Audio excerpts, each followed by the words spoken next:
Hello everyone, I'm your storyteller. Thanks for choosing me. Your support motivates me for the best work. I know you're watching this to unwind and drift off to sleep, so before we begin, don't forget to like the video and subscribe to the channel. And also, where are you from and what time is it there? Let's allow the darkness to take over, leave all your worries behind and make yourself comfortable, and let's get started. I was standing in the quiet of my own room, the warm glow of the candlelight flickering against the walls. The night was heavy, filled with the kind of stillness that made everything seem more. The kind of stillness that made me think of Cleopatra, the last great queen of Egypt, whose story I've studied for years.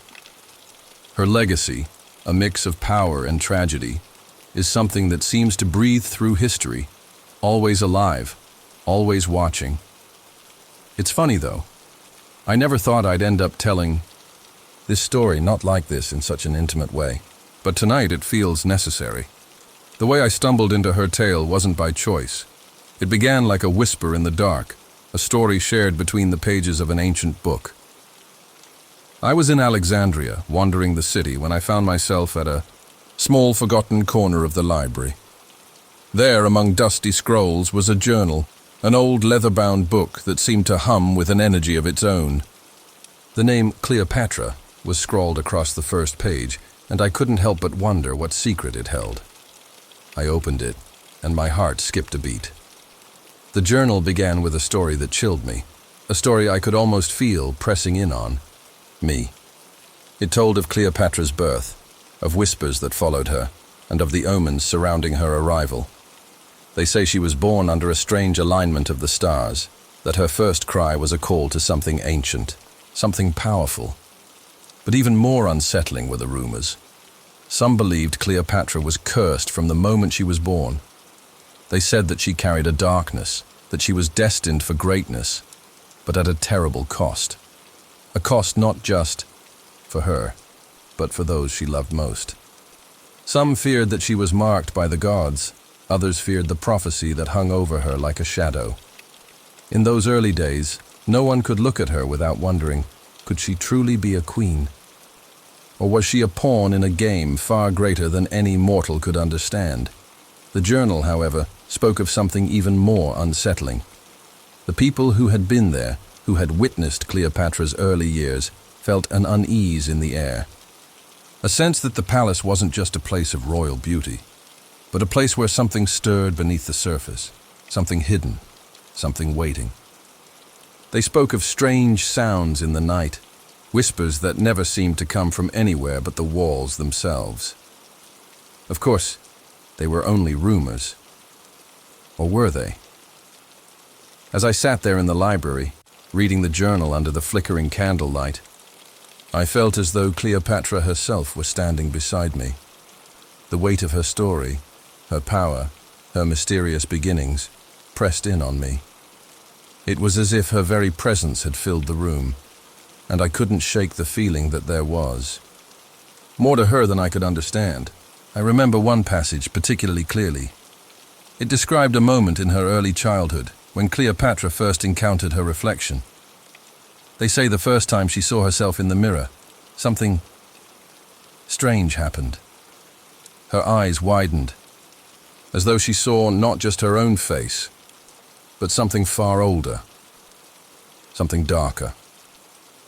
She stepped back from the mirror, afraid, and from that moment on, she never looked at herself the same way again.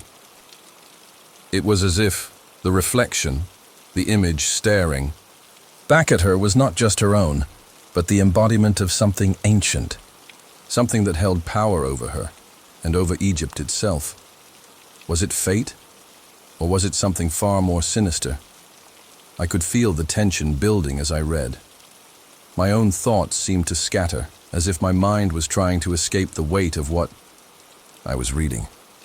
But then, as I continued through the pages, the atmosphere shifted. I began to feel it, what Cleopatra must have felt. The isolation, the haunting silence that seemed to follow her every step. There, in the pages, her loneliness was palpable. No matter how many people surrounded her, no matter how much power she wielded, there was something deep inside her that felt empty. And I couldn't help but think that maybe that emptiness was what made her so captivating. That was the mystery of Cleopatra. She wasn't just a ruler. She was a woman who felt everything so intensely, as if the very fate of Egypt lived inside her. It was beautiful and terrifying all at once. As the years passed, as Cleopatra grew into the woman who would change the course of history, the whispers grew louder. And so did the shadows. I remember another passage, one that spoke of a moment when Cleopatra was alone in the palace. It was said that she was reading a letter from a lover, a powerful figure in Rome, when a sudden, eerie coldness filled the room. It's hard to describe, but I could almost hear the shiver in her voice as she read the letter aloud, her voice trembling. It wasn't the cold that terrified her, but the sense that someone, or something, was watching her. Something unseen, something that had been with her from the beginning.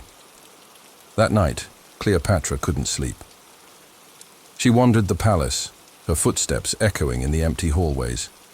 It was as though the walls themselves were holding their breath, waiting for something to happen. And in that moment, Cleopatra realized something. She wasn't alone.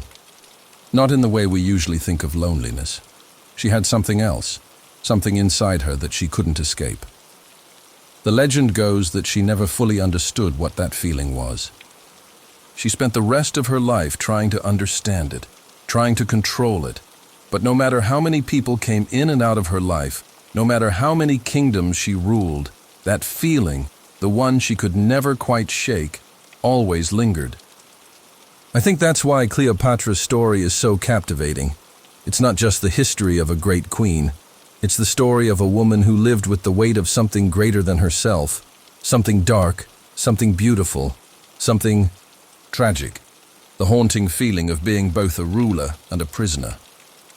As I closed the journal and the candlelight flickered one last time before dying out, I couldn't help but feel a deep, unsettling connection to her. It was as if the shadows in the palace, the whispers, the loneliness, had found their way into me. I couldn't tell if it was the power of her story, or if her spirit had somehow reached across time to remind me that, no matter how far I went, I would never be free of her legacy.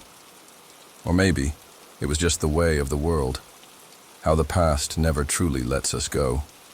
Tonight, as I sit in the quiet of my own room, I wonder if Cleopatra's story ever truly ended. If her legacy continues to haunt the halls of the palace, or if, like me, she's left to wander the corridors of history, a shadow forever intertwined with the land she ruled.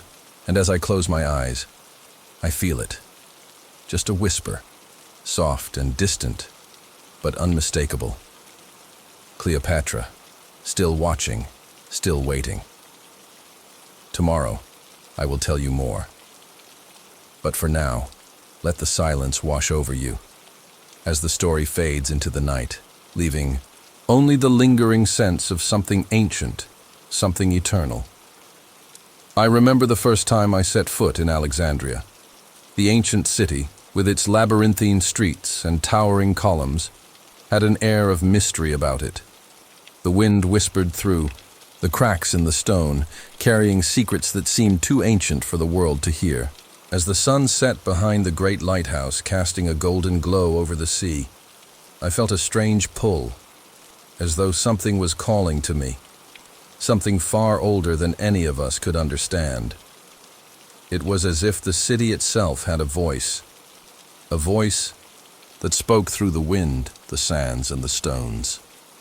Cleopatra walked these very streets long ago, I thought.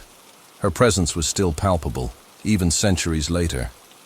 I couldn't shake the feeling that she was somehow still here, her footsteps echoing in the silence of the alleys. The wind seemed to carry her whispers, just as it had carried the whispers of the past, from her reign to her tragic end. Alexandria wasn't just a city, it was a living testament to history, filled with voices and shadows of those who had once ruled it. I found myself wandering along the ancient streets late one evening, drawn to the very corners where Cleopatra herself must have walked. The air was thick with the scent of salt water from the Mediterranean, mingling with the faint fragrance of jasmine. The market was winding down, and the voices of the merchants had faded, leaving a quiet stillness. But it was in this stillness that I began to hear it, the faintest sound, like the soft brushing of a breeze. But it wasn't just the wind. It was as though the city was speaking, warning me. The streets of Alexandria were full of history, each stone telling a different story, each turn in the road leading to a new mystery.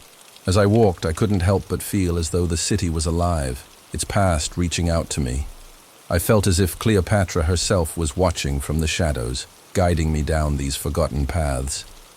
The whispers grew louder, but they weren't coming from the people who walked the streets. They were coming from somewhere deeper, somewhere older. As I stood near the edge of the city, overlooking the vast expanse of the Mediterranean, the wind picked up, carrying a voice, a faint, almost imperceptible voice. "Beware the sands," it seemed to say, a warning lost in the ancient winds of the desert. It was so faint, like a memory slipping through my fingers, but it was unmistakable. The sands of Alexandria, the very ones Cleopatra had walked upon, held secrets. Secrets that had been buried for centuries. I turned, feeling a chill in the air, the temperature dropping suddenly as the wind swept through the city. It felt as though the city itself was breathing, the walls sighing under the weight of its history. I looked up toward the grand palace, where Cleopatra had once ruled with unmatched grace and power. Even now, as I stood there, I could feel her presence. The palace was no longer what it had been in her time, but its shadows still lingered, and they spoke in ways I couldn't fully understand. The wind seemed to grow stronger as I walked closer to the palace ruins, its voice growing clearer. I could almost hear Cleopatra's name in the whispers. Cleopatra, the wind seemed to murmur, as though calling to me from the past. It wasn't just a name. It was a plea, a warning, a memory. The city was alive with the stories of its past, and Cleopatra's was one that had left its mark, not just on the land, but on the very air. I couldn't help but feel a sense of dread. Was it just my imagination? Was the city truly speaking, or was I hearing things? But then, as I passed, an old stone fountain, the whispers grew louder, more insistent. I stopped in my tracks, my heart pounding in my chest. It felt as though the very ground beneath me was alive, its pulse quickening in time with my own. The voice in the wind was no longer a whisper. It was a call to understand, to uncover what had been lost. "Look closer," the voice seemed to say. "The truth is buried beneath the sands." And then, just as quickly as it had come, the wind died down, leaving me in an eerie silence. I stood there, frozen, trying to make sense of what I had heard. The city seemed to hold its breath, as though waiting for me to move, to make the next step. As I stood there in the quiet, I began to think of Cleopatra, her life, her reign, and the forces that had shaped her destiny. She had been a woman of extraordinary beauty and intelligence, a ruler who had captivated the world. But she had also been a woman haunted by the weight of her own legacy. The whispers in the wind spoke of that weight, the burden of being a queen, of knowing that the sands of time were slipping away, that the future of Egypt rested on her shoulders. Her story was one of love and loss, of power and betrayal, and of the unrelenting passage of time. But as I stood there, listening to the wind, I realized that her legacy wasn't just one of war and politics. It was one of peace, too. Cleopatra had ruled not only with strength, but with wisdom. She had understood the importance of balance, the balance between love and power, between strength and vulnerability. It was a balance that had allowed her to rule Egypt with grace, even as she faced the harshest of enemies. The wind carried her legacy to me that night, but it also carried something else, something soothing, something peaceful. As I stood there, the city began to settle into a quiet stillness. The night sky stretched above me, filled with stars that had witnessed Cleopatra's rise and fall. The whispers in the wind faded, replaced by a calm, peaceful feeling. The city seemed to be at rest, as though it had finally shared its secrets with me, and now it was ready to let me go. I slowly turned and made my way back through the streets, the cool night air brushing against my skin. The sounds of the city were distant now, and all I could hear was the soft rhythm of my own footsteps. The weight of the past had lifted, leaving me with a sense of peace, a sense of understanding. Cleopatra's legacy was one of both power and grace, and as I walked through the streets of Alexandria, I felt her presence beside me, guiding me towards something greater. The city was no longer just a place of ancient ruins. It was a living, breathing entity, a place where the past and present converged. And as I left, the final whisper in the wind seemed to say, "Rest now, for the story is complete." With that, I closed my eyes, feeling the peace settle over me like a warm embrace.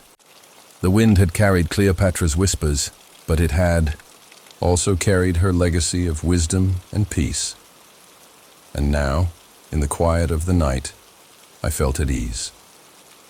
The city had shared its secrets, and I had listened. And as I drifted into sleep, I felt the comfort of knowing that some stories, no matter how old, never truly fade. They live on in the winds, in the sands, and in the hearts of those who listen. The night was quiet, but there was something in the air, something almost tangible, like a forgotten memory, a mystery waiting to be uncovered. I was alone in the dimly lit room, the walls of the ancient library stretching far above me, filled with scrolls and parchments that had survived the ravages of time. Alexandria was full of secrets, and tonight I was about to uncover one of its deepest. It all began when I stumbled across an old, faded scroll, hidden deep within the royal archives. The moment my fingers touched the brittle paper, a shiver ran through me. It was as though the very air around me had shifted. I couldn't explain it, but something felt different, like the room itself was holding its breath, waiting for me to unravel what lay hidden inside. The scroll, wrapped in layers of dust, bore no markings, no indication of what it contained. But there, in the quiet of the night, I felt drawn to it, like an invisible force urging me to look deeper. I carefully unrolled the parchment, the faint scent of aged paper filling the air. It wasn't like any ordinary text I had seen. Words seemed to glow faintly in the dim light, as though they were alive, pulsing with a strange energy. I leaned in closer, my heartbeat quickening as I read the ancient script. It was a prophecy, one that had been lost for centuries. The prophecy spoke of a great ruler, a woman whose fate would intertwine with a love so powerful it would either save or destroy her. It spoke of Cleopatra, the last pharaoh of Egypt, and the powerful love that would seal her destiny. The words were cryptic, but the message was clear. Cleopatra's future, the rise and fall of her reign, was written not only in the stars but in the hands of those she loved. Her fate, the prophecy warned, could only be sealed through the choice of love, whether to embrace it or reject it. As I read further, the words seemed to grow heavier, as though the room itself was closing in on me. It was as if Cleopatra's spirit was reaching out from the past, urging me to understand what had been lost in the sands of time. The prophecy described a lover who would come into her life, a man whose power and charm would captivate her heart, but who would also be her greatest downfall. I couldn't help but feel a chill run down my spine. I knew this story well. Cleopatra's love for Julius Caesar, her passionate relationship with Mark Antony. These were the tales that history had immortalized. But the prophecy hinted at something deeper, something more profound. It spoke of a love so intense, so consuming, that it would reshape the course of history itself. And yet, it came with a warning. To love with the heart and to rule with the mind is to walk a dangerous path. The scroll described the ancient gods watching over Cleopatra, their eyes fixed on her every move. They knew what was at stake. The prophecy revealed that her heart would be her greatest strength, but also her greatest weakness. It spoke of a choice she would face, one that would determine the future of Egypt.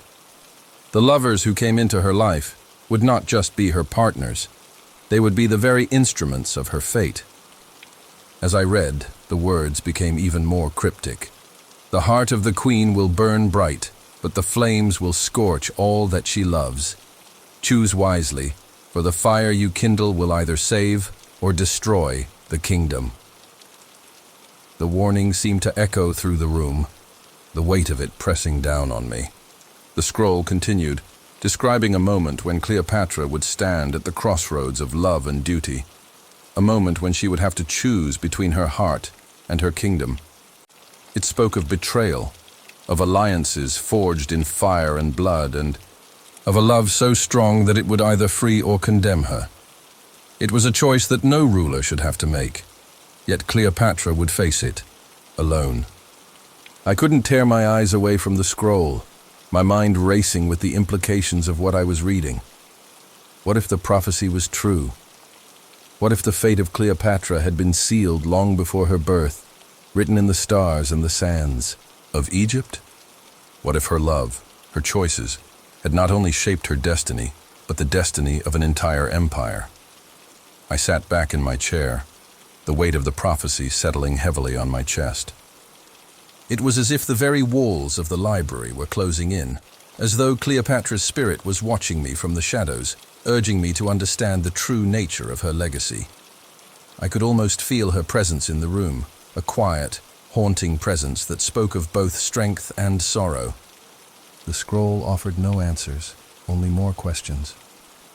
It spoke of the gods' judgment, of a love that could either redeem or destroy. Cleopatra had made her choice.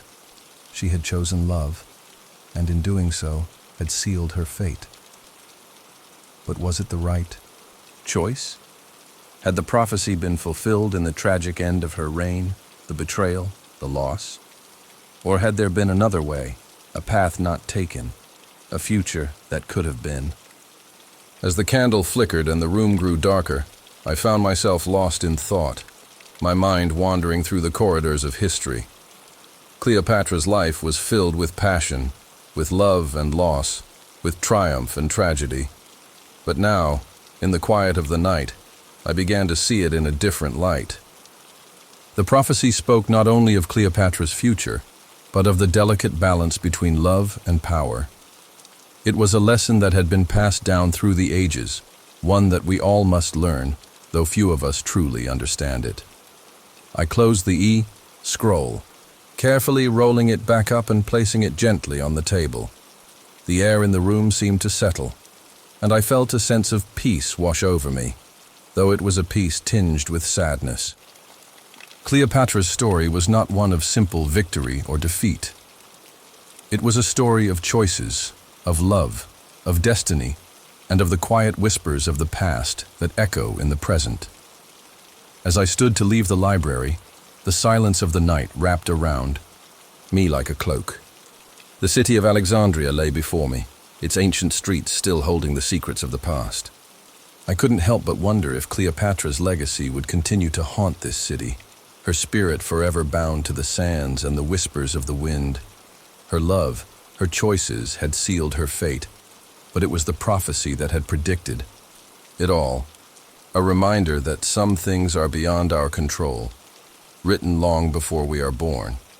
And as I stepped into the night, I couldn't shake the feeling that Cleopatra's story was still unfolding, that somehow, somewhere, her legacy was still alive, waiting for someone to uncover its final secret. It was a night unlike any other. The air in Alexandria was thick, heavy with the weight of 1,000 years of history, and the streets were quieter than usual.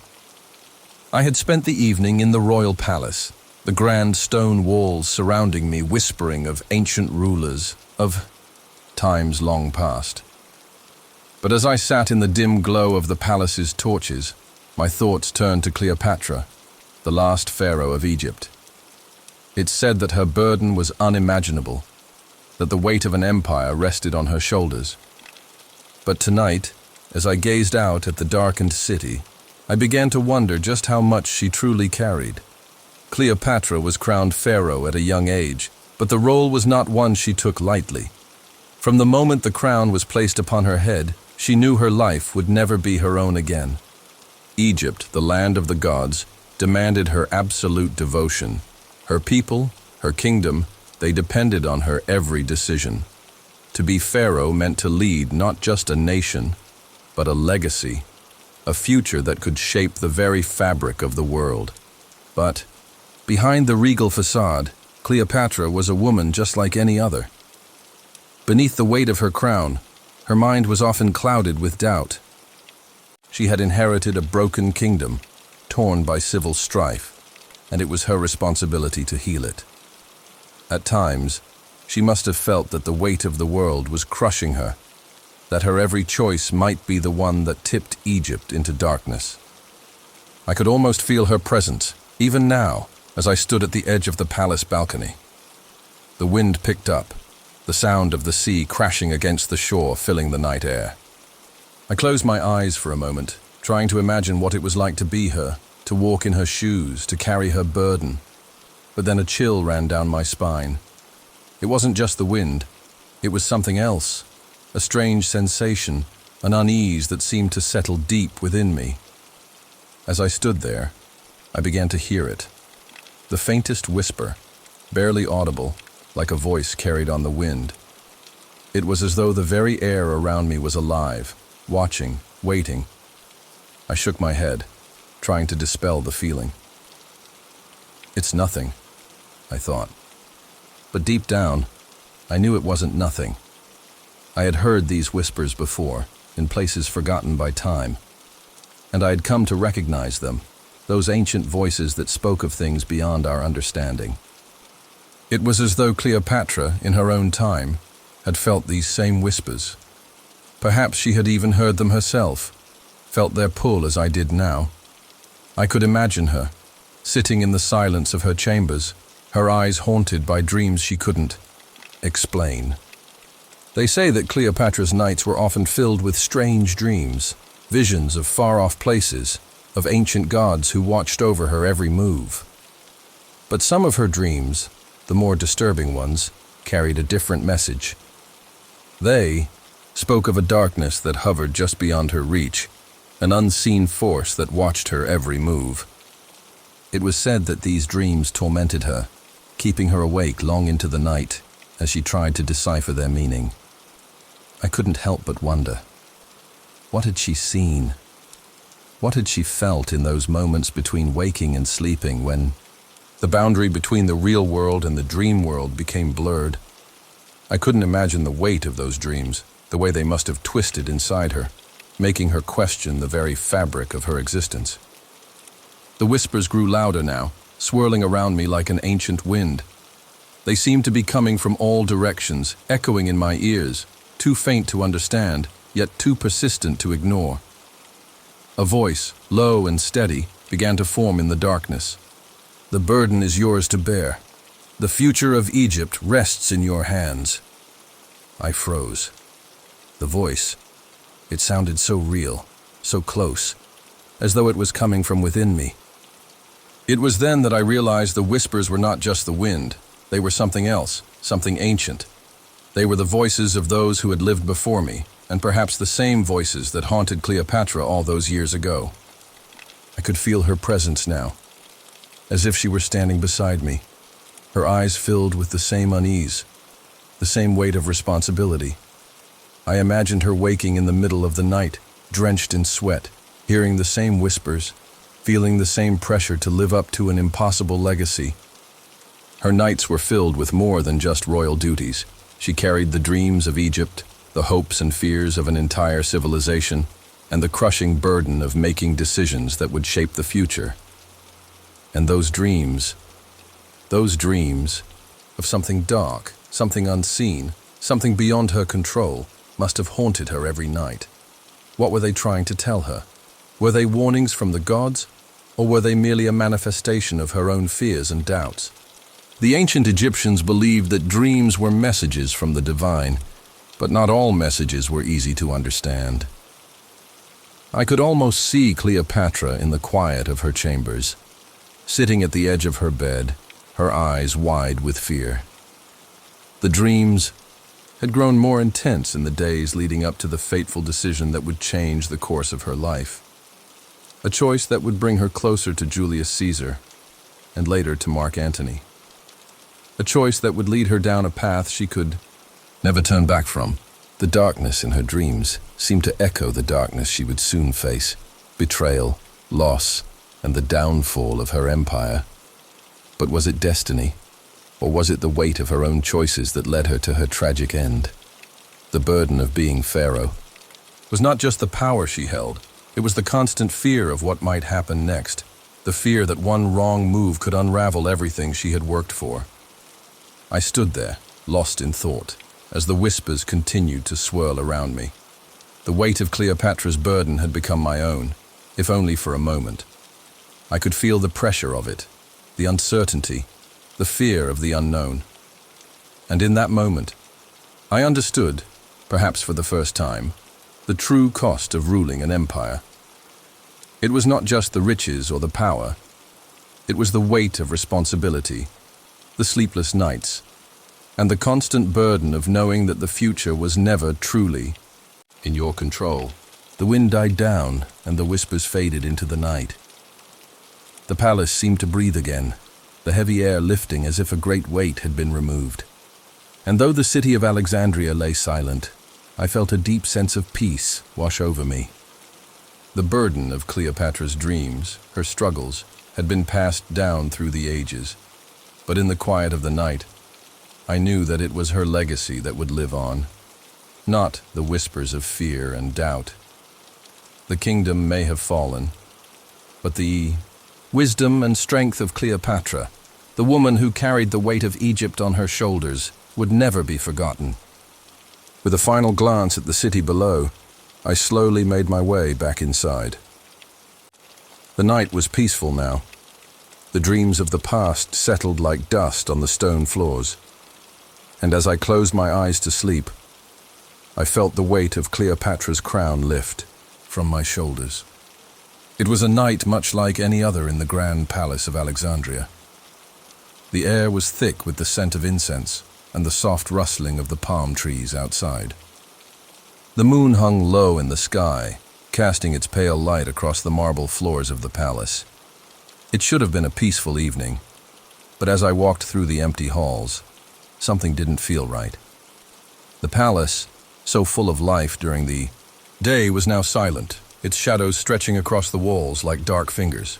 It was in this silence that I first heard it, the soft, rhythmic sound of footsteps echoing through the corridors.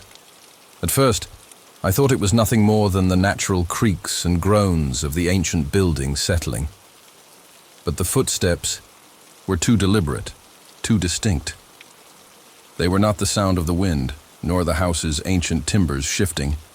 No, these footsteps belonged to someone walking the hallways of the palace in the dead of night. I paused, my heart thudding in my chest. The sound came closer, each footfall growing louder, yet there was no one in sight. I turned a corner, expecting to see one of the palace guards or servants, but the hallway was empty. I glanced at the torches lining the walls. They flickered faintly, casting eerie shadows that danced on the stone, but no one was there. The footsteps continued, though, and with each step, a sense of unease settled deeper into my bones. I could almost hear Cleopatra's voice in my mind, her words whispered to me through the centuries. She had lived in this very palace, walked these same halls, felt the same creeping fear at night. She too had heard the footsteps, the faint sound of ancient spirits walking beside her, the weight of Egypt's past pressing in on her every move. Cleopatra had always been a ruler of great power, but even she, with all her wisdom and strength, had not been immune to the eerie feeling of being watched. The whispers of her ancestors, those who had ruled before her, seemed to follow her everywhere. At night, in the solitude of her chambers, she would sometimes hear those same footsteps, too faint to catch the eye, but real enough to send a chill through her heart. The footsteps in the corridors were not a recent phenomenon. They had been heard by many before me, and I had learned the stories from the old servants, those who had served Cleopatra's family for generations. It was said that the spirits of Egypt's ancient rulers still lingered within the palace walls. Their presence felt most strongly at night. They were not malevolent spirits. No, they were protectors, guardians of Egypt's legacy, watching over the pharaohs who came after them. Still, the sound of those footsteps was unsettling. It was as though they were a reminder of something long forgotten, a presence that demanded attention, a silent beckoning from the past. I continued down the hallway, my footsteps now matching the rhythm of the ones ahead of me. I had grown accustomed to the palace's mysteries over time, but tonight felt different. There was an energy in the air, something that made the hairs on the back of my neck stand on end. The shadows seemed to move with a life of their own, twisting and shifting as if they were aware of my every movement. As I neared the end of the corridor, I felt a strange pull. It was as if the footsteps were leading me somewhere, guiding me toward an unseen destination. I followed, my breath shallow, each step echoing louder in my ears. I knew that this palace held many secrets, that its ancient walls had witnessed countless events. But tonight, the feeling was different. There was something in the air, something old and powerful, something that couldn't be ignored. I turned a corner and stopped short. There, at the end of the hall, in the dim light of a single flickering torch, stood a shadowed figure. It was not a servant or a guard, but something far older, something that seemed to emerge from the very stone of the palace itself. The figure was tall, its form indistinct, like a shadow cast by the flickering flame. For a moment I couldn't move. I simply stared, mesmerized, as the figure seemed to sway slightly, as if caught in an eternal dance with the wind. The footsteps had stopped, but the air was thick with an unseen presence. I couldn't explain it, but I knew, deep in my soul, that the figure was not of this world. It was something ancient, something that had seen the rise and fall of empires, something that had walked beside Cleopatra herself. In that moment, I realized the truth. Cleopatra had not been alone in the palace. She had felt the presence of her ancestors, their spirits lingering in the shadows, watching over her as she ruled. Perhaps she had even spoken to them in her most private moments, seeking guidance from the spirits of those who had come before her. But tonight, as I stood in the dim hallway, I felt as though the spirits were speaking to me. The figure in front of me remained still, its shadow stretching across the floor. The air grew colder, and I felt a deep sense of peace settle over me, as though the spirits of Egypt's past were reaching out, not in anger, but in gentle recognition. They were not here to harm me, but to remind me that Egypt's legacy lived on through Cleopatra, through the pharaohs who had ruled before her, and through the very stones of this ancient palace. With a deep breath, I took a step forward, and the figure slowly began to fade, melting into the shadows from which it had emerged. The footsteps resumed once more, but now they seemed softer, more distant, as though the spirits had granted me their blessing. I stood there for a moment longer, feeling the weight of history on my shoulders, knowing that I had been part of something much larger than myself. As I made my way back to the royal chambers, the palace felt different, quieter, more serene.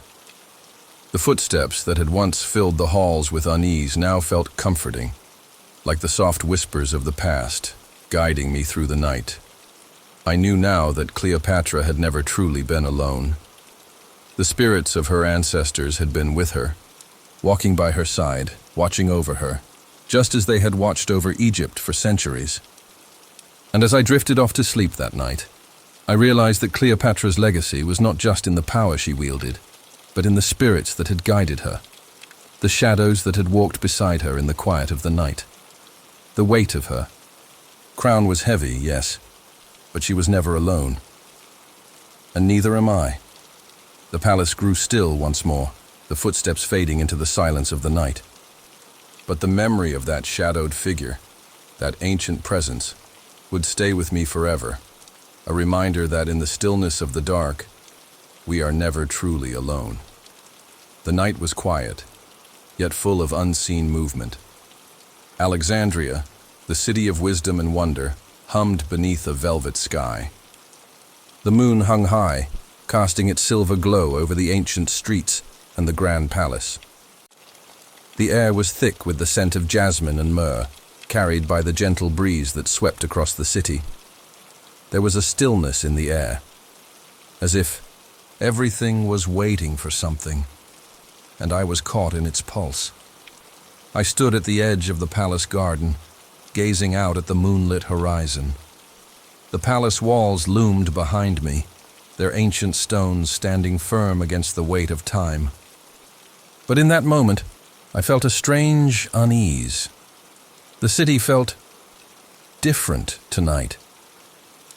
There was something in the air, something I couldn't place. It was a tension that settled in the pit of my stomach, an invisible thread pulling me forward. I was not alone, though. My presence here had a purpose, a reason that even now seemed to elude me.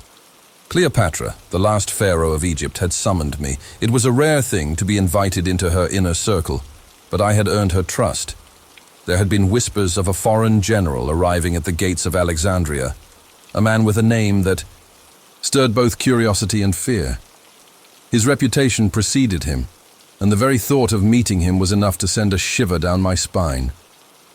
Yet there I was, standing at the edge of the garden, waiting for something I couldn't quite understand. As I wandered deeper into the garden, the path seemed to twist and bend, leading me toward an old stone fountain at the far end. The water in the fountain shimmered in the moonlight, its surface still and calm. I wasn't sure why, but I felt drawn to it, as though the very stones of the garden had called me to this spot. It was then that I heard it. A soft rustling behind me, like the brush of cloth against stone. I turned, expecting to find a servant or perhaps one of the guards. But there, standing in the shadows, was a figure I hadn't expected. A tall man, his features barely visible in the dark. His silhouette was outlined by the moonlight, his eyes glowing with an intensity that took my breath away. He was foreign, clearly not from Egypt, but there was something about him that felt familiar. The way he carried himself, the confident stance. He was a general, a warrior. And yet, as he stepped forward into the light, there was a softness in his eyes that belied his hardened exterior. His name was Julius, and I had heard whispers of him in the court, though I never thought I would meet him like this. The stories of his strength and ambition were well known. But there was something more to him, something that I hadn't expected. He had the eyes of a conqueror, but there was a depth to him, a quiet sadness that pulled me in. Our gazes met across the garden, and for a long moment, neither of us moved. Time seemed to slow, and the world around us faded into nothing.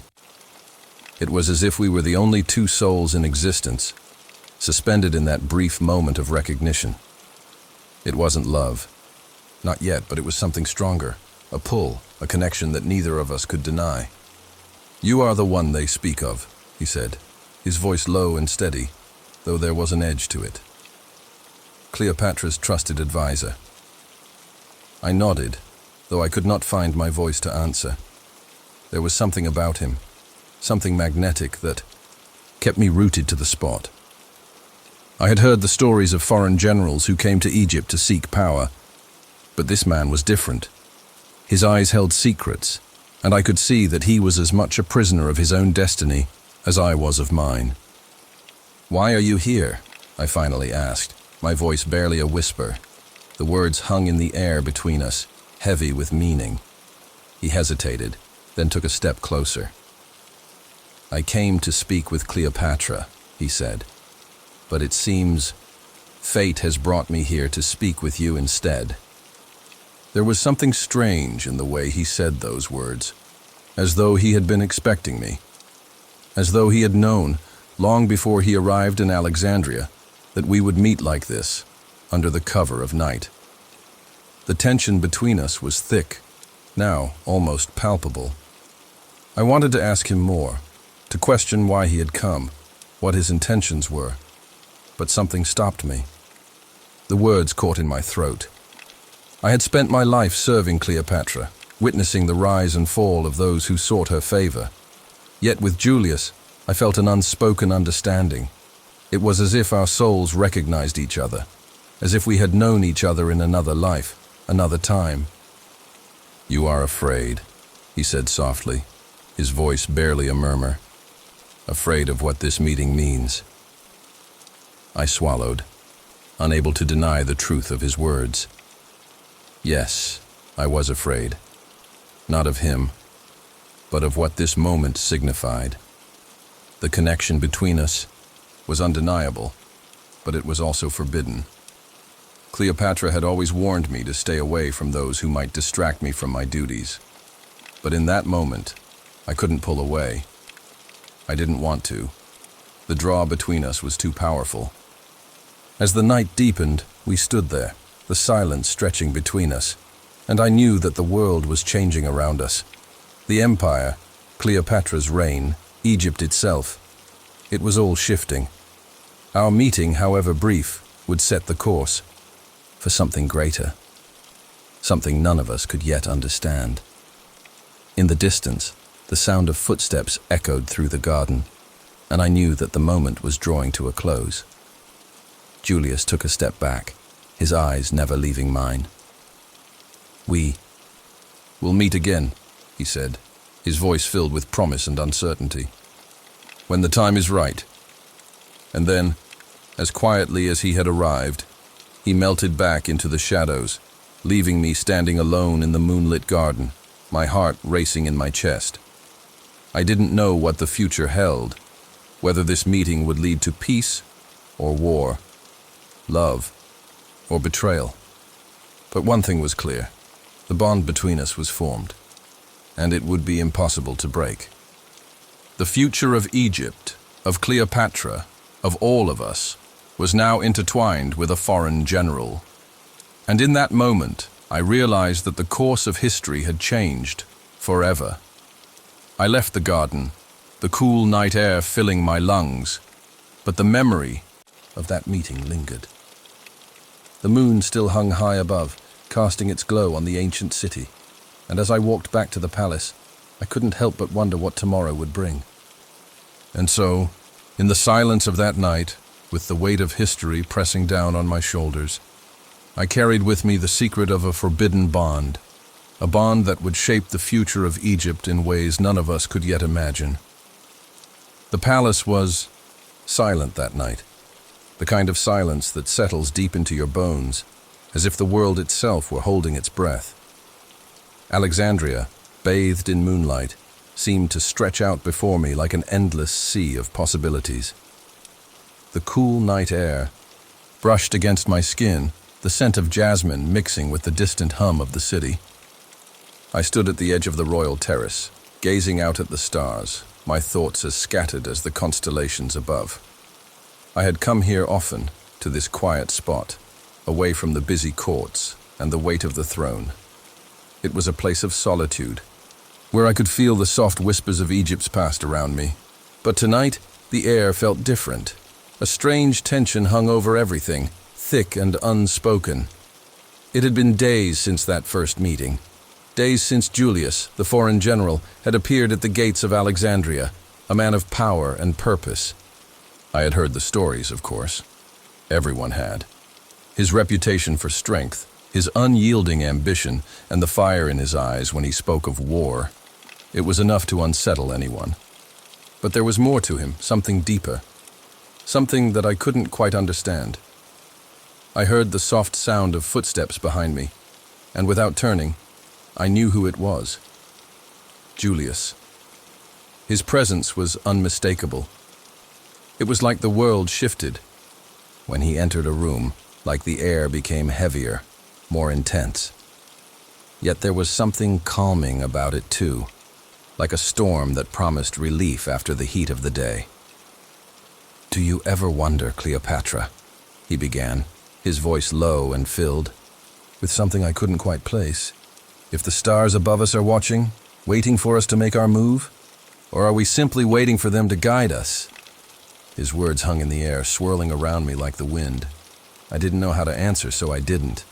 Instead, I turned to face him, allowing myself to meet his gaze. The moonlight washed over, his face casting shadows that made him look almost otherworldly. His eyes, dark and piercing, were filled with an emotion I couldn't define. He was a man who had seen battles, conquered lands, and commanded armies, yet in that moment, he seemed lost. "Perhaps we're all waiting for something," I said, my voice barely above a whisper. "Or perhaps we're just too afraid to move forward." He took a step closer, his presence overwhelming yet strangely comforting. "I don't believe you're afraid," he said, his voice a little softer now, more intimate. "I think you're just waiting for the right moment." I felt a sudden surge of emotion, a tightness in my chest. There was something in his words that struck me deeply, something that resonated with the fears I had buried for so long. The weight of Egypt's future was heavy on my shoulders, and no matter how hard I tried to hide it, the pressure was suffocating. The crown, the responsibility, it was all so much, so overwhelming. I had to be strong for my people, for my nation. But here, in this quiet moment, with Julius standing before me, I didn't have to be anything. I could just breathe. "Maybe," I said, my voice shaky, "maybe I'm waiting for something I don't even know how to recognize." His eyes softened, and for a moment, there was nothing but silence between us. The stars above seemed to shimmer a little brighter, as if they were in on a secret that we couldn't yet understand. And then, without warning, he reached out and gently cupped my face in his hand. His touch was surprisingly tender, like a whisper against my skin. The world seemed to still in that moment, as if the air itself were holding its breath. "Cleopatra," he whispered, his voice thick with emotion. "I've never been one to wait for the stars to guide me. But with you, I don't know what else to do." I felt my heart race as his words sank in, his touch sending ripples through me.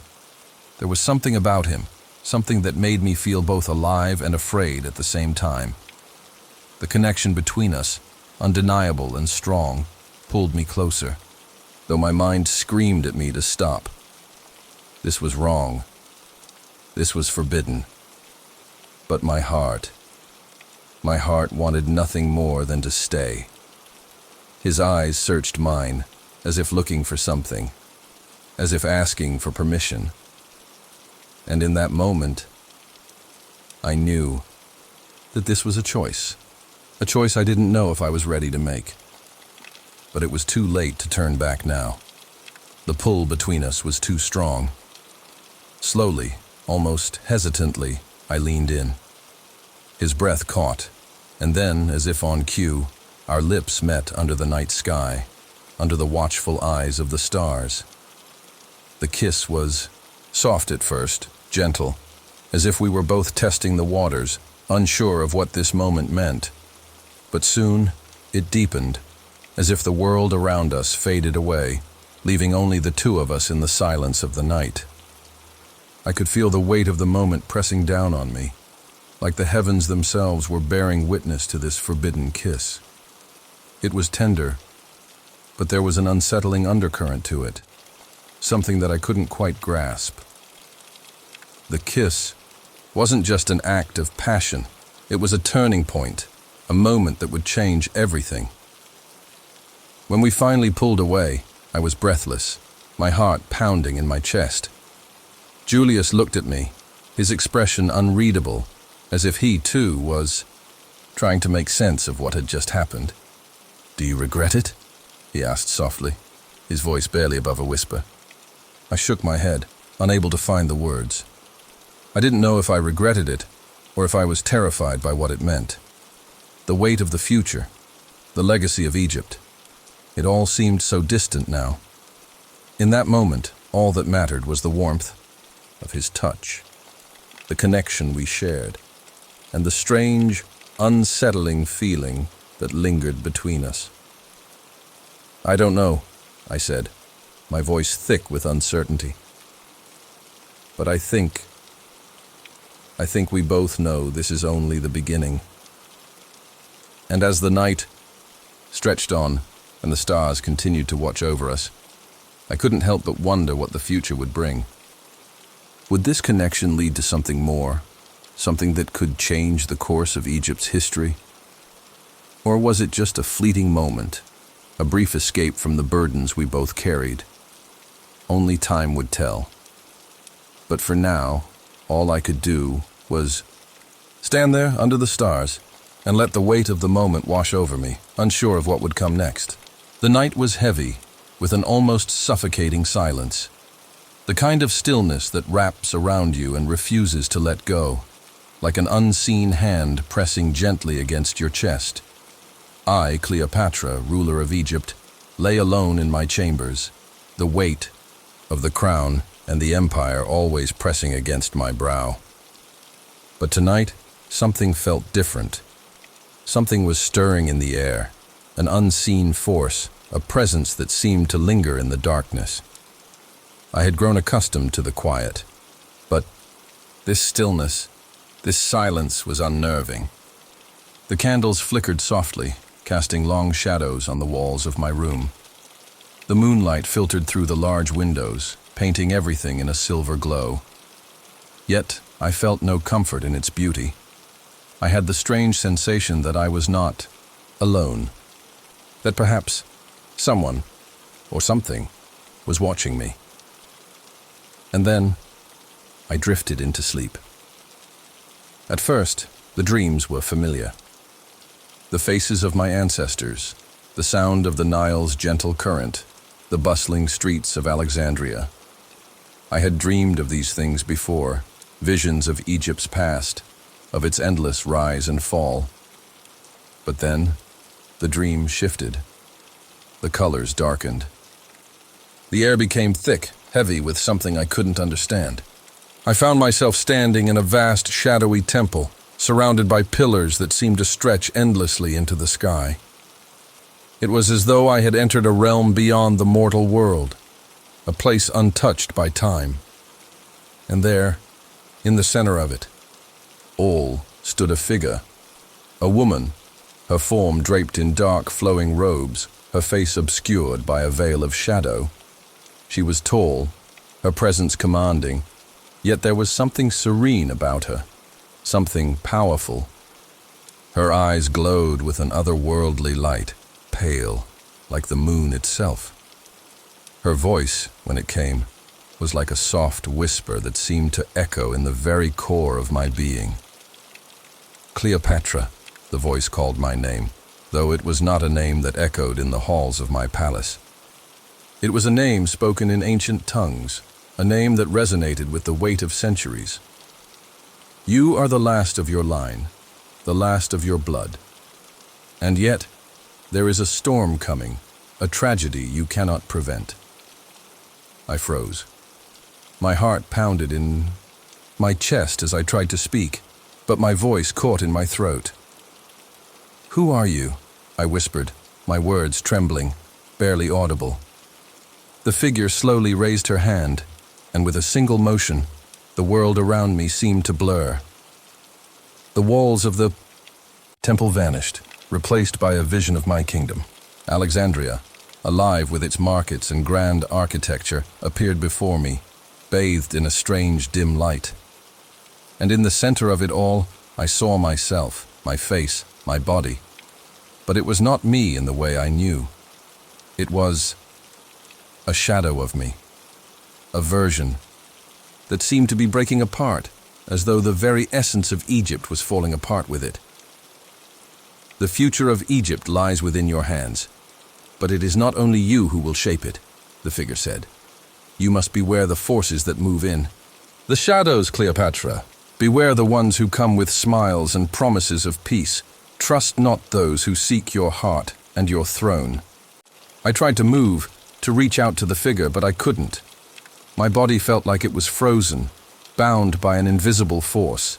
The dream shifted again, and I found myself standing at the edge of a vast cliff, the sound of crashing waves below. The winds howled around me, carrying a strange scent, familiar, yet foreign. And from the mist, I saw it. A serpent, its body coiled and slithering through the air like smoke. Its eyes locked onto mine, glowing with the same eerie light as the figure's. You have been warned, the voice came again, now a low, mournful whisper. Trust no one.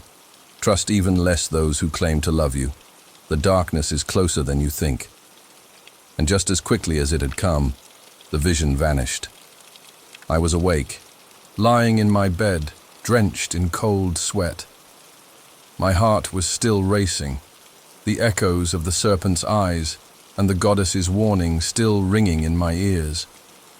I could feel the weight of the prophecy pressing down on me, the sense that something was coming, something dark, something inevitable. But what? Who could it be? Who would betray me? The morning light began to filter into the room, dispelling the shadows, but the heaviness in my chest remained. I rose from my bed, the silence of the room wrapping around me like a heavy blanket. My hands were cold and my legs felt weak beneath me, as though the dream had drained all the strength from my body. I moved to the balcony, gazing out over the city. Alexandria, my beloved city, sprawled before me, its beauty unmatched by any other. The sunlight sparkled off the waves of the Nile, and the air was thick with the scent of blooming jasmine and spices from the markets below. But my mind was not at peace.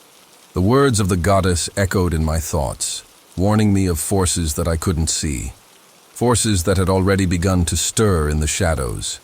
Was it a dream, or was it a prophecy? Was the goddess truly speaking to me, or had my mind conjured her out of my fears? The truth was, I didn't know. I only knew that something was wrong. The serenity of my kingdom felt fragile, as though it could be shattered by a single, unseen blow. The weight of the future pressed down on me, and I realized that I was more than just a ruler now. I was the keeper of an empire's destiny, and the fate of Egypt rested on my shoulders. I turned away from the balcony, my mind racing with possibilities. The serpent's warning, the figure's cryptic message. What did they mean? And who could I trust in a world so full of deception and danger?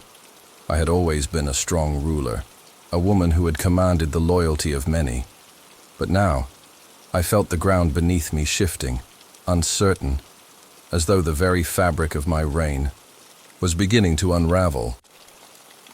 But there was no time to dwell on the visions, no time to question the cryptic warnings that haunted my dreams. The empire needed me. Alexandria needed me.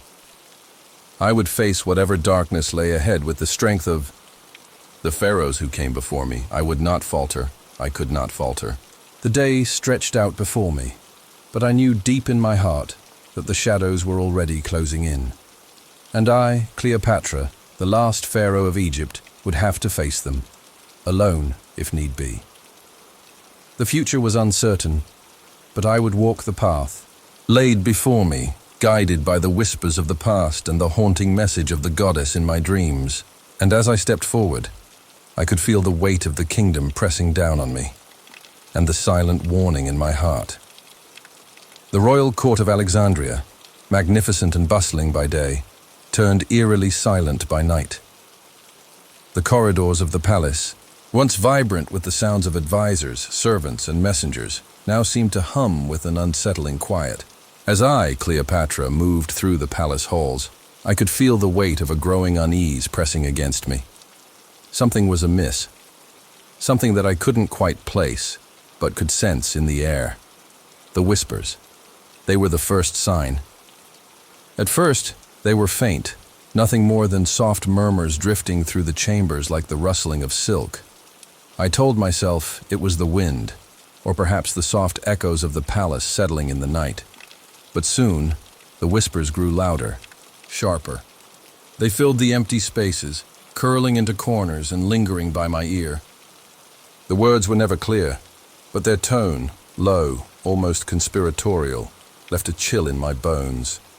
It was as if the palace itself had become a labyrinth of shadows, each corner hiding something unknown. I had always been a woman of strength, unshaken by the tumult that came with ruling a vast empire. But in these halls, in these nights, I began to feel small. The weight of Egypt's legacy, once a mantle of power, now felt like chains around my wrists. Rumors spread quickly in the high royal court, as they always did. The court, with its gilded walls and perfumed air, was full of secrets, and the closer you got to the throne, the more dangerous those secrets became. But these whispers, they were different. They felt like more than idle gossip. There was a coldness in them, a tension that tightened in my chest. In the past, I had always trusted my advisors, the ones who stood by me, the ones who whispered wisdom into my ear. But now, I couldn't shake the feeling that some of them were no longer loyal, no longer with me. I had no proof, no tangible reason to suspect treachery.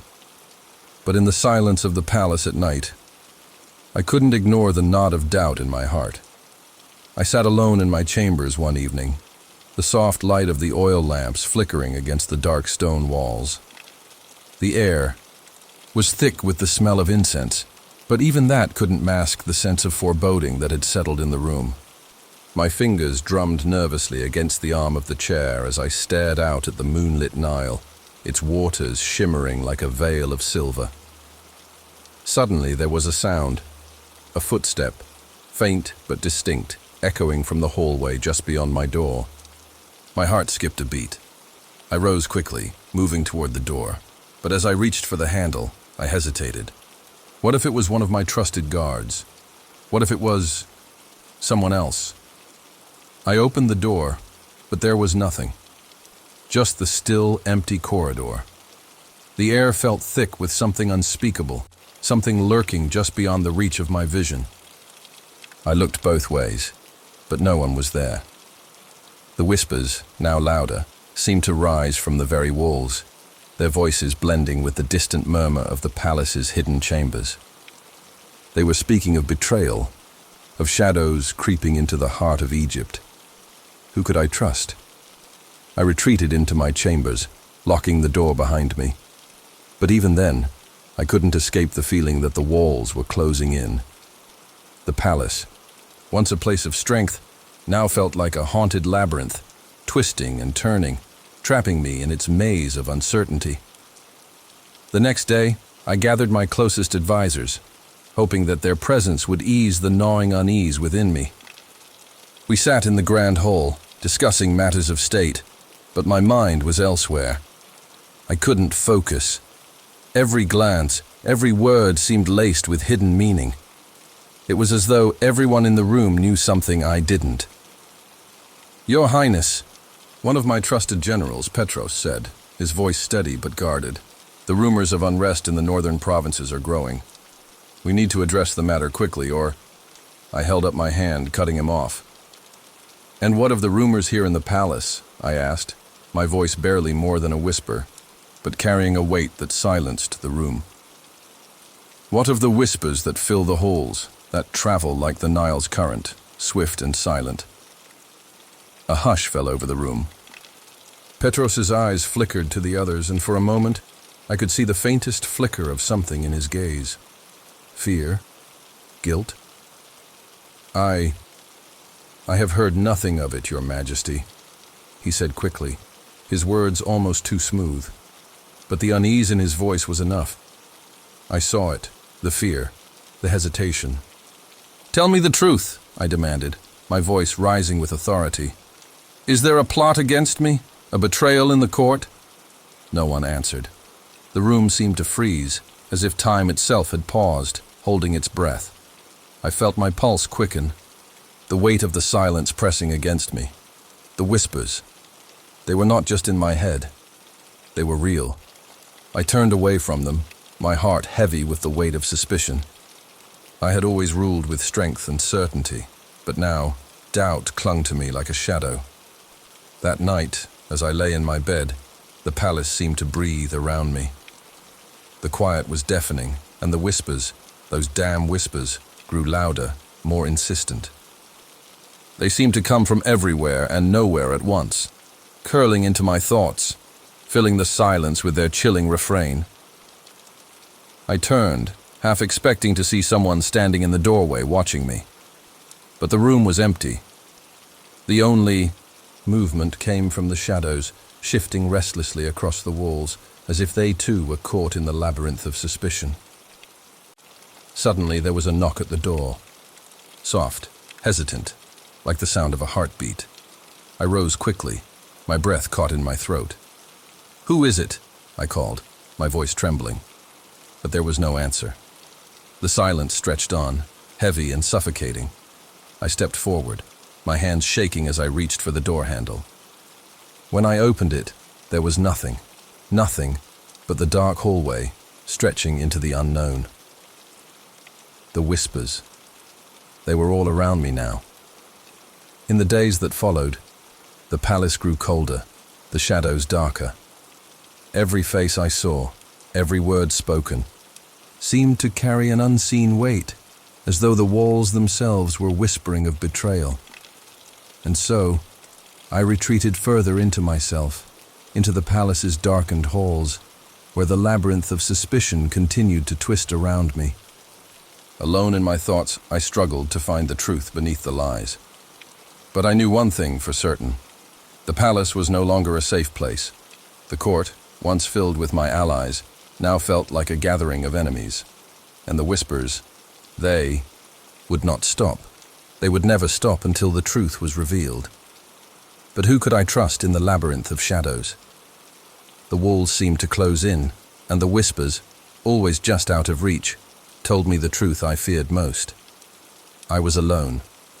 Though, nights in Alexandria had grown heavier as of late, the once serene winds now carrying with them a strange chill. It was as though the very air itself had become thick with mystery, a weight that seemed to press upon my chest as I tried to sleep. The dreams. They had become more vivid, more intense, and far more troubling. Each night, I saw the same image, a serpent, its body coiling tighter and tighter around my heart, squeezing, as if trying to warn me of something terrible. The dread that followed me through the waking hours felt tangible, as if the visions were not just dreams, but messages from a world beyond my own. I tried to shake the feeling, telling myself it was the burden of ruling, the pressure of a kingdom. On my shoulders, but deep within, I knew it was something more. I needed answers. And just as I reached the edge of my patience, a stranger arrived in the city. He appeared without warning, one evening as the sun dipped below the horizon, casting the city in a golden hue. His arrival was nothing like any of the pomp that normally accompanied foreign dignitaries or traders. He appeared alone, a lone figure riding a dark horse through the gates, his presence unnoticed by most of the city's busy population. It wasn't until he reached the palace gates that he drew the attention of my guards. "Your Majesty," one of the guards, trembling, stepped into my presence. "A man requests an audience. He claims to have knowledge of your dreams." I rose from my throne with the instinct of a ruler, a mixture of curiosity and caution swirling inside me. "Let him in," I ordered, though my voice wavered slightly, betraying a hint of uncertainty. When he entered, I was taken aback by his appearance. He was tall, cloaked in dark robes that seemed to absorb the light around him, and his face was obscured by a hood. His eyes, however, were sharp and piercing, two pale orbs that seemed to glow faintly in the dim light of the throne room. "Cleopatra." His voice was low, almost a whisper, yet it echoed in the room like a faint echo of some forgotten time. "I have seen your dreams. My breath caught in my throat. How could this stranger know such a thing? I had spoken of my visions to no one. Yet there was something about him, something ancient in the way he spoke, that made me hesitate. "Who are you?" I demanded, my voice steady, despite the sudden dread creeping up my spine. "I am someone who has walked the roads of Egypt for many lifetimes," he replied cryptically, his lips curling into a slight smile that felt too knowing, too familiar. "I have come to offer you what you seek." I felt a shiver run down my spine. His words were unsettling, but the desperation inside me urged me to listen. The visions that plagued my nights had taken their toll, and the need for answers outweighed my caution. "Then tell me," I said, my voice trembling slightly. "What is it that I am seeing in my dreams? What is the meaning of the serpent, and why does it haunt me?" The stranger's eyes glinted with something that was neither comfort nor fear, just a knowing, as though he had been waiting for this moment for a long time. He stepped closer, his presence overwhelming the room. "You are marked," he said, his voice barely a murmur now, almost as if he were speaking to the very air itself. "The serpent is not just a symbol, but a force, one that has bound itself to your destiny. It is a warning, Cleopatra. The curse that lies within you will be your downfall unless you can break it." I felt my heart race as his words sank in. A curse? A warning? I had heard of curses before, of course, but I had always dismissed them as superstition. Yet, as the stranger's gaze never wavered from mine, I could not ignore the chill that crept over me. The air grew colder, and for a moment I could swear the shadows around him seemed to stretch, darkening the room. "What do you mean?" I whispered, almost afraid to ask. The stranger smiled again, but this time it was less reassuring, more like the grimace of someone who knows the outcome before the game is even played. "You are not the only one to bear this burden. Others before you have fallen victim to the same fate. The serpent will tighten its grip with every passing day until the heart is consumed, unless you find the key to release yourself." I felt a cold shiver run through me. My chest tightened as the image of the serpent in my dreams flashed before my eyes. The dread that had been growing in me for weeks seemed to take form, threatening to consume me. But who could I trust? Who could save me from a fate so cruel? Who can help me?" I asked, my voice barely a whisper. "The answers lie within the past," the stranger replied cryptically. "The ones who came before you knew the path, but their knowledge was lost in time. You must seek it, Cleopatra, if you are to free yourself from the serpent's grasp." His words left me with more questions than answers, but there was no time to ask further. The stranger's presence felt like an oppressive weight, his every word hanging in the air like a heavy fog. As quickly as he had entered, he turned and made his way to the door, his footsteps eerily silent on the stone floor. "Remember," he called over his shoulder, his voice soft but clear. "Time is short. The serpent's grip is tightening. You must act before it is too late." And just as silently as he had arrived, he was gone. I stood there, motionless, for what seemed like an eternity. His presence, his words, they lingered in the air long after he left. The palace felt different now, as though something unseen had shifted in the very fabric of reality. My heart raced with a combination of fear and uncertainty, but a part of me knew that I could not ignore what had been said. What did the serpent represent? What was this curse that seemed to have bound itself to my destiny? And why had this mysterious stranger appeared when I was most vulnerable? I turned towards the window, staring out over the Nile, its waters now reflecting the moonlight like a sheet of silver.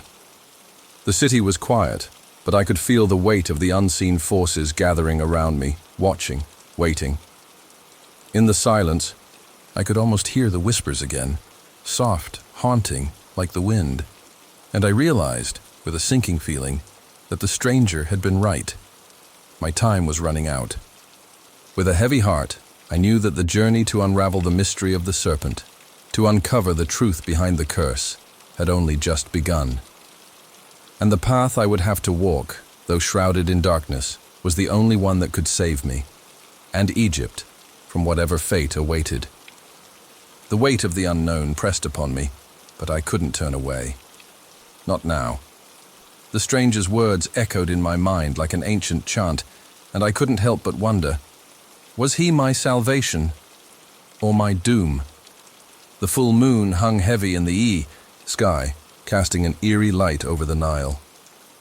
It bathed the land in a silver glow, and I stood there, on the banks of the river, my heart pounding in my chest. The air was thick with humidity, the scent of the earth, the water, and the night itself mingling around me. The ritual was forbidden, but the pull of the unknown was too strong. I had to know what my dreams meant. I had to unlock the secret that had been tormenting me for weeks. The serpent, the cold grip around my heart, the whispers in the dark. Each night, my dreams became more vivid, more desperate. They called to me, as if begging for attention, a warning that I could not ignore. And now, in the light of the full moon, I found myself standing in the very place where the answers might lie. The ritual had been passed down through generations, whispered about in hushed tones in the corners of the palace. It was not something one could perform lightly. It was forbidden. The priests had spoken of it only in stories, warnings of those who had sought to pierce the veil between the living and the dead, only to be consumed by what they found. But I had no choice. The stranger's words echoed in my mind, a reminder that time was running out. You must act before it is too late. I took a deep breath, steadying my nerves. The air felt colder now, as though the moonlight itself had reached out to touch the very core of my being. The ritual would begin. Soon I was not alone. Around me stood a group of trusted advisors and priests, each one nervous, their faces pale in the moonlight. They were here to ensure the ritual was performed correctly, though I sensed that none of them believed it would be successful. The forbidden nature of the ritual was enough to cast doubt in even the most devout hearts. Still, they had come, for they knew what was at stake. The future of Egypt, my kingdom, was hanging in the balance, and they were bound by duty. I felt the weight of their gazes, but I did not waver. The serpent had coiled around my heart long enough. I had to face it, no matter the cost. The priest who had agreed to guide the ritual stepped forward. His robes fluttered like dark wings in the night breeze. His face was obscured by shadows, but his voice was clear and deep, reverberating in the silence that surrounded us. Tonight, the veil between the worlds is thin, he intoned, his eyes locked on mine. The spirits of the ancients may walk among us. Are you prepared to face them, Cleopatra? To learn the truth that lies beneath the surface? I nodded, my throat tight with a mixture of fear and determination. I am ready, I whispered, though doubt flickered in my heart. The priest began to chant, his voice rising and falling in rhythmic patterns that seemed to echo with the pulse of the earth itself. The others joined in, their voices soft but steady, a chant that resonated deep in my bones. It was as though the very ground beneath us was trembling with anticipation. The moonlight shimmered on the water, reflecting the movement of the river, but it also cast long, strange shadows that seemed to stretch and twist unnaturally. It was as if the world itself was holding its breath, waiting for something to happen. Then, without warning, the air shifted. A breeze stirred, colder now, and the water of the Nile began to ripple, as though something beneath the surface had awakened. My heart skipped a beat, and a voice, soft but unmistakable, whispered in my ear. Do you seek the truth, Cleopatra? I spun around, my eyes wide, but there was no one there, only the rippling water and the moonlit shadows. My breath caught in my throat, but I dared not speak. The ritual was beginning, and now was not the time for fear. I had to see it through. The chanting grew louder, and the moon seemed to grow brighter, the light more intense. I could feel the pull of it, drawing me in, as though it were calling to something deep within me. The serpent, that cold, slithering thing, seemed to grow stronger, tightening its grip around my heart. My chest ached, and I gasped for air, but I did not move. I could not. The priest's voice rose higher now, and the ground beneath us trembled. The water of the Nile began to churn, rising up in waves that broke against the banks, as though something beneath the surface was rising with it. And then I saw it. A figure, dark and shadowy, rose from the river, emerging from the depths like a ghost from another world. Its form was vague, indistinct, but I could feel the power emanating from it. It was ancient, something older than time itself. The moonlight caught its outline, casting it in a soft glow, but I could not tell if it was real or some trick of the mind. The figure floated towards me, its presence cold, yet strangely familiar. As it approached, I could hear a voice, soft but clear, whispering in my ear once more. "Your heart is bound, Cleopatra. The serpent is a part of you. It has always been a part of you." I felt the shiver run down my spine. The serpent. It was me. I had always known it, deep down. The curse, the weight on my chest. It was not just a dream. It was a part of my very being. The goddess in my dreams, the dark figure, had been trying to warn me of this, trying to tell me that I could never escape what I was destined to become. "You are the serpent, Cleopatra," the voice whispered again, this time louder, more insistent. "You are both the curse and the cure. The choice lies within you." I felt a surge of power, a strange sense of clarity. The truth was staring me in the face, but I didn't know if I was ready to accept it. Could I change my fate? Could I escape the serpent's grip? Or was it too late? The figure raised a hand, and in an instant, the world around me seemed to shift. The moonlight became blinding, and the voices of the priests and my advisors faded into nothing. It was just me, now alone with the figure from the river. It reached out to touch me, its cold fingers brushing against my skin, sending a jolt of ice through my veins. "Will you accept your destiny?" the figure asked, its voice soft yet demanding. "Will you embrace what you are, or will you fight against it?" I felt the weight of its words in my very soul. The choice was mine. The serpent had marked me long before I had ever known it. But now, under the full moon, I had the power to decide. For a long moment, I stood there, torn, between the pull of destiny and the desire to escape the curse that had haunted me. The moonlight shone down, and the figure waited, patient, as if it knew the answer already. And then, with a final breath, I made my decision. "I will face it," I whispered, my voice steady now, no longer trembling with fear. "I will embrace my destiny." The figure nodded, and for a brief moment I felt a surge of warmth, a connection to something ancient and powerful.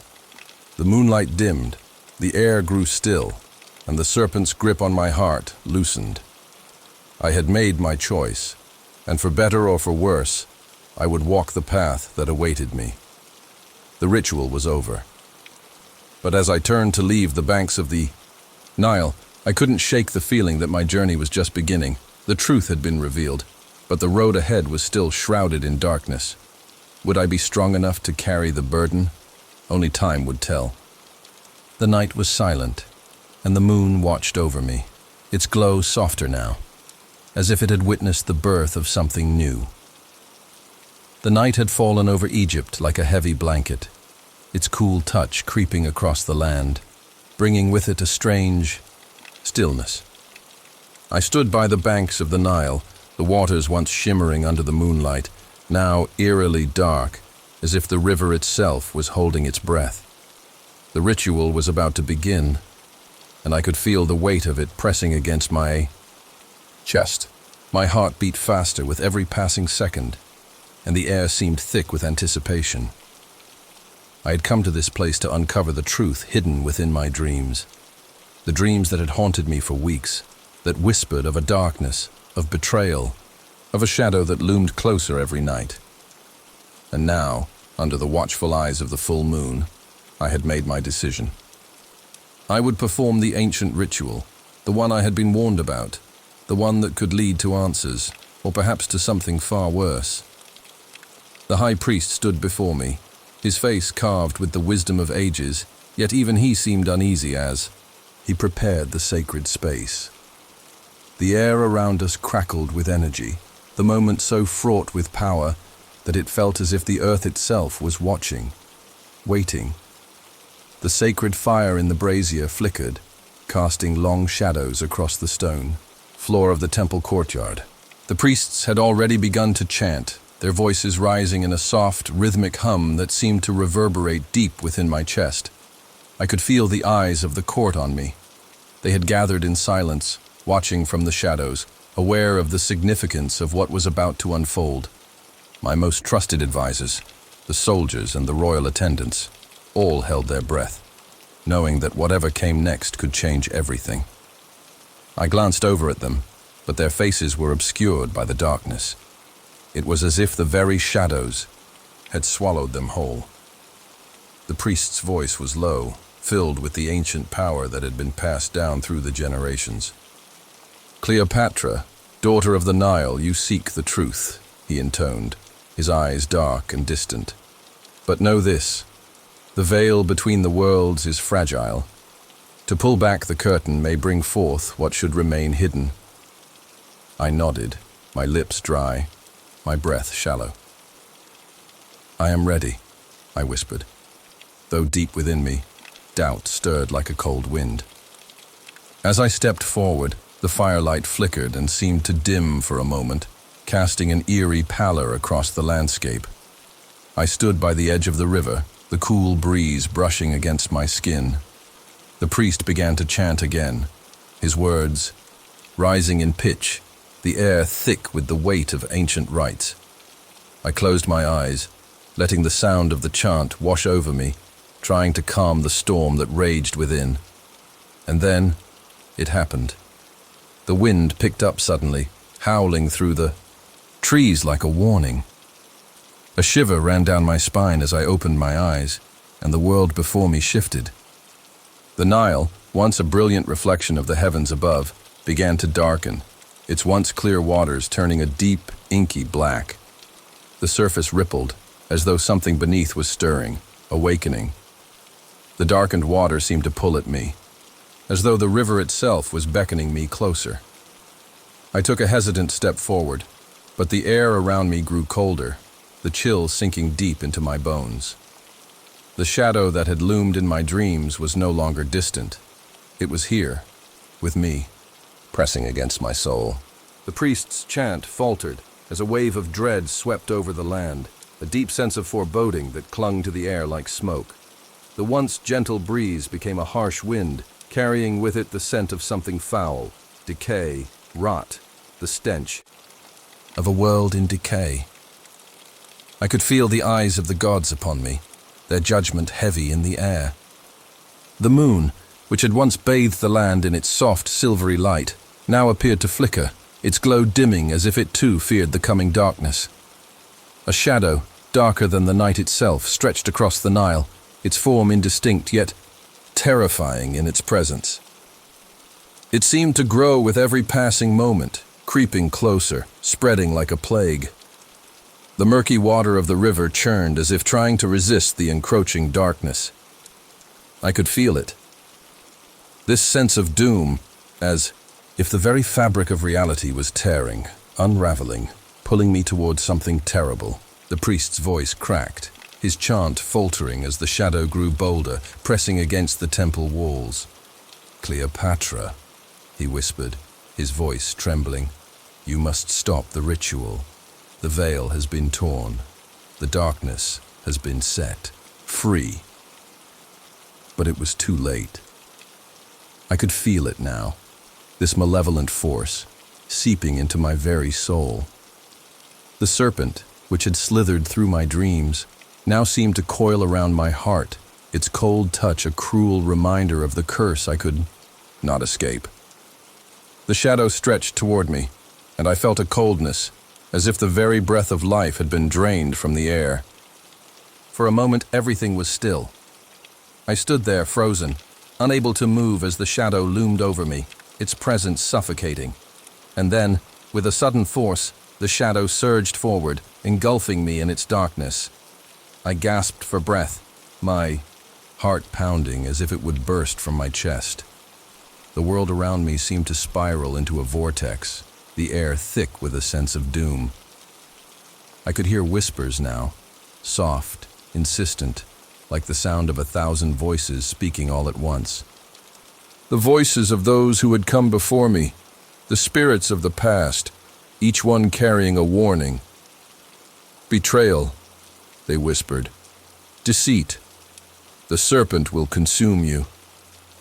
My knees buckled beneath me, and I fell to the ground, my hands clutching at the cold, damp earth. The once vibrant Nile was now a blackened river, its waters still and lifeless, as though it had been poisoned by the very shadow that now encircled me. The air was thick, suffocating, and I could feel the weight of it pressing down on me, crushing my spirit. In that moment, I realized the truth. I had not unlocked the secrets of my dreams. Instead, I had opened a door to something far darker, something I could never hope to control. The ritual had not brought answers, only more questions. The serpent had not been a guide, but a harbinger of doom. I had awakened the darkness, and now I could not escape it. But as the shadows closed in around me, I heard the priest's voice. Once more, weak but determined. Cleopatra, you must fight. You are the queen. The darkness will not claim you. Not yet. With a surge of strength, I rose to my feet, though my body felt heavy, weighed down by the power of the shadows that threatened to consume me. The moonlight flickered again, casting a faint glow over the river. The darkness had not yet won. I did not know how, but I would find a way to reclaim the light. The ritual had gone awry, but I was not defeated. Not yet. And as the shadow pressed closer, I vowed to fight, to stand against the veil of darkness that threatened to engulf my world. The Nile, still black and silent, seemed to wait for me to make my move. The night was long, and the shadow would not retreat easily. But I, Cleopatra, the last pharaoh of Egypt, would not yield to the darkness. Not now, not ever. It was the soft, golden hue of the setting sun that first brought him to me. He, a foreign general, standing tall and regal among the dusty soldiers, a stranger in a land of ancient history. His presence was commanding, yet his eyes, those deep, dark eyes, told of something far beyond his strength. The quiet wisdom in them, and the unsaid words that lingered between us, beckoned me toward him. It was not just his power that drew me in. It was the pull of something mysterious, something untold that made the air around us feel thick with unspoken promises. I first met him in the royal gardens, the place where I often sought solace away from the heavy weight of the throne. The scent of jasmine filled the air, and the sound of the water lapping gently against the stone fountain brought a sense of peace. But when I turned and saw him standing there, it was as if time itself had stopped. His name was Alaron, and though we came from different worlds, in that moment, it felt as though we had always known each other. There were whispers of our meetings. The court, ever so watchful, sensed the growing bond between us. The days passed, and with each stolen glance, each fleeting touch, I found myself falling deeper. Our conversations were like quiet, unspoken promises of things to come. He would speak of his homeland, of distant places and forgotten cultures, and I would listen, captivated by his voice, by the way he spoke with such passion. Yet with every moment we shared, something shifted. I began to notice the chill that crept into the space between us, the coldness that lingered in the air. Each kiss, though tender, felt colder than the last. A subtle tension gripped me, and my heart, once warm with the thrill of this forbidden love, began to feel heavy. The nights, once filled with soft laughter and whispered words, grew darker. The moonlight, which had once bathed us in its gentle glow, now cast shadows that seemed to cling to the edges of our moments together. I could feel it, something sinister, moving between us, an invisible force that neither of us could escape. There were times when I would look into Alaron's eyes, and I would see a flicker of something. It was not fear, not sadness, but something darker, something I could not name. And when I tried to reach out to him, to pull him closer, it was as if a wall had been built between us. A coldness that I could not penetrate, no matter how deeply I tried to dive into the depths of his heart. One evening, as we sat by the Nile, the stars above reflecting in the water like diamonds, I felt the weight of it all. The night was heavy, thick with the silence that only comes when something terrible is about to happen. I turned to him, searching, his face for the answers that had begun to elude me. "Alaron," I whispered, my voice trembling with uncertainty. "Do you ever feel like we are being pulled apart?" His gaze turned inward, as though the question had reached deep into the core of his soul. He did not answer immediately, his fingers lightly brushing mine. But even that touch felt colder than usual, as if the warmth between us was slipping away. "I don't know," he finally murmured, his voice low and strained. "But I feel it too." And in that moment I understood. It wasn't just my heart that was cold, it was the very world around us. Something was trying to keep us apart, something far more powerful than the love we had begun to share. The whispers in the court had grown louder, their voices now tinged with fear. The servants spoke in hushed tones, afraid to speak of it aloud. But I heard the stories, of curses, of forbidden loves that had ended in tragedy, of queens who had loved, only to be betrayed by the very gods themselves.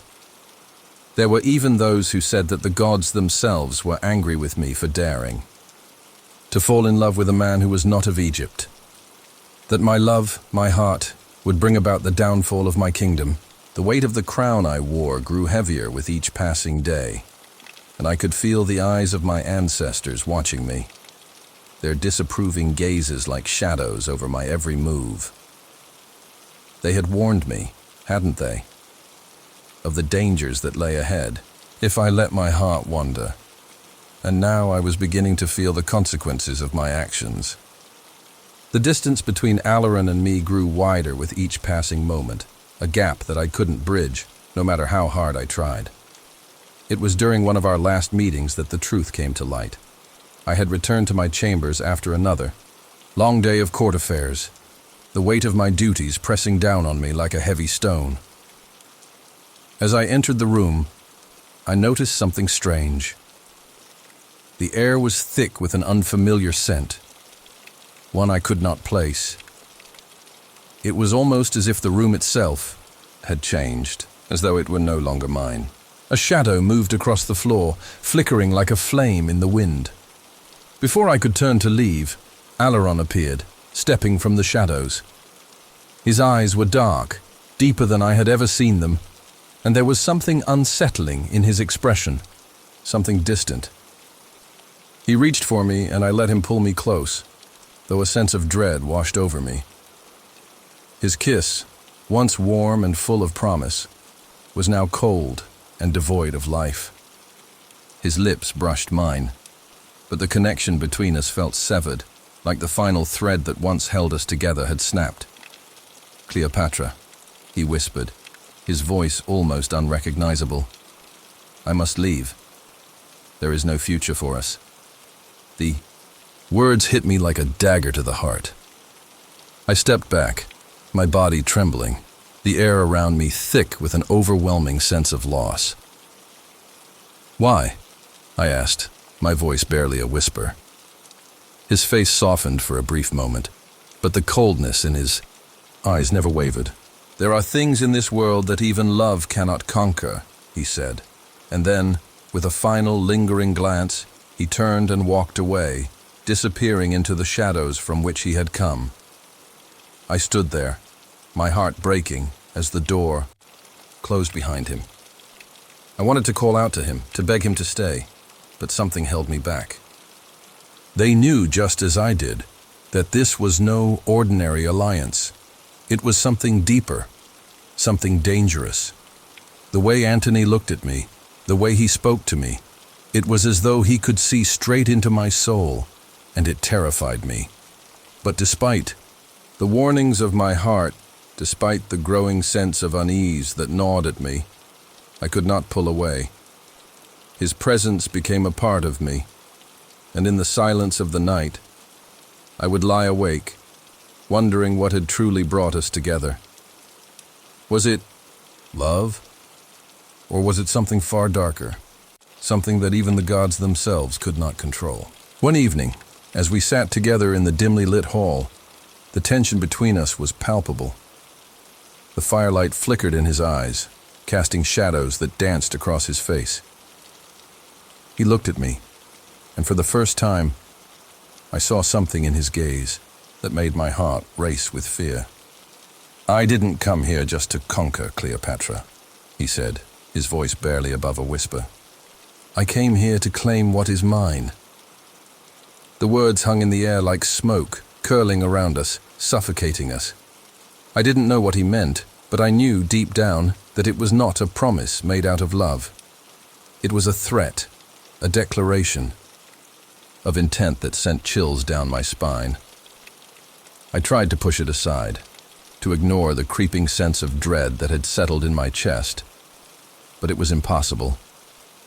It felt as though fate itself was playing a cruel game, weaving our lives together in a way that neither of us could control. Each moment with him was both a blessing and a curse, a union that promised power, but also foretold destruction. And so, as the days turned into months, I found myself caught in a storm, torn between the man I had come to care for and the weight of the future that hung over us both. The connection between us was undeniable, but so too was the darkness that seemed to follow him, that seemed to follow me wherever I went. I didn't know what the future held, but I knew one thing for certain. Mark Antony had come into my life for a reason, and that reason was not yet clear. All I could do was wait, to see how the story would unfold, to see what fate had in store for us both. But as I lay awake in my chamber that night, the moonlight filtering through the window, I couldn't shake the feeling that this was just the beginning, that whatever was coming, whatever fate had in store for us, was not something I could escape. And so I closed my eyes, feeling the weight of what was to come, and waited for the dawn to break. It was a night like no other when I first laid eyes on the mirror. It wasn't new, not by any means, but something about it had always intrigued me. I had passed it countless times in my private chambers, yet it never called to me in the way it did that evening. The mirror was old, a relic, from a time far before my reign, and it had always hung in the corner of the room, half hidden in shadow. Its frame was carved from dark wood, intricate and delicate, with symbols that seemed to shimmer faintly when caught in the right light. It wasn't a piece of art that one would easily forget, but it was a piece that most visitors would overlook, not giving it a second thought. But that night I found myself drawn to it, as if the mirror itself had somehow beckoned me. The air in the room was thick with the smell of incense, and the soft glow of the candlelight flickered around me, casting eerie shadows on the walls. I felt it, an unsettling silence that pressed in from all sides, as if the very walls were holding their breath. I couldn't quite explain it, but there was something about the night that felt wrong, something out of place. Curiosity got the better of me, and I approached the mirror. The moment I stepped in front of it, my heart skipped a beat. For a fleeting moment, I could have sworn I saw something shift in the reflection. something that wasn't mine. A flicker of movement. It was so brief, so subtle, that I thought perhaps my mind had been playing tricks on me. I took a deep breath, steadying myself, and leaned closer. My reflection stared back at me, but there was something strange about it. My eyes seemed different, darker, deeper. And my expression, it wasn't the calm, composed face I knew so well. No, it was a face twisted with sorrow, with fear. A cold shiver ran down my spine, and I quickly turned away, but the image lingered in my mind. I shook my head, trying to dismiss it, but the sense of unease wouldn't go away. The mirror had been in this room for years, yet I had never felt this way before. I knew it was just a reflection, just an illusion. But the more I thought about it, the more I couldn't shake the feeling that something was wrong. In the following days, the mirror seemed to be haunting me. I tried to avoid it, tried to focus on the affairs of the kingdom, on my responsibilities as queen. But every time I passed by the chamber, I felt an inexplicable pull toward it. It was as if the mirror was waiting for me to come back and look again. And so, I did. One evening, when the palace was quiet and the weight of the day had left me exhausted, I found myself drawn to the mirror once more. I stood before it, staring into the glass. At first, all I saw was my own reflection, the familiar features of my face, the regal posture I had long perfected. But as the moments passed, the air grew colder, the shadows deeper, and once again, I felt the pull. I watched as my reflection seemed to shift, to change before my eyes. My face, once calm and composed, twisted with emotion, fear, sorrow, despair. It wasn't just a reflection anymore. It was as if the mirror was showing me something deeper, something hidden, something I wasn't ready to see. And then, something happened that I will never forget. The reflection in the mirror began to speak. "I am you," the voice whispered, its tone soft, yet filled with an unmistakable sadness. I froze, my heart hammering in my chest. It couldn't be. It was impossible. Yet the voice was undeniable. It wasn't my own voice, but a version of it, slightly distorted, as if coming from a place far beyond the mirror, far beyond the world. I knew. "You will not escape," the voice continued, the words slipping out like a warning. "You will never escape." The mirror seemed to pulse with a dark energy, and I felt a chill spread through the room, seeping into my bones. I couldn't tear my eyes away. It was as if the reflection was trying to pull me in, trying to reach through the glass and into my very soul. I stumbled back, gasping for air, as if the weight of the moment had left me breathless. My heart raced, my hands trembling. I turned away from the mirror, desperately trying to regain control over my senses.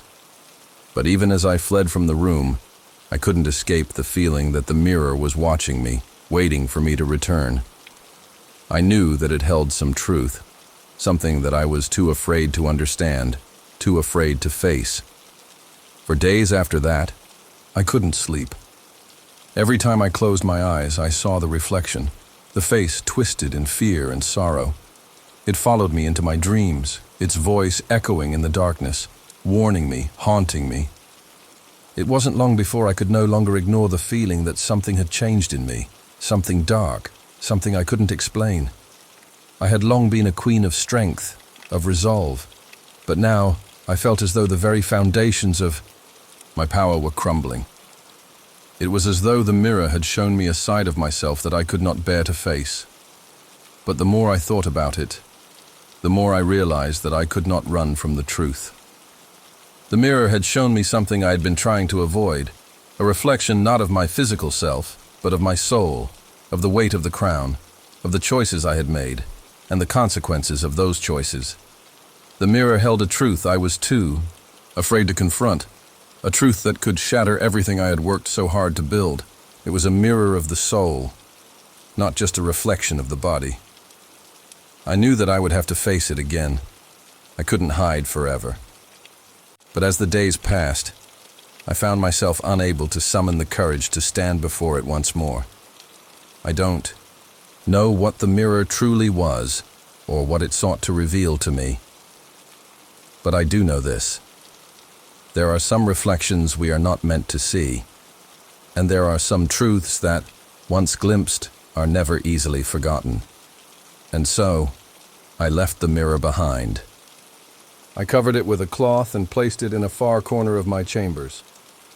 I chose to live with the uncertainty, to walk through my days without knowing the full extent of what that reflection had shown me. But even now, when I lie awake in the silence of the night, I sometimes wonder, what would have happened if I had looked into that mirror one last time? Would I have found peace? Or would I have found something far darker than I was ever meant to know? And so, I wait, knowing that the answers may never come. But the mirror, I am certain, is still there, hidden in the corner of my chamber, waiting for the day when I will be brave enough to face it once more. There are moments in life when the past doesn't seem distant at all, when the weight of history presses down on you, and you feel the eyes of those long gone watching you. I experienced such a moment during a visit to the royal tombs, a place of deep reverence and mystery, where the shadows of ancient pharaohs seemed to linger still, guarding their secrets. The air was thick with the scent of incense, the cool, damp stone walls echoing with the stillness of centuries. It had been an ordinary day, or so I thought when I decided to step into the tombs, feeling an inexplicable pull. Perhaps it was the quiet weight of responsibility as the ruler of Egypt, or the fact that my dreams had been plagued by strange visions of the past and those who came before me. But whatever it was, something within me urged me to visit the tombs that day. As I walked through the narrow corridors, the dim light of my torch flickered and danced on the walls. The tombs were a labyrinth of stone, winding deep into the earth, their walls adorned with carvings of gods, kings, and the dead. The deeper I went, the colder the air became, and an unsettling silence surrounded me, broken only by the distant echo of my footsteps. And then, just as I reached the heart of the tombs, I heard it. At first, I thought it was a trick of the mind, the sound of my own breathing too loud in the silence. But no, it was a melody, soft, haunting, and unmistakable. It echoed through the dark, ancient halls, winding around me like a delicate thread, pulling me further into the depths of the tombs. I paused, my heart skipping a beat. The sound was unlike anything I had ever heard before. It wasn't the wind, nor the sound of water dripping from the walls. It was music, but it came from nowhere. No instruments, no voices. Just a melody that seemed to come from the very stones themselves. I took a cautious step forward, my body tensing with the feeling that something was not right. The melody grew louder, more distinct, as though it was beckoning me closer. It filled the air, surrounding me in its eerie beauty, but it was a beauty that made my skin crawl. The haunting tune seemed to seep into my soul, pulling at something deep inside me, something I didn't understand. The closer I got, the more I felt the weight of history pressing in. The walls, adorned with ancient symbols and faded depictions of those who had passed on, seemed alive in that moment, watching, waiting. The air felt heavy, as though I was not alone. It was as if the very spirits of the tombs had risen, their voices carried in the music that echoed through the darkness. I moved cautiously forward, unable to shake the feeling that something, or someone, was watching me. The melody continued to play, its rhythm slow and sorrowful, as though it was telling a story of the past, a story of those who had been laid to rest here, forgotten by time, but not by the tombs themselves. And then, in the deepest part of the tomb, I saw it, a figure, faint and shadowed, standing at the end of the corridor. It was impossible to make out its features, but the presence was unmistakable. a figure, standing silently, watching me. My breath caught in my throat, and I froze in place, my heart pounding in my chest. The music didn't stop. It continued to play, a soft, mournful tune, as though the figure was somehow part of it, the two inseparable, woven together by the past. I took a cautious step forward, my feet barely making a sound on the cold stone floor. My eyes never left the figure, and I could feel my pulse quicken with each step. And then, the figure moved. Slowly, almost imperceptibly, it drifted toward me. I gasped, stepping back, my breath shallow. But still, the music continued, unwavering, as if the tombs themselves were alive with the echoes of those who had passed on. Who are you?" I whispered, my voice trembling in the still air. The figure did not answer, but the music seemed to grow louder, more intense, as though the tombs were speaking to me, urging me to listen. It was then that I realized it wasn't just music. It was a message. The melody was carrying with it a warning, a sorrow, a story from the past that had not yet been told. The voices of the long-dead pharaohs and their queens, the ones who had ruled this land before me, were speaking through the music, their legacy living on in the very stones around me. I took another step back, my body trembling. The figure, though shadowed, seemed to be waiting for me to understand, waiting for me to grasp the meaning of the music. The melody echoed in my mind, wrapping itself around my thoughts, urging me to listen, to hear what had been lost to time.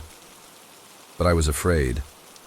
I had always prided myself on my strength, my resolve. But in that moment I felt small, insignificant, like a mere visitor in a place where I didn't belong. I had come seeking answers, but now I feared the truth. The music had become overwhelming, its notes weaving through my thoughts like a thread that couldn't be undone. I turned to leave, my legs shaking beneath me. The figure, still silent, did not follow, but the music did. It continued to play, echoing through the tombs, louder now, as though it was chasing me, urging me to stay. I rushed back through the winding corridors, my heart racing, my breath coming in short, ragged gasps. The music followed, growing fainter, with each step, but still there, lingering in the back of my mind. It was a haunting, beautiful thing, this song of the tombs, a song that told stories, both ancient and timeless, a song that lived in the very walls of the tombs themselves. When I finally emerged into the fresh air, I stopped to catch my breath, my heart still pounding. The sun was setting on the horizon, casting long shadows over the land. I was back in the world I knew, yet the memory of the tombs lingered in my mind, the music still echoing in my thoughts. I never returned to the tombs after that day. I never spoke of what I had heard, what I had felt. But the music, the eerie, haunting melody, stayed with me, as though it had become part of my own soul, woven into the fabric of my being.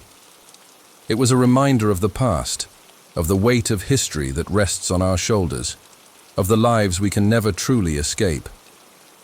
I often wonder, when the night is still, if the music still plays in those tombs, if the spirits of the ancient pharaohs still whisper their secrets to those brave or foolish enough to listen. And I wonder if one day the tombs will call to me again. But for now, I hold on to the memory of that haunting melody, a reminder that the past, though buried, is never truly gone. It lives on, in the music, in the silence, in the stones, and in me.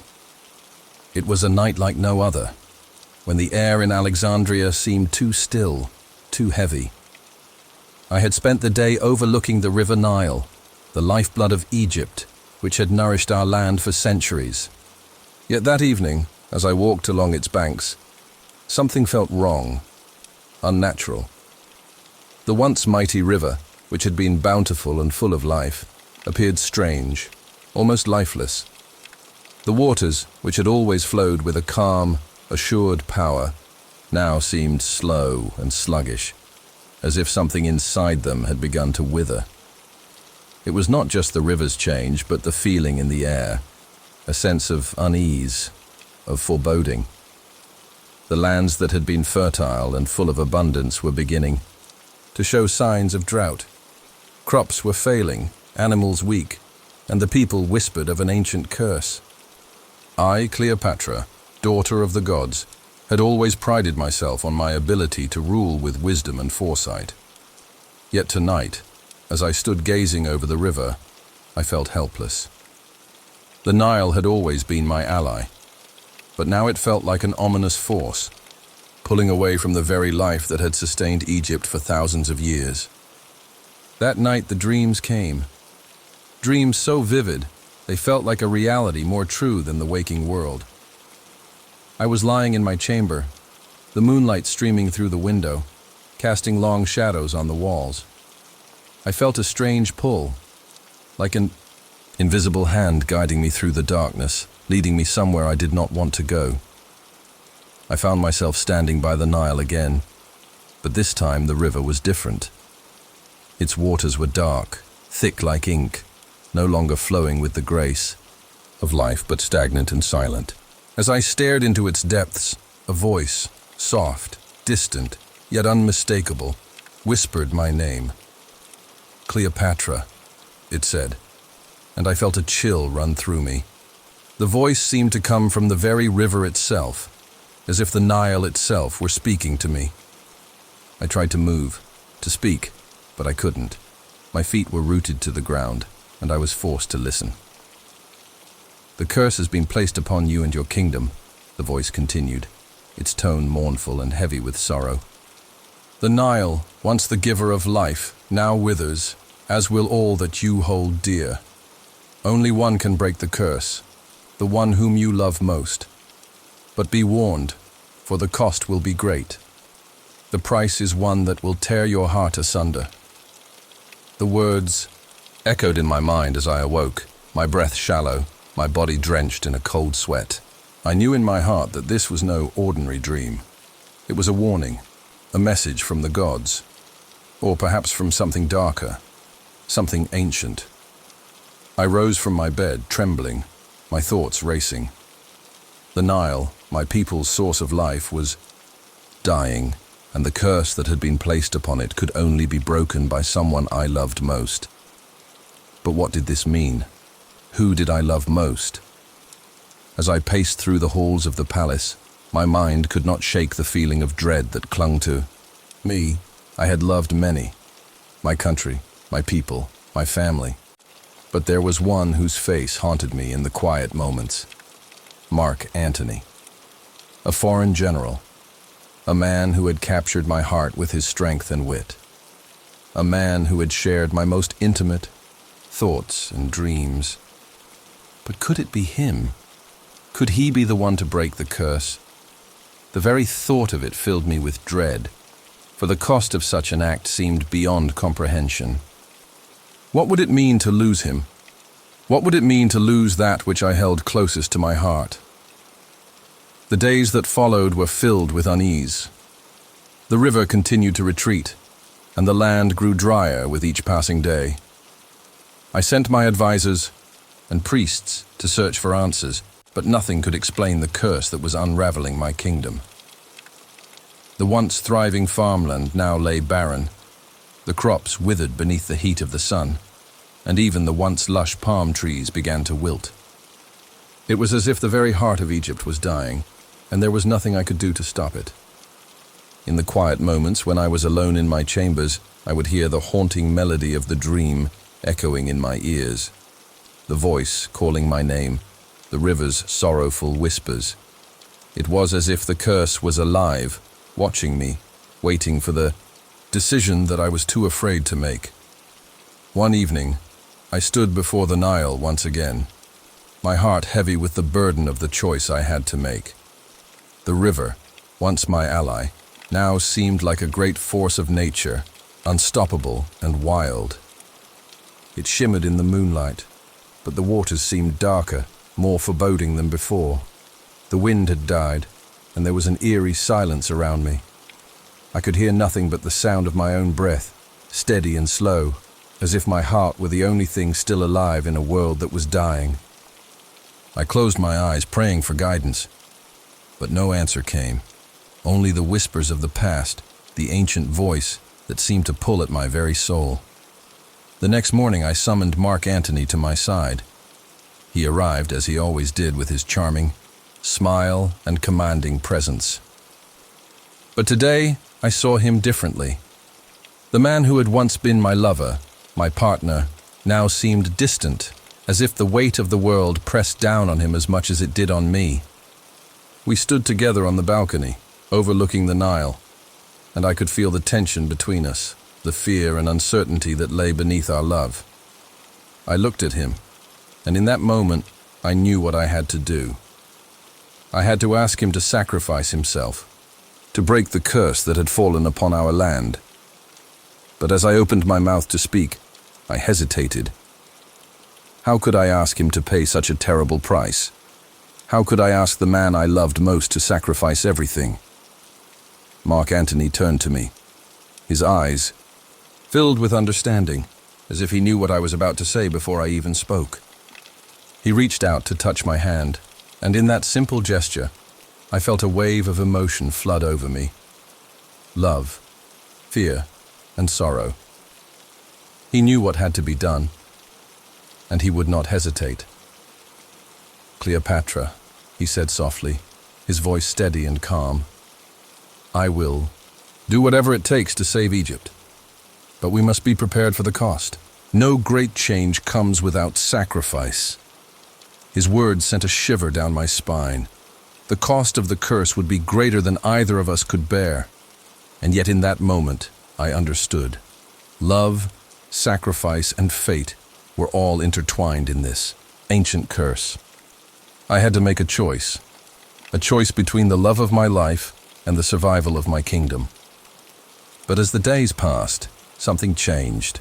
The Nile, once so barren, began to show signs of life. The river's waters slowly began to rise, filling the land once more with the promise of abundance. Crops began to grow again, and the land began to heal. It was as though the very heart of Egypt had been restored. Still, I couldn't forget the warning. The curse had been broken. But at what cost? What price had we truly paid to restore our kingdom? As the moonlight shone on the Nile, that night I stood by its banks, gazing at its flowing waters. The curse had been broken, but the weight of its memory would remain forever in my heart. The price we paid, though unseen, was one that neither Mark Antony nor I could fully understand. We had given all we could, and in the end, we had saved Egypt. But love, as I had learned, often comes with a price too great to be measured. And so, I stood there, the river before me, the land at my feet, and the weight of the past in my heart. The curse was broken, but its story would never truly end.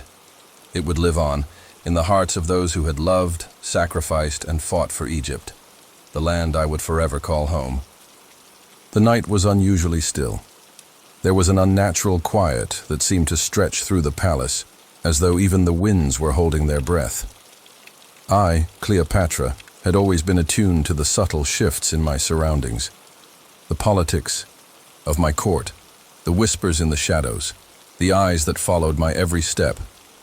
All of it was part of my life, and I had learned to navigate it with grace and precision. But tonight, something felt wrong, as if the very air was thick with secrets that demanded to be uncovered. I had always trusted my advisors, those closest to me. After all, they were the ones who helped me rule Egypt. They knew my mind, shared my vision, and stood by my side as we fought to preserve our kingdom. But there had been murmurs lately, whispers that I could not ignore. Something had changed. The loyalty of those around me felt fragile, like a thread that could snap at any moment.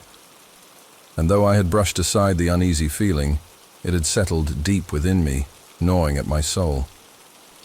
It was in the middle of the night, that I finally decided to act. I had a trusted servant, a loyal soul who had served my family for years. I called for him quietly, asking him to bring me something. A letter. A simple note that I had been suspicious of for days. It was from a source within my court, but the handwriting was unfamiliar. The contents of the letter were even more troubling, suggesting that one of my closest allies might be plotting against me, working with my enemies. The suspicion had begun months earlier in small, almost imperceptible ways. It started with a shift in the tone of one particular advisor, a man I had trusted like a brother, Seneca. He had been with me for years, advising me on matters of state, strategy, and diplomacy. But recently, his actions had seemed less aligned with my interests. His words were careful, calculated, and there were moments when his eyes would linger on my enemies in a way that unsettled me. I had dismissed these thoughts, as I often do when paranoia begins to take root. But now, with the letter in my hand, I knew I could not ignore them any longer. I walked through the halls of the palace, my heart beating faster with each step. My mind raced with possibilities. Who could it be? Who among those I trusted could betray me so completely? The betrayal of an enemy is one thing, but the betrayal of someone within your own circle is a wound that cuts deeper than any sword. I made my way to the chamber where Seneca was staying, his quarters situated near the heart of the palace. The palace, with its labyrinthine hallways and hidden passages, often felt like a place where secrets could fester unnoticed. But tonight, it felt like the walls themselves were closing in on me. The guard at the door nodded as I approached, and I gestured for him to stand aside. I didn't need to announce myself. I was Cleopatra, Queen of Egypt, and when I walked into a room, it was not for anyone to question. The door creaked as I pushed it open, the dim light of the room flickering as if to welcome me into the dark. Seneca sat by the window, his back to me. He had always been a man of composure, a steady presence in the midst of turmoil. But tonight, I could sense something different in the air. It was as if the very essence of the room had changed. There was a tension, a weight, that had not been there before. I stood there for a moment, my mind spinning, gathering the courage to confront him. "Seneca," I said softly, my voice low but steady. He turned slowly, his face betraying nothing, but his eyes were different. There was something cold about them, something that I had never seen before. For a moment, neither of us spoke. The silence between us stretched, thick with the unsaid. "Your Majesty," he said, rising from his seat with a polite bow. "What brings you to my chambers at this hour?" I stepped forward, holding the letter tightly in my hand. "I found something," I said, my voice hardening. "Something that concerns me deeply." I watched his eyes flicker, just for a second, but it was enough. In that brief moment, I knew. I knew that the betrayal I feared was real. I held up the letter, my fingers trembling ever so slightly. "This letter," I said, "it mentions your name. It suggests that you have been working with my enemies, that you have been plotting against me." For a moment, Seneca didn't move. He didn't even blink. But then, he took a deep breath. And in that breath, I felt something cold, a chill that sank into my bones. He didn't deny it. He didn't even seem surprised. "You are mistaken," he said, his voice calm, too calm. "This is a misunderstanding, Cleopatra. The enemies you speak of are not mine. I am loyal to you, as I always have been." But I could see through the lie. I could feel the distance in his words, the hollow ring of them. His gaze no longer held the warmth it once did. There was no affection, no trust between us now, only a cold, calculating distance. "Loyalty," I said, my voice barely above a whisper, "is something that is earned. And I trusted you, Seneca. I trusted you. More than anyone. I took a step closer, my eyes never leaving his. But I see now that trust was misplaced. There was a long, heavy silence between us. Seneca's face remained unreadable, but I could see the faintest glimmer of something in his eyes. Regret? Fear? It was hard to tell. But whatever it was fleeting. "You've chosen your path, Seneca," I said, my voice hardening. "And so have I." I turned and began to walk toward the door, my mind racing with the implications of what had just happened. The betrayal was not just a personal wound, it was a blow to my entire kingdom. If someone so close to me had been working against me, then who could I trust? What other shadows lurked in the corners of my court, waiting to strike when I was most vulnerable? I reached the door, but before I could leave, Seneca's voice stopped me. "Cleopatra," he called softly. "You don't understand. I had no choice." I paused, my hand on the door, but I didn't turn around. I couldn't bring myself to face him again. Not now.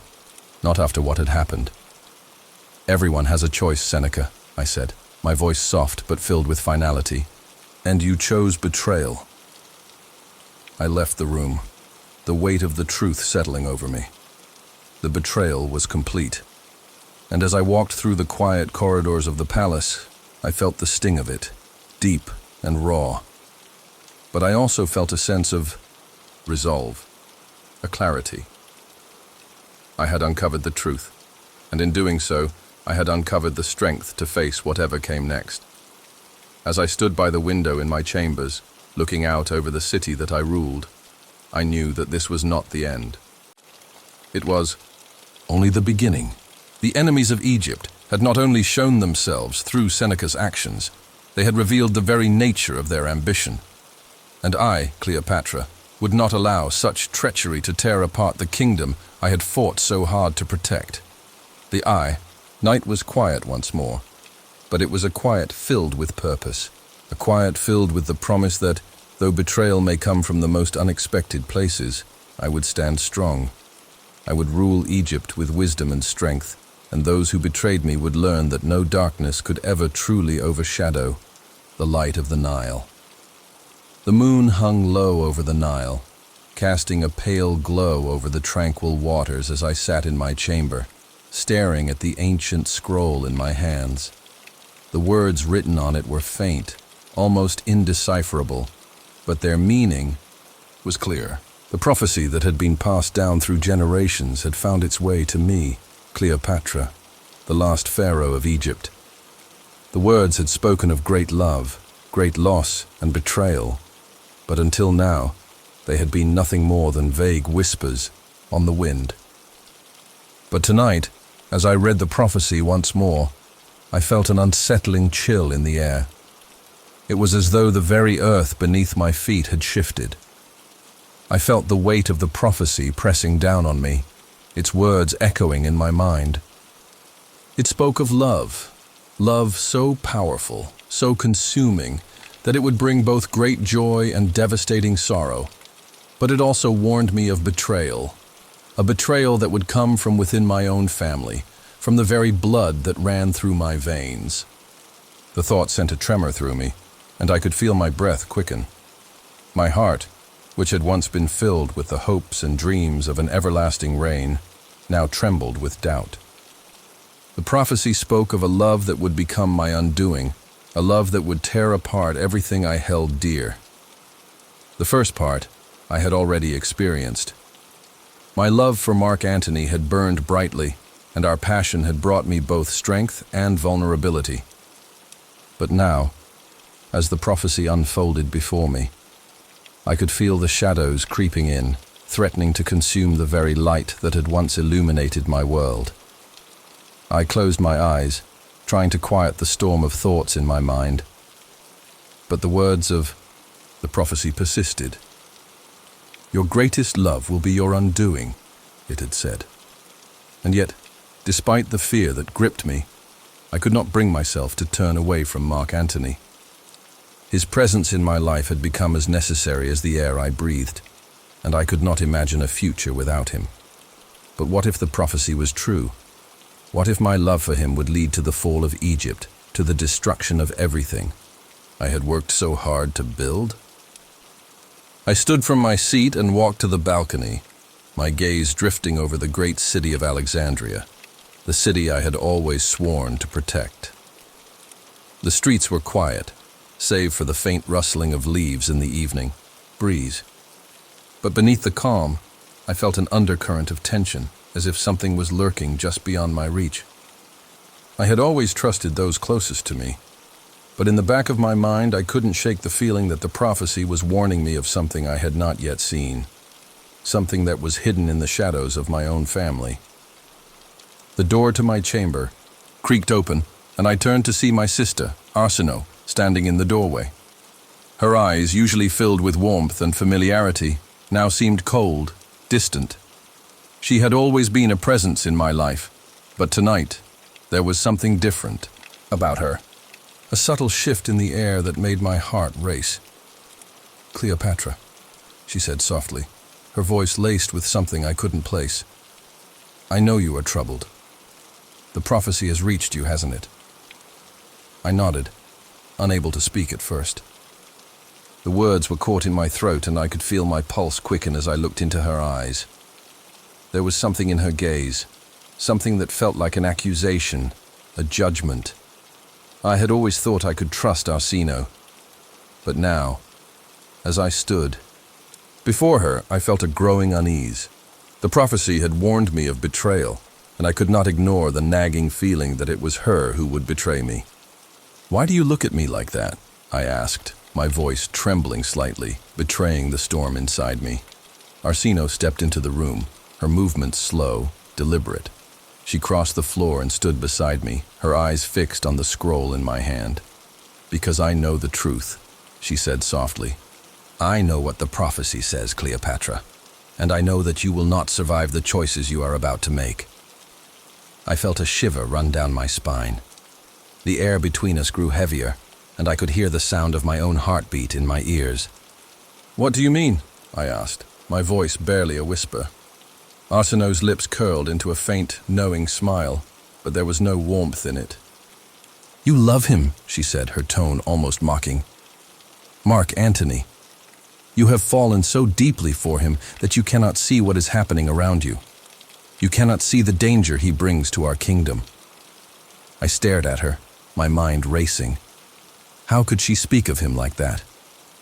Mark Antony had stood by me through everything, had shared my dreams for Egypt's future. How could my own sister suggest that he was a threat? And yet, in her eyes, I saw something that made me pause, something that made me question everything I thought I knew. "You are blinded by your love, Cleopatra," Arsinoe continued, her voice rising with each word. "But the prophecy is clear. He will be your undoing, and you will lose everything because of him." Her words stung, but it wasn't the sting that troubled me. It was the truth in them, a truth I had been unwilling to see. Could Mark Antony truly be the source of my downfall? And could Arsinoe, my own sister, be the one to betray me? "Is this why you've come here?" I asked, my voice barely above a whisper. "To warn me or to destroy me?" For a long moment, Arsinoe didn't answer. The silence stretched between us like an eternity.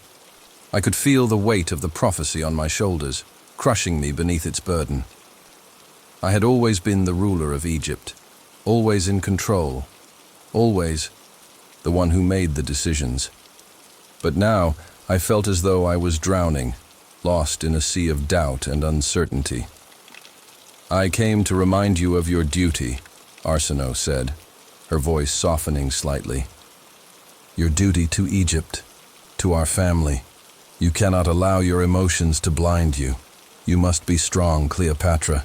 You must be the ruler your people need, not the woman in love with a foreign general." Her words echoed in my mind, each one a dagger to my heart. But as I stood there, looking into her eyes, I knew something that I hadn't wanted to admit before. The prophecy was real. and it was already unfolding. I turned away from her, my heart heavy with the weight of the choices before me. The love I had for Mark Antony, the bond that had once seemed unbreakable, was now a thread that could snap at any moment. The betrayal from within my family, from someone I had trusted with my very life, was inevitable.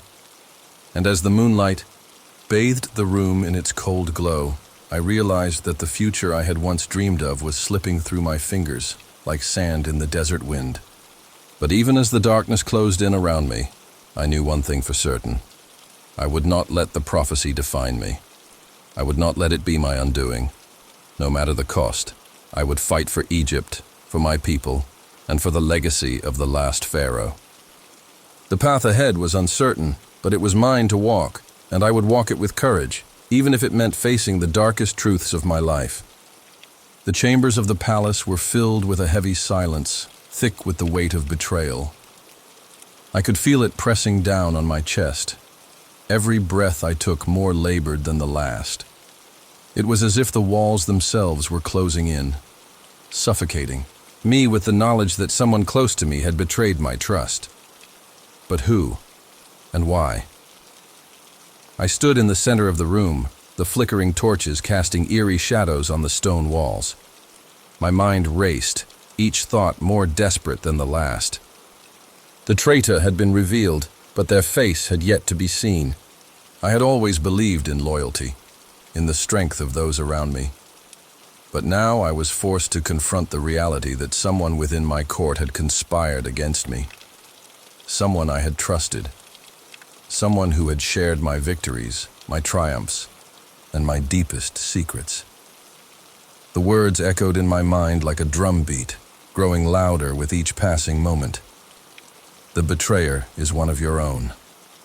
It was impossible to ignore the tremor in my voice as I whispered to myself, who could it be? I walked slowly toward the grand hall, my heart heavy with the burden of what was to come. The traitor would be brought before me now. I had summoned them, and they would face me. The weight of the moment hung in the air like a storm waiting to break. My hands trembled as I reached for the heavy bronze door, pushing it open with a slow, deliberate motion. The court was gathered, faces lined with uncertainty, whispers trailing like smoke behind each one of them. I could see the faces of my most trusted advisors, my family, my inner circle, all of them standing in tense silence. They knew what had happened, but none of them dared speak. The traitor stood among them, their face hidden behind a mask of false composure. I could feel the eyes of the room on me, waiting for me to act, waiting for the ruler of Egypt to decide what was next. The traitor stepped forward at my command. Their movements were stiff, calculated, as if they had already rehearsed their part in this tragic play. My gaze locked onto them, my heart pounding in my chest. I could see the sweat on their brow, the tremor in their hands. "You have betrayed me," I said, my voice cold, cutting through the air.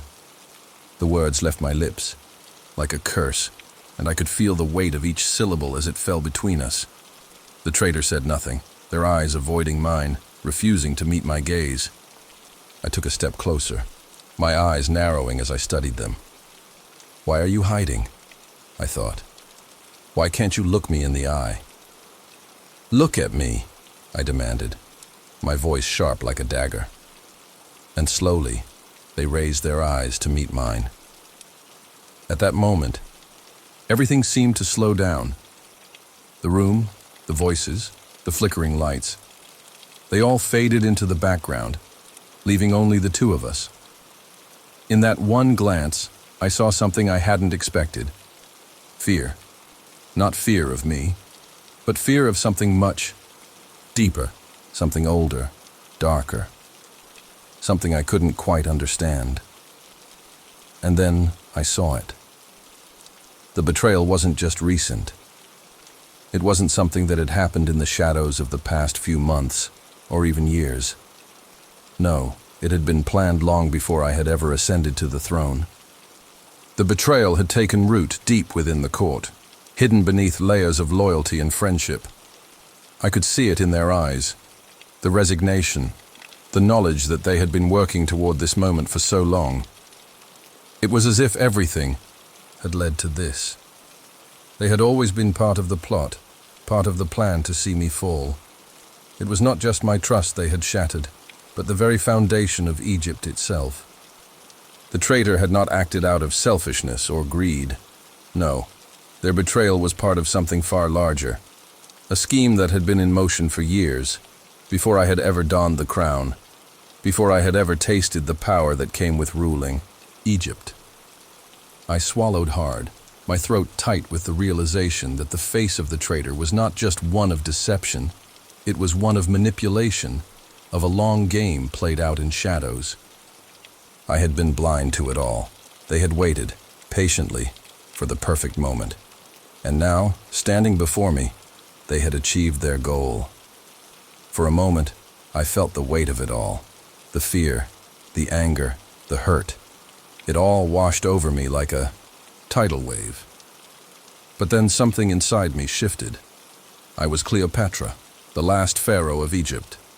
I had faced greater challenges, deeper betrayals, and I had always emerged victorious. This would be no different. I looked at the traitor once more, my eyes hardening with the knowledge of their treachery. "Why?" I asked, my voice barely above a whisper. "Why would you do this?" The traitor's face remained stoic, their lips pressed tightly together. For a long moment there was no answer. Then, as if the weight of my question had finally broken through, they spoke. "Because you were always a pawn in a game much larger than you could ever understand," they said, their voice low, almost regretful. "Your rise to power was never meant to last. We knew you would be too distracted by love, by ambition, by the desires of your heart. And we waited. We waited until the right moment, until the right time to strike. But you were never supposed to be the one to lead Egypt. Not like this." I felt a chill run down my spine. The words hung in the air between us, and I could feel the blood drain from my face. The betrayal had never been about me personally. It was about Egypt, about the power that Egypt represented, and the people who had waited for the perfect moment. To topple me from the throne had always been watching, always plotting, always waiting for my downfall.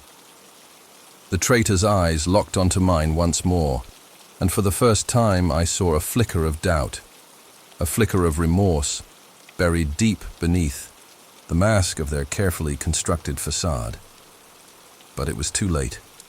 The damage had already been done. I turned away, my heart heavy with the knowledge that the very people I had trusted to stand by me had been working to see me fall. But in that moment, I knew something else. The legacy of Egypt could not be undone by one act of betrayal. It could not be taken down by the hands of a single traitor. No, I would rise above this. I would restore Egypt. I would reclaim what was mine. And the traitor, no matter their reasons, would pay the price for what they had done.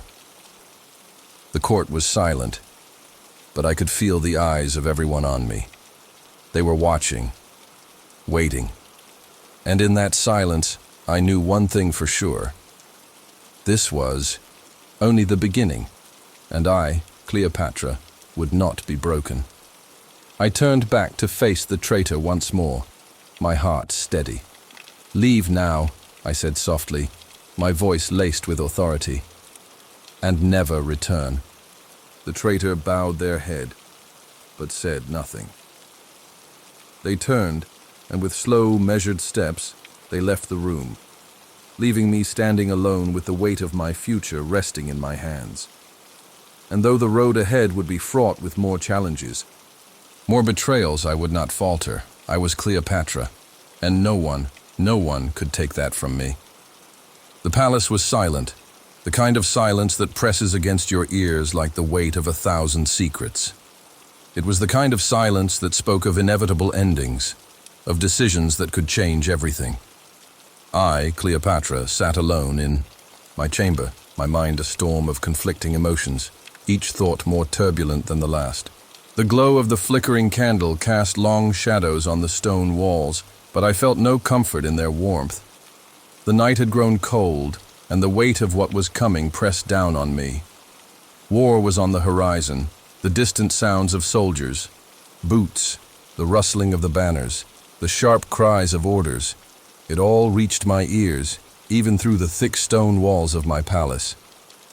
My kingdom, my people, my legacy, everything I had fought for, was about to be torn apart.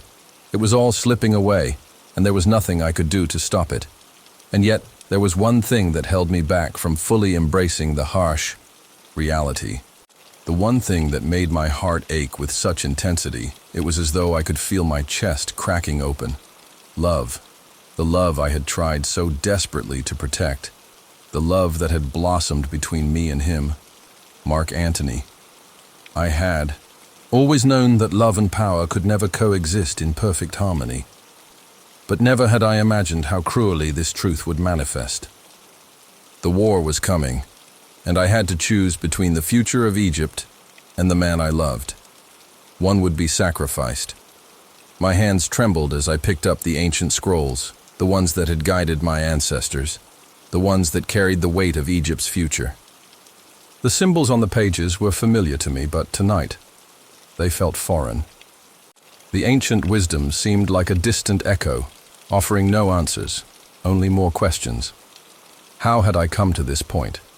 How had my life, once so full of purpose, become a series of impossible choices? I walked slowly to the window, staring out over the Nile. The moon hung low in the sky, casting its silver light across the water. The river that had been the lifeblood of my people, the river that had carried my ancestors and their dreams, how much longer would it flow freely? How much longer would Egypt stand as a beacon of strength? I closed my eyes, and for a moment, I could hear the whispers of my ancestors, the soft murmurs of those who had come before me. They had all faced moments of impossible choice, moments where love and duty clashed, where the weight of leadership threatened to consume them. I felt their presence now, their voices rising within me like a chorus, urging me to act, to make the right choice. But what was the right choice? I turned away from the window, my heart heavy with the knowledge that I was on the precipice of a decision that would determine the fate of not just Egypt, but the man I loved. Mark Antony had already pledged his loyalty to me, his love for me had been clear from the beginning. But I had always known that love alone would not be enough. War was inevitable, and it was coming for us, for all of us. I could hear the voices of my advisors outside the chamber, their murmurs rising like a storm ready to break. They too knew that war was coming. They too knew that the choice had to be made. I walked to the door, the cold stone beneath my feet grounding me in the reality of what I was about to face. The world outside was dark, filled with the chaos of impending war. My people, my soldiers, my family, they all looked to me for guidance. They trusted me to make the right decision. But how could I choose between the love that had set my soul ablaze and the kingdom I had sworn to protect? I stepped out into the hall, where the flickering torchlight cast shadows on the ancient walls. The weight of my crown, which had once felt like a symbol of my power, now felt like a heavy burden, a reminder of the responsibility that had been placed upon my shoulders. As I walked toward the council chamber, I saw him, Mark Antony, his broad shoulders, his commanding presence, the strength in his eyes. He was everything I had ever wanted. He had come to me in my time of need, standing by my side against the forces that sought to destroy me. His love had been my solace, my refuge, in the darkest of times. But now, standing before me, I saw the truth that I had been avoiding. Our love could never survive this war. One of us would fall, and I feared it would be him. "Cleopatra," he said softly, his voice carrying the weight of 1,000 unsaid words. "The war is coming. There is no more time. We must act now." His words were a cold reminder of the reality we both faced. We could no longer hide from the truth. There was no escaping the war that was upon us. But as I looked into his eyes, I saw something else. Something that tore at my heart. I saw the same fear I felt, the same dread. He too knew that this was our final moment. "I know," I whispered, my voice barely audible. "I know, Antony. But what are we to do? Our love, it can't survive this. We both know that." His eyes softened, and he reached for my hand, his touch warm against the coldness that had settled in my soul. "You are Egypt, Cleopatra. You are the heart of this kingdom. Without you, there is no Egypt. I would die for you, but I would also die for Egypt. The war is coming, and it will not wait for us." Tears welled up in my eyes, and I turned away, unable to face the depth of his words. His love, his sacrifice, it was too much to bear. How could I ask him to choose between me and his duty to Rome? How could I bear to be the cause of his downfall? "You must go, Antony," I said, my voice trembling with the weight of the decision. "You must save yourself. I cannot bear to watch you fight for me when you have your own kingdom to protect." He stepped closer, his presence enveloping me like a shield. "And you, Cleopatra, what will become of you?" I looked out over the Nile again, my heart heavy with the knowledge that I was facing the impossible. The river below flowed quietly, as though it had no care for the struggles of mortals. But I knew that its current would never be the same again. The love I had fought to protect would either carry me to safety or drown me in the tides of war. "Whatever happens," I whispered, "know that I have always loved you. Always." I could see the pain in his eyes, the understanding that we were both trapped in a fate neither of us could control. But in that moment, I made my choice. For Egypt. For the legacy of my ancestors. I would choose the kingdom, for I was its queen, and I could not abandon it. The night stretched on, the weight of my decision pressing heavily on my soul. The war would come, and I would face it with all the strength I had. But my heart would always belong to the man I had loved and lost. And as the dawn crept over the horizon, I knew the world would never be the same. My world, Egypt's world, and the world of the man I had given my heart to were all on the edge of something irreversible. The night of despair had ended, but the cost would be felt for generations. The flickering light of the oil lamp was the only source of warmth in my chamber. The heavy stone walls pressed in around me, their silence unbearable, as though the very palace had become a prison. I sat alone, my thoughts tangled in a web of confusion, fear, and despair. The stillness in the air was suffocating, yet my mind was anything but still. It raced with thoughts I could not escape, doubts I could not silence. Night after night I had found myself lying awake, my thoughts spiraling into madness. I had grown used to the quiet of the palace, the hum of life outside my walls, but lately, all of it had started to feel distant, far away, as though I was drifting further and further from reality. Each night I closed my eyes, hoping for sleep, but what awaited me was not rest. The shadows of the chamber twisted into figures that I could not name. I would wake in a cold sweat, heart pounding in my chest, only to find myself alone, surrounded by the same silence, the same emptiness. But the worst part, the part that gnawed at my soul, was the feeling that I wasn't alone. It was as though something or someone was watching me from the shadows. I could feel it, the cold gaze, the lingering presence that refused to leave me. I would turn quickly, expecting to see a figure in the corner of the room. But there was nothing. Nothing but the darkness that clung to every corner. There were nights when I heard whispers, faint voices that seemed to come from nowhere, carried on the wind that howled through the narrow corridors of the palace. I would strain to listen, desperate to understand, but the words were always just out of reach. A name? A warning? I could not tell. It was maddening, this constant sense of being on the edge of something I couldn't grasp. And then there were the dreams. They were vivid, haunting, each one more unsettling than the last. I would find myself standing on the banks of the Nile, the river stretching endlessly before me, its waters dark and foreboding.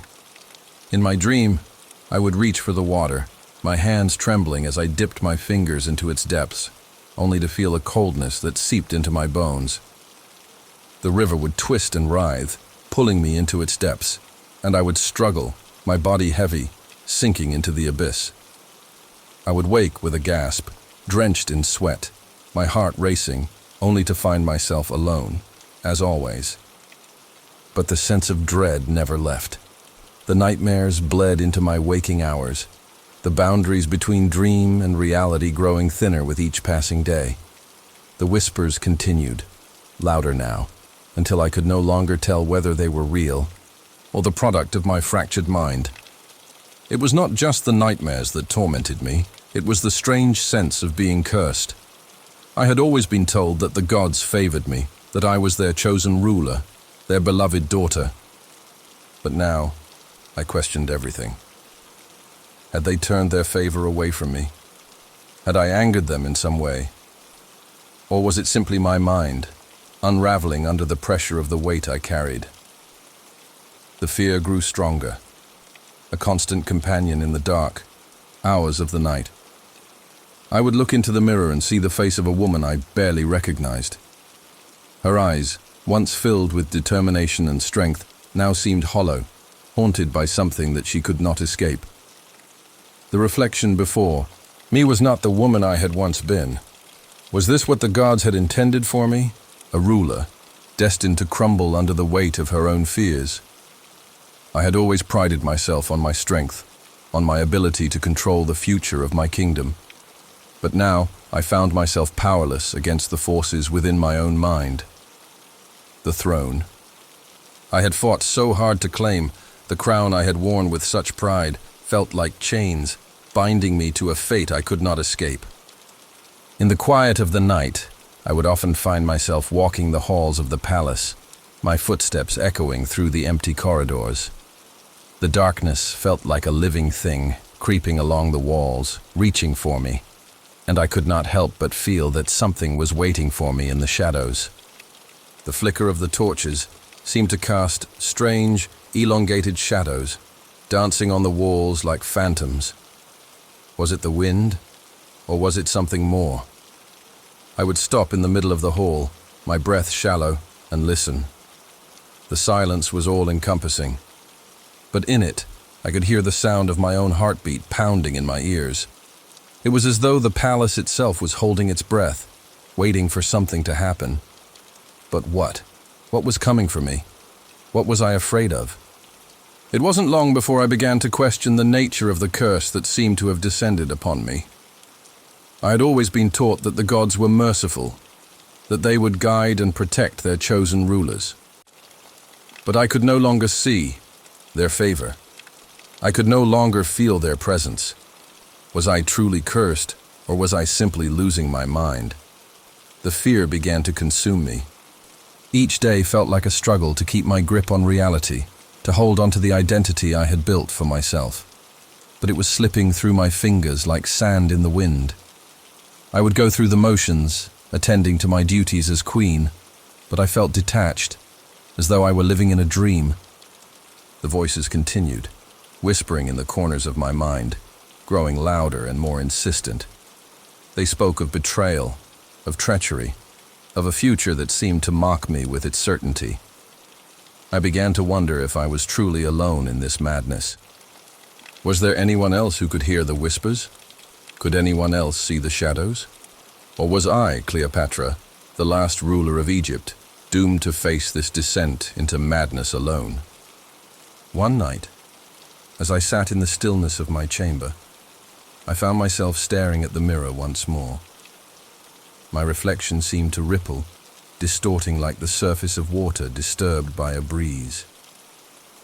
I blinked, and the face before me shifted, becoming something else. The woman in the mirror no longer looked like me. She was older, her face drawn with sorrow, her eyes dark and hollow. She smiled, but it was not a smile of warmth. It was a smile that spoke of a past long gone, a future already decided. And then she whispered my name, Cleopatra.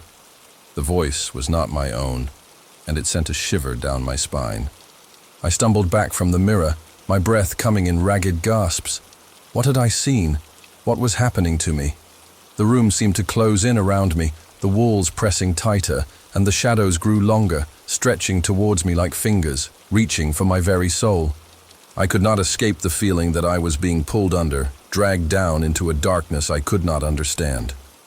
The nightmares, the whispers, the coldness that clung to my bones, they were all part of something greater, something that I could not control. As the night wore on, I sank into the depths of my thoughts, unsure of what was real and what was not. The curse, the madness, it all blurred together, a tangled mess that I could not untangle. I was trapped in a world of my own making, and I could not see a way out. But still, through the fog of fear and confusion, a voice inside me whispered, "Endure." Perhaps the gods were watching after all. Perhaps they were waiting for me to find my way back. Or perhaps they had already decided my fate. In the end, I was left with only one choice: to endure the madness and the curse, to face the shadows and the whispers, until the dawn finally broke. The tension in the air was thick, almost palpable. In the heart of Alexandria, the great city of Egypt, the palace felt like a fortress on the verge of war. But it wasn't just the preparations for battle that weighed heavily on my mind. It was something far more ominous, something I couldn't escape no matter how hard I tried. Mark Antony stood by my side, his presence comforting in these uncertain times. His strong, unwavering stance was a beacon of strength amidst the turmoil that threatened our kingdom. Together, we had fought many battles, both on the battlefield and in the court. But now we faced something entirely different. Something we couldn't see or touch, but could feel lurking in the shadows. The war we were preparing for was unlike any we had faced before.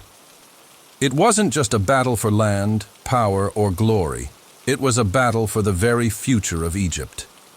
Rome's legions, led by Octavian, advanced closer with every passing day, their threat growing stronger. Yet, for all our military might, for all the strategies we had devised, there was an unsettling feeling in my chest, a fear I couldn't shake off. It came to me in dreams.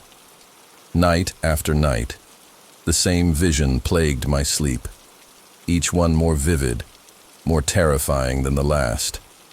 I would stand at the edge of a battlefield, watching as armies clashed in a frenzy of swords and shields. But then, something strange would happen. The ground would tremble beneath me, and the sky would darken, a storm rising from nowhere. The clash of weapons would grow distant, replaced by a deep, ominous hum, like the pulse of the earth itself. The winds would howl, and the faces of the fallen soldiers would blur into shadows, their eyes empty and cold. In the dream, I would turn to Mark Antony, desperate to understand what was happening, but his face was not his own. It was twisted, distorted by an unseen force, and his eyes glowed with a strange light. A voice would whisper in my ear, so faint, at first that I thought it was part of the dream, but then it grew louder, clearer. The battle will not be won by weapons alone. I would wake in a cold sweat, heart racing, breath shallow. Each time the dream left me with a sense of dread that I couldn't escape. Was this a warning from the gods? Or was it my own fear taking shape in the darkness of my mind? I shared my dreams with Mark Antony, but his response was always the same. His eyes would soften with concern, but his determination remained unshaken. "You're just tired, Cleopatra," he would say. "The stress of the war is weighing on us all." But deep down, I knew it was more than that. This wasn't just fatigue. It was a feeling I couldn't ignore. The signs, the omens, they were too powerful to be dismissed as mere dreams. I could feel it, deep in my bones, that something beyond our control was at work. The days before the battle grew shorter, and the sense of impending doom grew stronger. We had gathered our forces, fortified our position, and prepared for what we thought would be the final confrontation.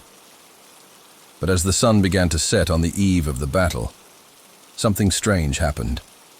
The sky darkened, as if the very heavens were mourning what was about to unfold. A heavy fog rolled in from the sea, thick and suffocating, blanketing the shore in an eerie silence. The usual sounds of the bustling city, the cries of the soldiers preparing for war, faded into a quiet that was almost unnatural. The only sound was the low, mournful cry of the wind as it swept through the palace, carrying with it a strange, unsettling energy. I stood on the balcony of my palace, staring out over the water, my heart heavy with the weight of the coming conflict. Mark Antony was beside me, his hand resting lightly on my shoulder, but even his presence couldn't shake the feeling that something was wrong. The fog seemed to creep closer, swallowing everything in its path. I turned to him, my voice barely, a whisper. "Do you feel it? The change in the air?" He nodded, though his face remained stoic. "It's the calm before the storm, but we must be ready." I wanted to believe him. I wanted to trust in the strength of our forces, in the loyalty of our soldiers. But in that moment, as I gazed out at the endless expanse of water and fog, I couldn't shake the feeling that this battle, this war, was not one we could win with weapons alone. The night stretched on, and sleep eluded me once again, while the sense of foreboding lingered, gnawing at me, until finally, I could bear it no longer. I sought out the high priestess, the one person who might offer insight into the strange, dark presence that seemed to hang over us. The priestess, an elderly woman with piercing eyes, took my hands in hers as I explained the dreams and the strange omens. Her face was grave, her voice soft but steady. "The gods speak in riddles, Cleopatra," she said. "They test us, not with strength, but with our hearts. Your dreams, the shadows that follow you, they are signs of a force that is greater than all of us." I listened intently as she spoke, her words wrapping around me like a shroud. "The battle will not be decided by arms, but by what you choose to protect. The gods are testing your heart. What will you sacrifice for the future?" Of Egypt? Her words lingered in my mind long after I left her chamber. The more I thought about it, the more I understood. This was not just a battle of armies. It was a battle of the soul, a test of what I was willing to sacrifice for the kingdom I loved. The fog still clung to the shores of Alexandria as dawn broke. The battle was upon us, and I stood at the front, watching as our forces prepared for what could very well be our final stand. The air felt thick, charged with energy, and I could sense the same unease in the faces of my soldiers. We stood together, united, but I couldn't shake the feeling that something else was at work, something beyond the realm of human understanding. The battle began as the first light of day broke through the fog, the clash of weapons ringing out in the stillness. But as the fight raged on, something strange began to happen. The fog, which had seemed so ominous, started to lift. But as it receded, it revealed not just the enemy forces, but a vast, unfamiliar army marching toward us from the east. It was as though the earth itself had risen against us. The soldiers were like shadows, their faces hidden, their movements swift and silent. They were not soldiers we had ever seen before, nor were they led by any man.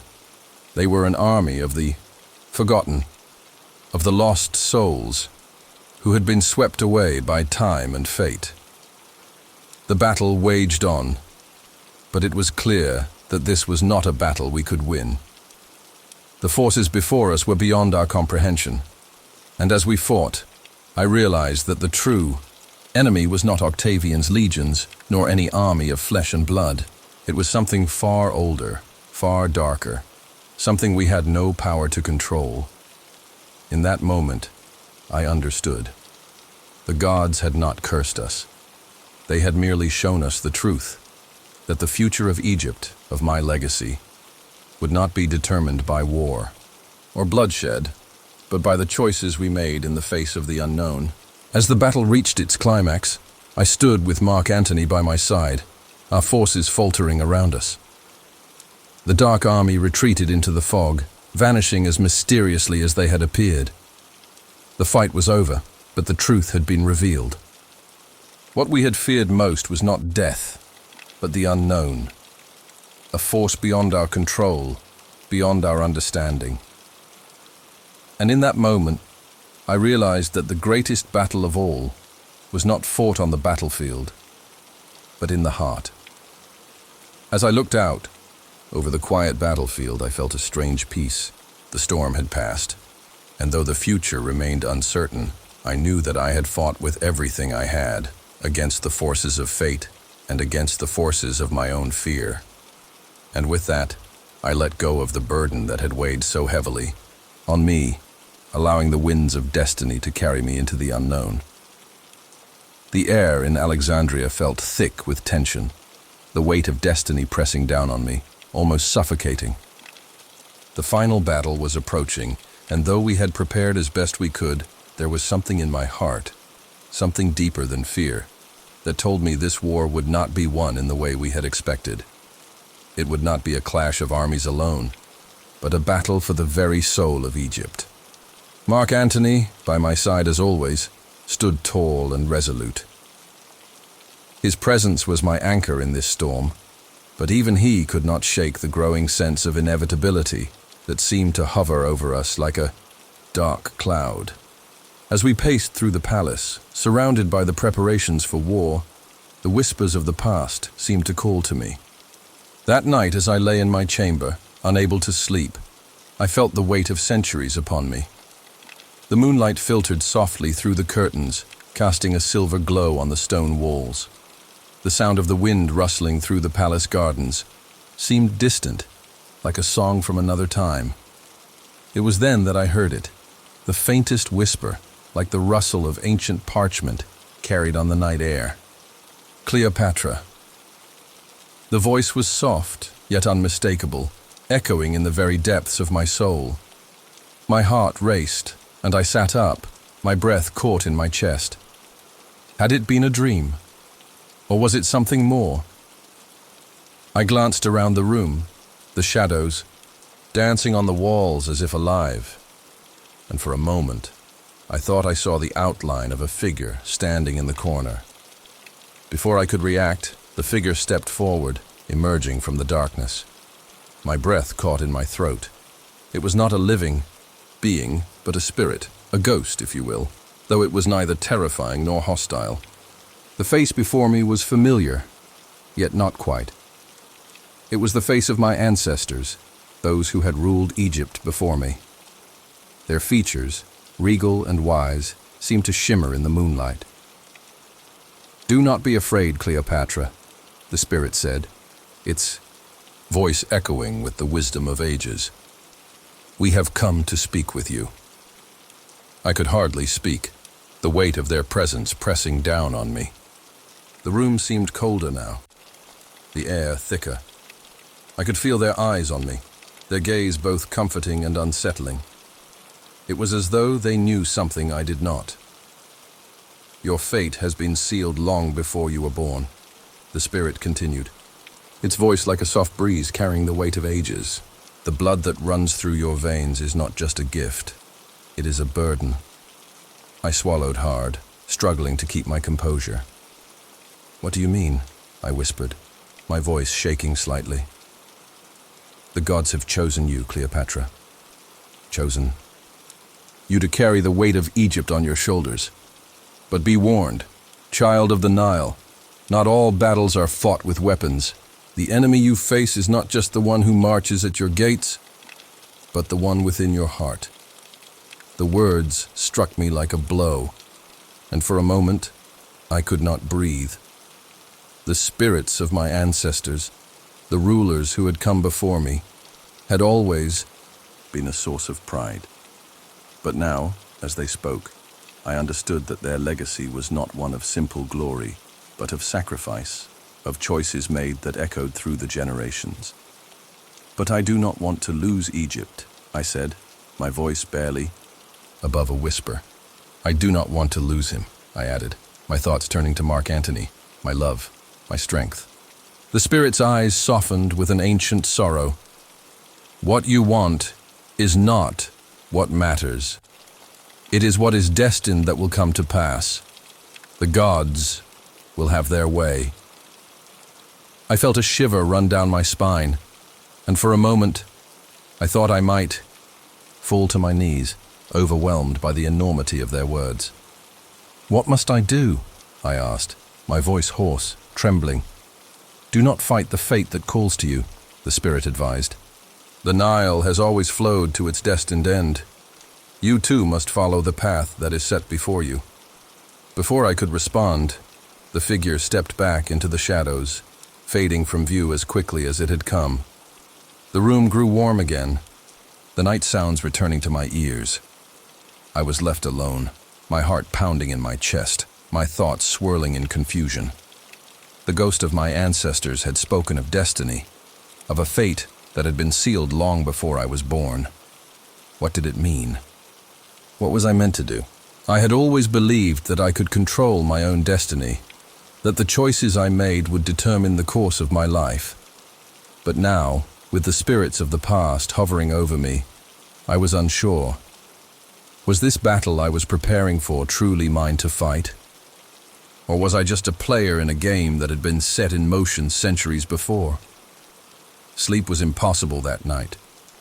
My mind raced, turning over the spirit's words, trying to make sense of them.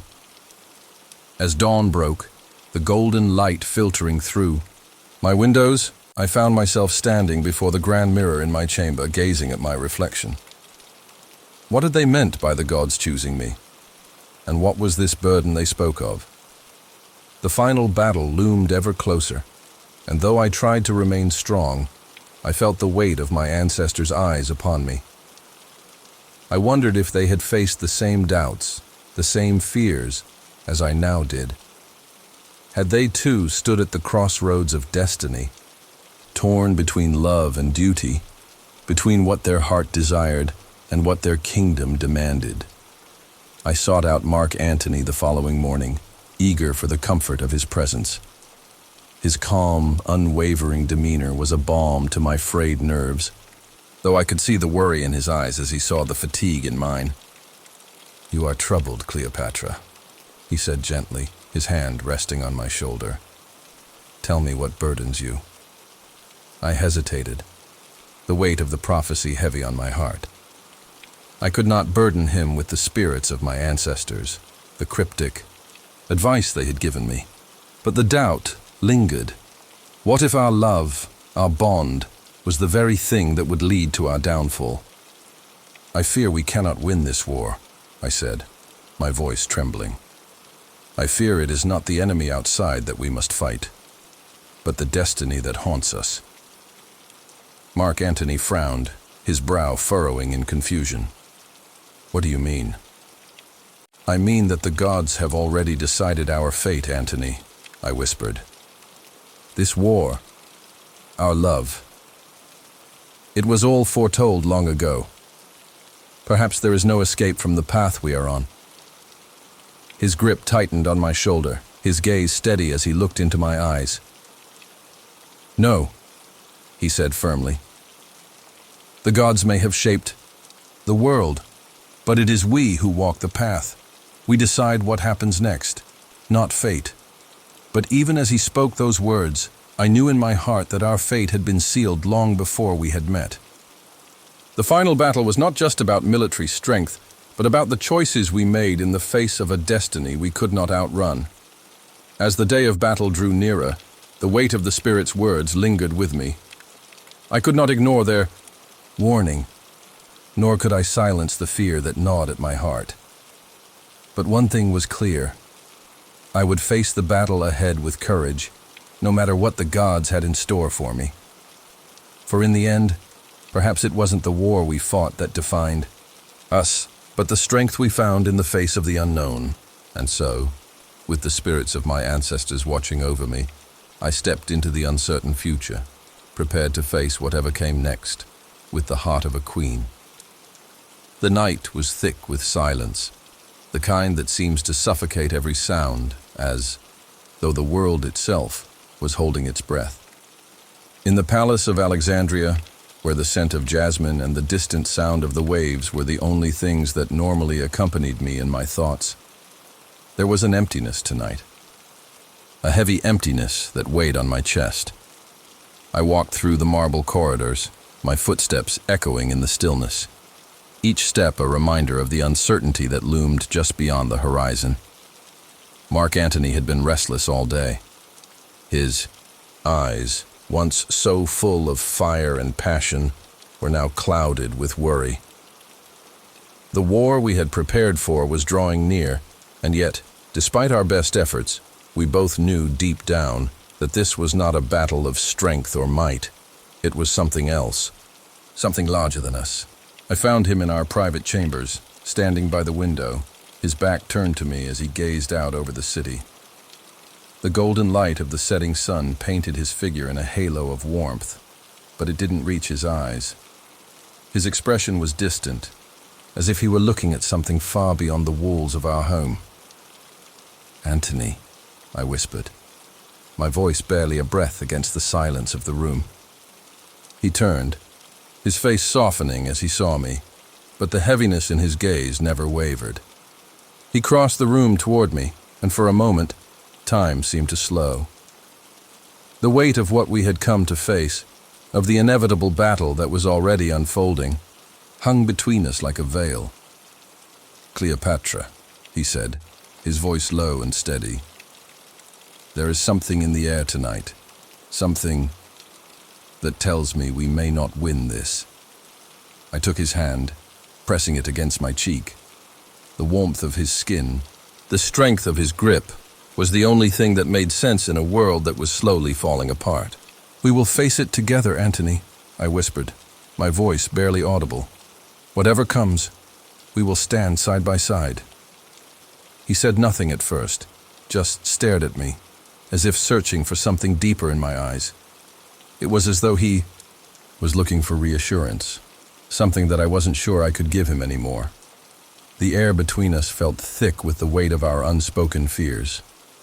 Then, in a sudden movement, he pulled me into his arms, his embrace strong, desperate, as though he feared that letting me go would be the end of everything.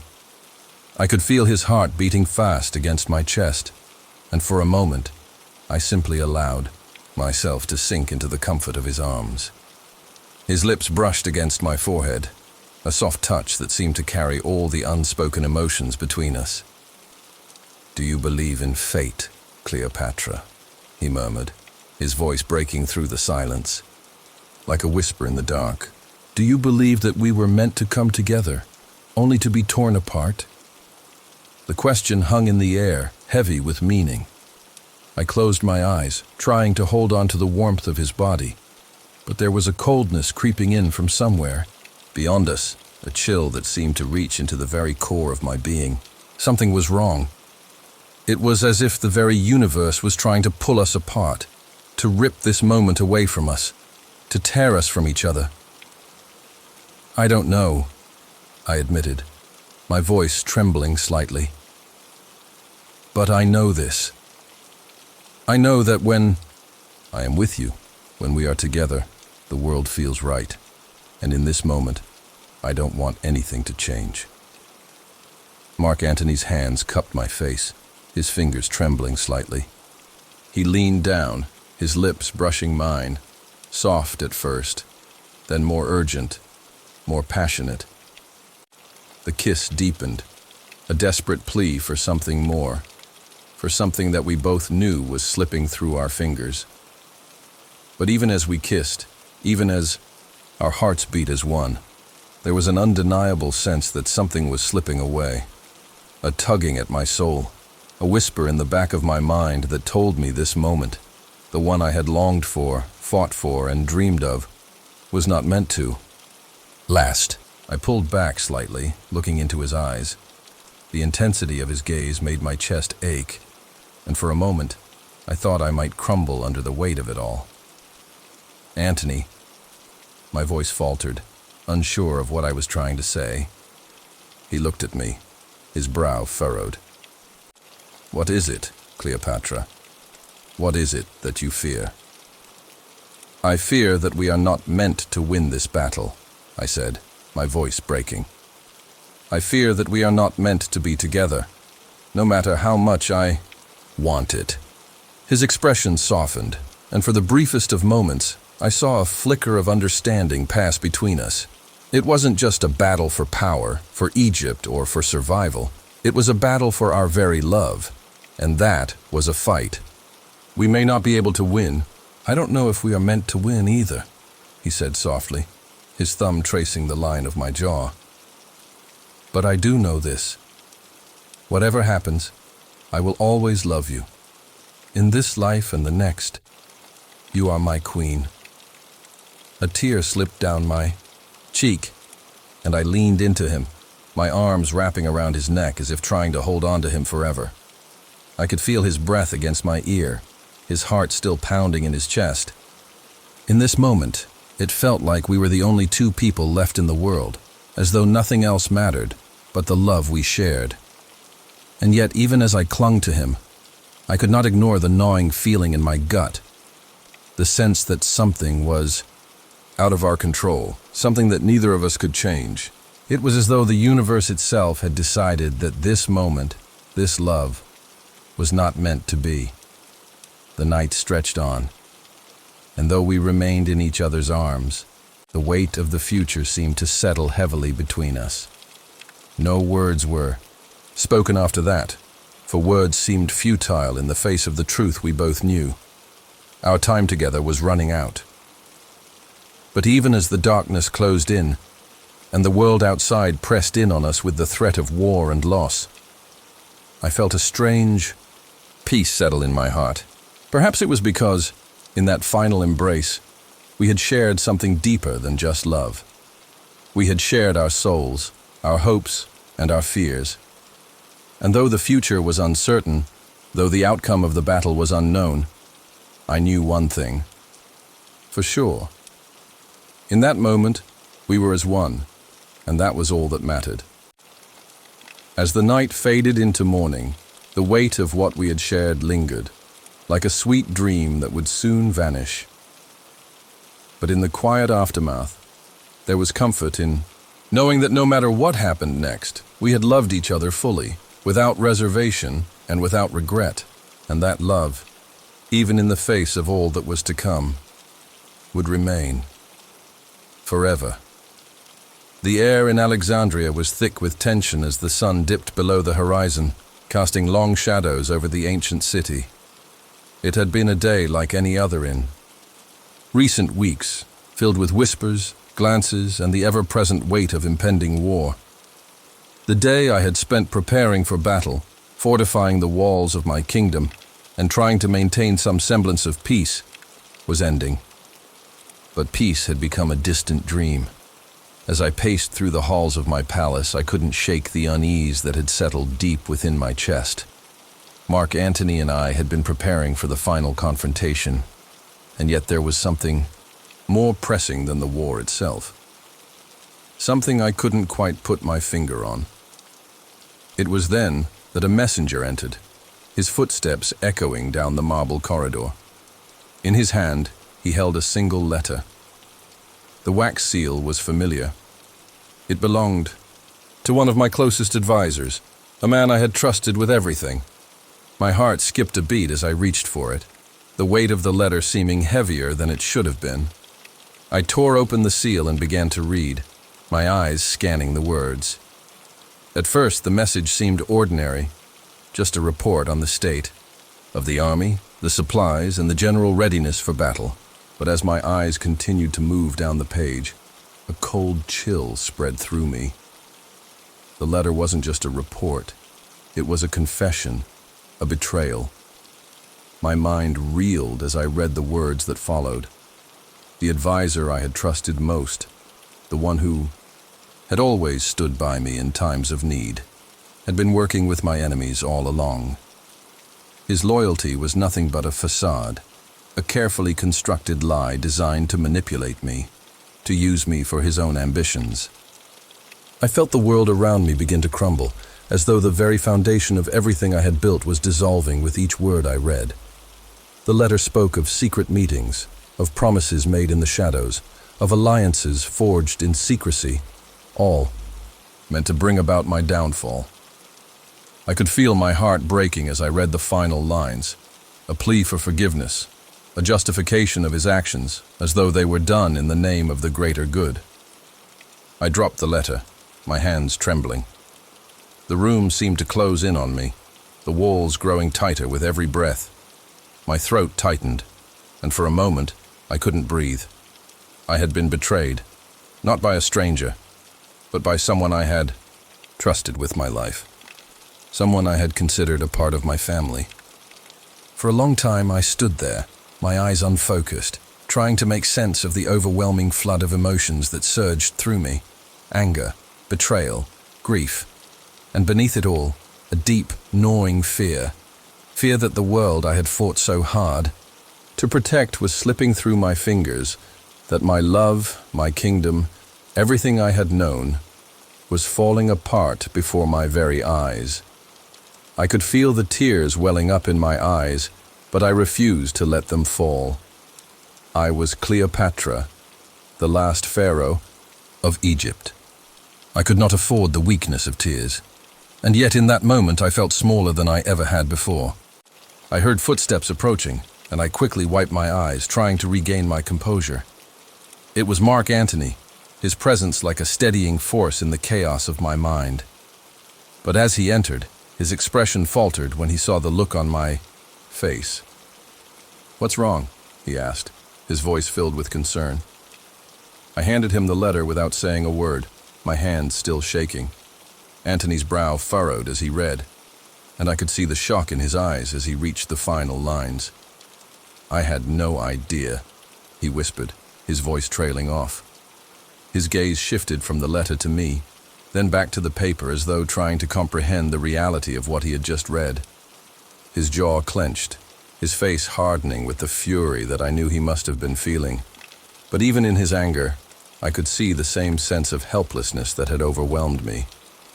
We were standing on the brink of war, and yet this betrayal felt like a blow that had struck far deeper than any weapon could. "How could he do this?" I asked, my voice barely a whisper. He was like family to me. I trusted him with everything. Antony moved toward me, his hands reaching out to steady me as I stumbled backward, my legs unsteady beneath me. "Cleopatra," he said softly, his voice low but firm.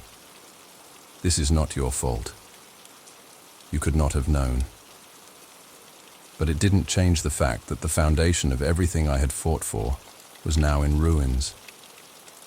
The one person I had trusted had sold me out, and I could feel the weight of the world pressing down on my shoulders.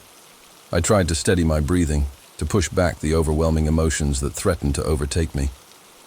The battle was still ahead, but it no longer felt like it mattered. The war I had prepared for now seemed insignificant in the face of this betrayal. It wasn't just a physical battle we were fighting. It was a fight for everything I had believed in, everything I had stood for. And I knew deep down that even if we won the war, even if we defeated our enemies, the cost of this betrayal would leave scars that would never heal. I took a deep breath, forcing my mind to focus. I could not afford to let this betrayal consume me. Not now. Not when the future of Egypt was at stake. We will face this, I said, my voice shaking but resolute. Together. Antony nodded, his gaze hardening with determination. We will not let them destroy you, Cleopatra. We will fight until the end. I turned away from him, staring out at the city beyond. Alexandria, my city, my kingdom, my legacy. It all seemed so fragile now, as though one wrong move could bring it all crashing down. The betrayal had shattered my heart, but it had also hardened something inside me. A resolve that no matter what, I would not let this betrayal define me. I would not let it destroy everything I had worked for. And so, as the night stretched on, and the weight of the world pressed down upon me, I held on to that resolve. The world may have been crumbling, but I would rebuild it. I would fight for my kingdom, for my people, and for the love that had always driven me forward. The battle was coming, and I would face it, no matter the cost. And somehow, I knew that, no matter how dark the days ahead became, I would endure. The silence was the first thing that struck me as I entered the palace. It was overwhelming, like a heavy weight pressing down on my chest. The once vibrant halls of my kingdom, filled with the sounds of footsteps, laughter, and the constant hum of activity, were eerily still. The very air felt thick, as though time itself had stopped, unwilling to move forward in the wake of the betrayal that had shattered everything. I walked through the corridors, my footsteps echoing in the emptiness, each step louder than the last. The grand chambers that had once been filled with my advisors, my loyal guards, and the echoes of council meetings, now stood in perfect stillness. The grand windows, which should have been open to the bustling streets of Alexandria, were shut tight, as though the world outside had forgotten to exist. No voices, no sounds of life. Just a dead, suffocating quiet. I had always been able to find solace in the familiar sounds of my palace. The soft murmur of the servants, the hum of distant conversations. But now, it felt as if the very walls had turned against me, closing in on the space I had once called home. The betrayal had not only stolen my peace, but it had drained the life from my kingdom. The emptiness was palpable, a hollow space where once there had been purpose, connection, and vibrancy. I moved through the palace, passing the grand banquet hall, now devoid of its usual warmth. I could almost hear the ghosts of laughter that had filled the room only days before, the clinking of goblets and the soft rustling of silk. But those sounds had vanished, swallowed by the crushing silence. Even the flickering torches seemed dimmer, their flames fighting against an unseen darkness that had crept in without warning. As I reached the heart of the palace, where the royal court once gathered, I paused. The empty throne room stretched out before me, vast and cold. My throne, once a symbol of power and authority, now sat abandoned, like a forgotten relic. The floor beneath me felt unforgiving, the marble cold beneath my bare feet. I approached the throne slowly, feeling a strange, almost instinctive hesitation as I neared it. Was it still mine to sit upon, or had it become a monument to the loneliness that now defined my reign? I stood there for a long time, just staring at the throne, unable to bring myself to sit. The weight of the decision, the responsibility of the kingdom, seemed too much to bear now. It was as if the betrayal had not only broken my trust, but had also severed the bond between myself and the land I had fought so hard to protect. Alexandria, once my vibrant city, now seemed a distant memory. The people I had once ruled, the lives I had devoted myself to, were slipping away, fading into the void that had replaced the world I had known. The silence seemed to grow louder, pressing in from all sides. I could feel the eyes of my ancestors upon me, their spirits watching. From the shadows, their voices whispering on the wind, but their words no longer offered comfort. There was no reassurance, no guidance. It was as though even they who had stood by me in my darkest hours had abandoned me now. I had no one. I stood alone, trapped in a palace that had become a tomb, surrounded by the echoes of a kingdom that no longer existed. I could hear the faint murmur of the city beyond the palace walls, but it sounded distant, as though the streets had been emptied of life. The marketplace that had once been filled with the bustle of merchants and the lively chatter of the people now seemed abandoned, its stalls empty, its pathways silent. Alexandria, the great city, was now a ghost of itself. The sound of life had faded, leaving only a hollow emptiness in its wake. It was then that I realized this silence was not just the absence of sound. It was the absence of hope. The betrayal had not only shattered my heart, but had also fractured the very foundation of my kingdom. Without trust, without loyalty, without the strength of the people who had once stood by my side, what was left? What was the purpose of a kingdom that had lost its heart? I walked to the grand balcony that overlooked the city, my gaze sweeping over the quiet streets below. The night had fallen, casting a shadow over everything, and I could feel the chill in the air as the wind whispered through the trees. The moon hung low in the sky, its pale light casting long shadows across the city. It was beautiful, in a way, but there was no comfort in it. The beauty of Alexandria, the beauty of Egypt, seemed to mock me now, a cruel reminder of everything that had been lost. I closed my eyes, trying to block out the emptiness, trying to find a sliver of peace in the chaos of my thoughts, but it was no use.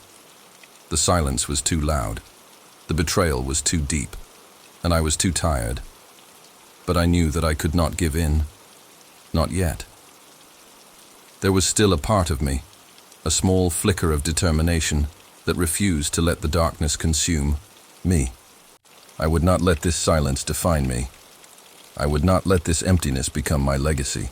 I took a deep breath, steadying myself against the weight of it all. The battle for my kingdom, for my people, was not over. No matter how alone I felt, no matter how deep the wound, I had to keep fighting. I had to remember who I was, Cleopatra, the last pharaoh of Egypt, the one who had weathered storms, faced enemies, and conquered hearts. I turned away from the balcony and made my way back into the heart of the palace, the echoes of my footsteps the only sound that accompanied me. The silence still pressed in on me, but I could feel the flicker of my resolve growing stronger with each step. The kingdom was silent, but I was not. And as long as I breathed, I would not let it fall into oblivion. Not without a fight. The silence would end. My kingdom would rise again. Even in the face of betrayal, even in the face of darkness, I would find the strength to carry on. And someday I would reclaim the life and the love that had once filled these walls, even if it meant walking through the darkness alone to find it. I had never before felt the weight of my own dreams so strongly, nor had I imagined that the night would offer me such a profound vision. It was in the quiet, fragile hours before dawn that I drifted into sleep, surrendering to the rest my body had desperately craved. But what awaited me in the realm of dreams was something beyond what my heart had ever expected. I found myself in a world unlike the one I had ever known. It was not the grand halls of my palace or the bustling streets of Alexandria. No, this world was simpler, quieter, and bathed in soft golden sunlight. I stood at the edge of a calm, crystal-clear river, its waters reflecting the sky above like a perfect mirror. The air smelled of earth and fresh flowers, and I could hear the gentle rustling of leaves as a breeze swept through the trees. It felt peaceful, as though time had slowed and everything was still. Everything was perfect. In this dream, I was not Cleopatra, the queen of Egypt, the ruler of empires, the woman whose name would echo through the ages. I was just a woman.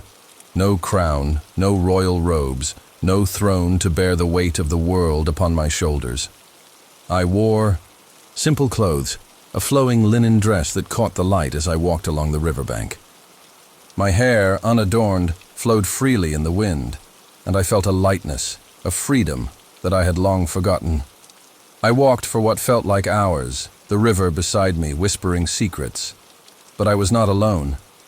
A man walked beside me, someone whose face I did not recognize, but whose presence felt comforting.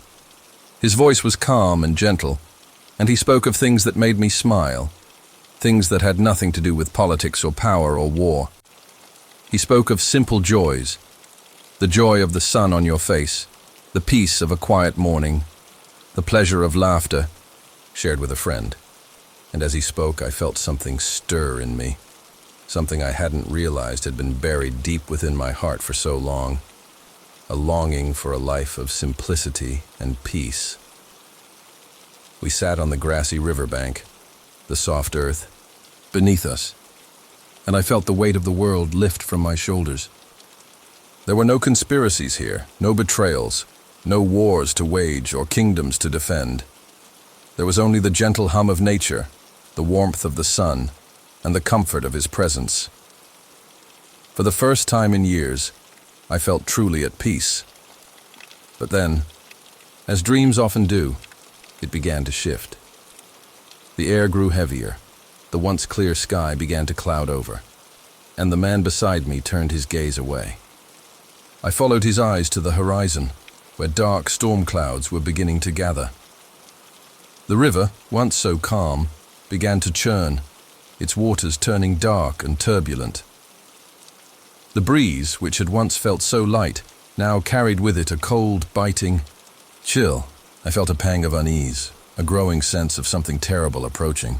And then I heard a voice that seemed to come from everywhere and nowhere at once. It spoke in a low, almost sorrowful tone, as though it knew something I could not yet understand. Your peace is a dream, Cleopatra. The world you long for is not meant for you. I tried to speak, to ask what it meant, but the words caught in my throat. The man beside me stood up, his figure fading into the darkening shadows, leaving me alone by the river. I reached out, but he was gone, and in his place stood a vision of my kingdom, Alexandria, bathed in fire and blood. The streets that had once been filled with life were now silent, and the palace that I had once called home was in ruins. The throne, once so grand, now stood abandoned, covered in dust and decay. My heart clenched, the peace I had felt slipping away, replaced by an overwhelming sense of loss. I turned away from the destruction, but the voice spoke again, clearer now, as though it was a part of me, an echo in my soul. Your fate has been sealed, Cleopatra. You cannot escape what is meant to be. I tried to run, but the ground beneath me began to crumble, as though the earth itself was rejecting me. The river that had once been calm was now a raging torrent, sweeping everything in its path.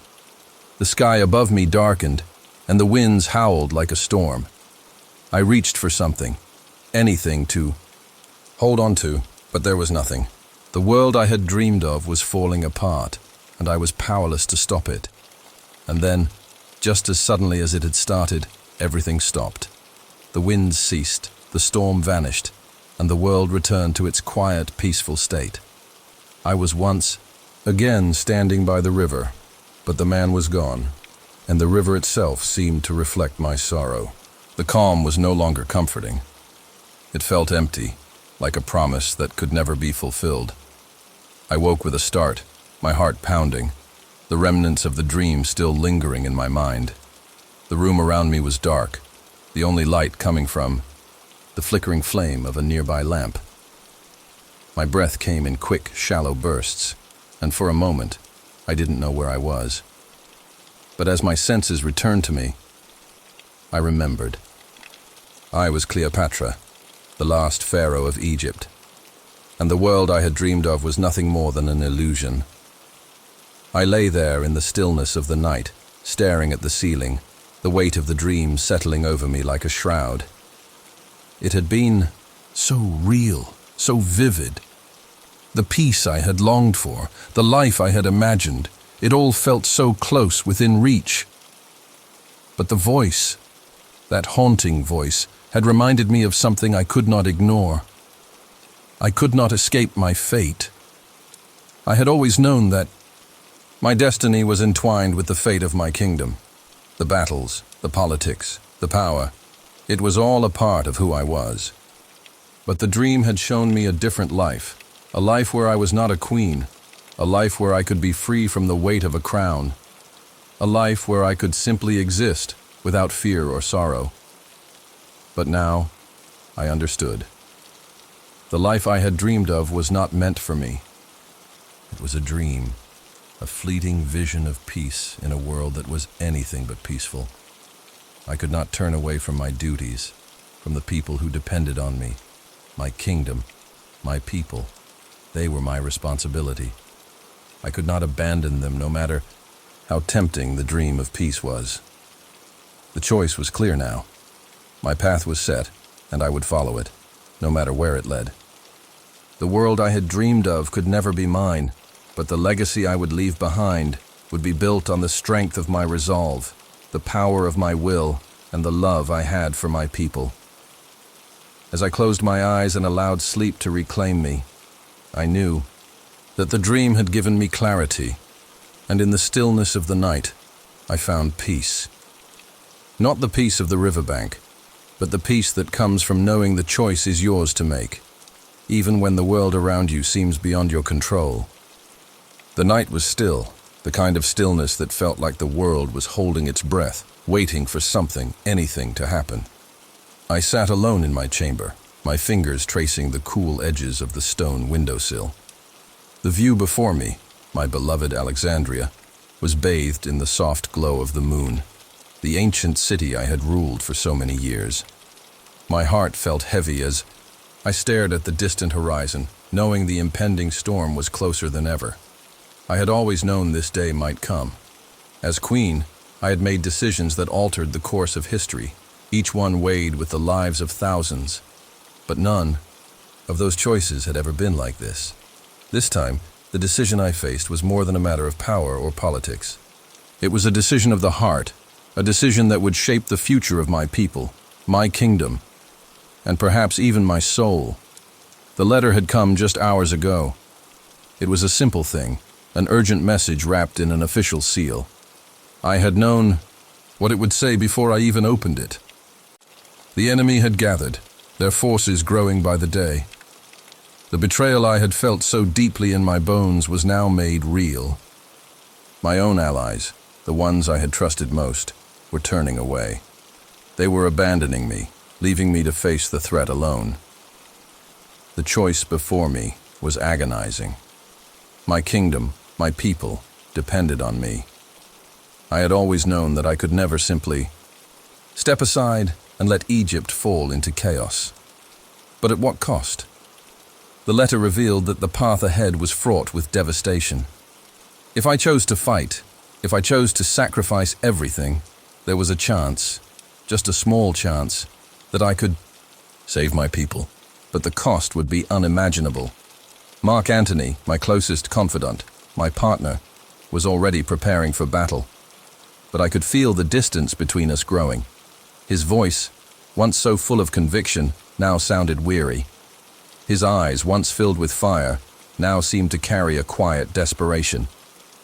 In the quiet moments, I wondered if he still believed in the cause, or if he too had begun to question whether all of this endless struggle for power, was worth the price.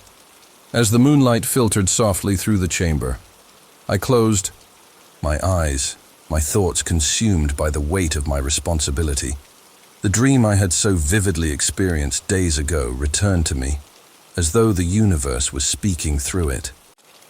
A life of peace, of quiet, of simplicity.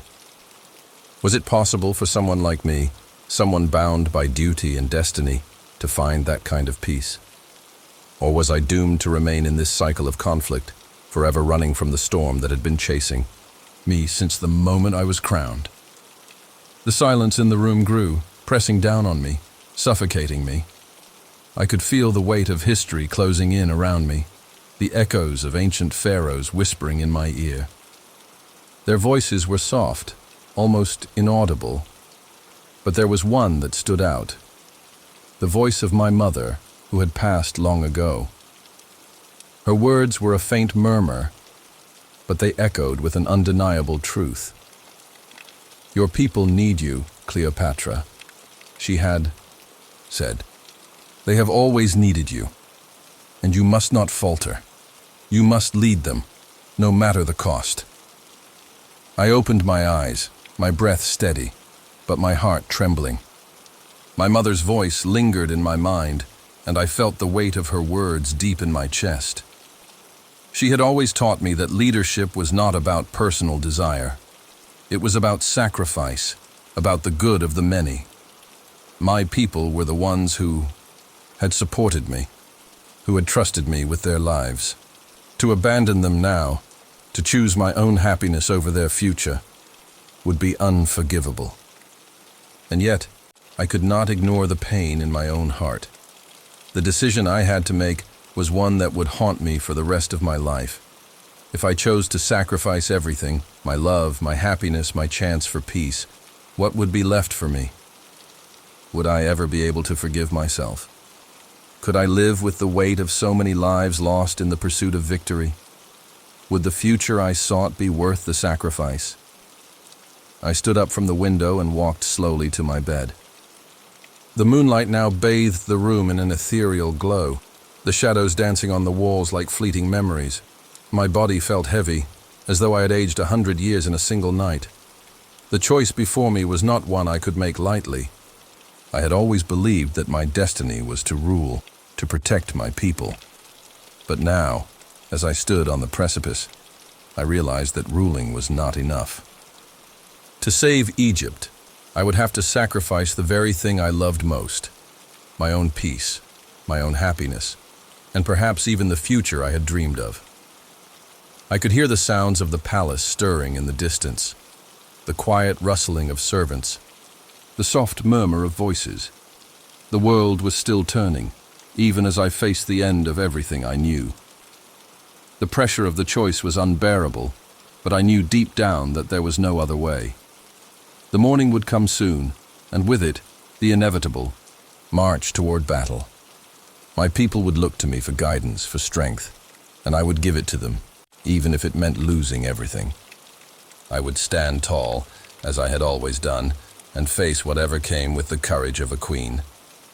But as I lay back on my bed, the weight of the world on my chest, I wondered if the cost of victory would be too much to bear. And yet, I knew that there was no turning back. The battle was already underway, and my kingdom, my people, needed me more than ever. In the stillness of the night, I made my decision. It was a decision that would define the rest of my life, a choice that would echo through history. Tomorrow, I would fight for Egypt, and in that fight, I would sacrifice everything, my happiness, my love, my peace, for the future of my people. The day had ended, and the silence that followed was almost deafening. The warmth of the sun had faded, leaving the air cool and heavy with sorrow.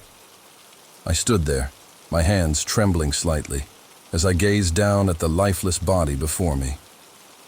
The man I had once loved, who had shared my dreams and my heart, now lay cold and still, his face pale in the dim light of the fading evening. Antony, my partner, my confidant, the man who had been by my side through the fiercest battles and the most tender moments, was gone. I had heard the news only hours before. His final breath had left him in a quiet, almost peaceful way. But to me, it felt like an earthquake. The world shifted, and I stood in its aftermath, alone, mourning not just his death, but the death of everything we had dreamed of together. I could feel my heart breaking, the weight of it unbearable as I tried to gather my thoughts, but they scattered like ashes in the wind. His absence was a void, a hole in the very fabric of my being.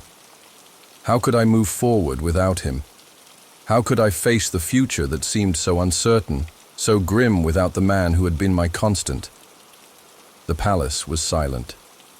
The usual hum of activity, the bustling of servants, the distant voices of advisors and soldiers, It all seemed to have disappeared.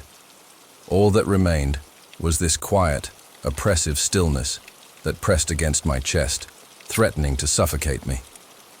The walls of the grand chamber seemed to close in around me as I knelt beside his body, my fingers brushing lightly over his cold skin.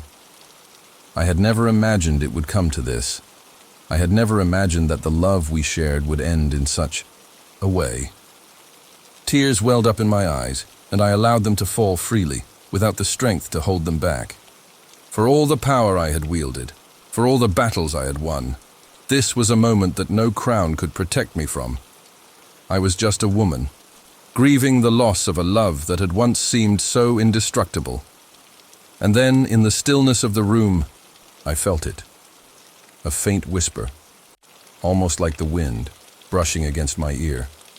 It was so soft, so gentle that for a moment I thought it was just a figment of my imagination. But the more I listened, the clearer it became. Cleopatra, the voice, whispered, so familiar, so full of warmth and affection. It was Mark Antony's voice. I froze, my heart skipping a beat. I froze, my heart skipping a beat. Was I losing my mind? Was grief making me hear things? I looked around the room, but there was no one there. Only the shadows, stretching long across the stone floor, and the faint light of the dying fire. Yet, the whisper came again, this time a little louder, a little clearer. Cleopatra, my love, you must not mourn for me forever. I could hardly believe what I was hearing, but the sound of his voice, even in this ethereal form, sent a shiver through my spine. It wasn't just in my mind. It was real, or at least it felt real. I closed my eyes, hoping the presence would reveal itself more clearly. My breath hitched in my throat as I felt his presence beside me, as though he were standing right there, just out of reach. "How?" I whispered, my voice shaking with disbelief.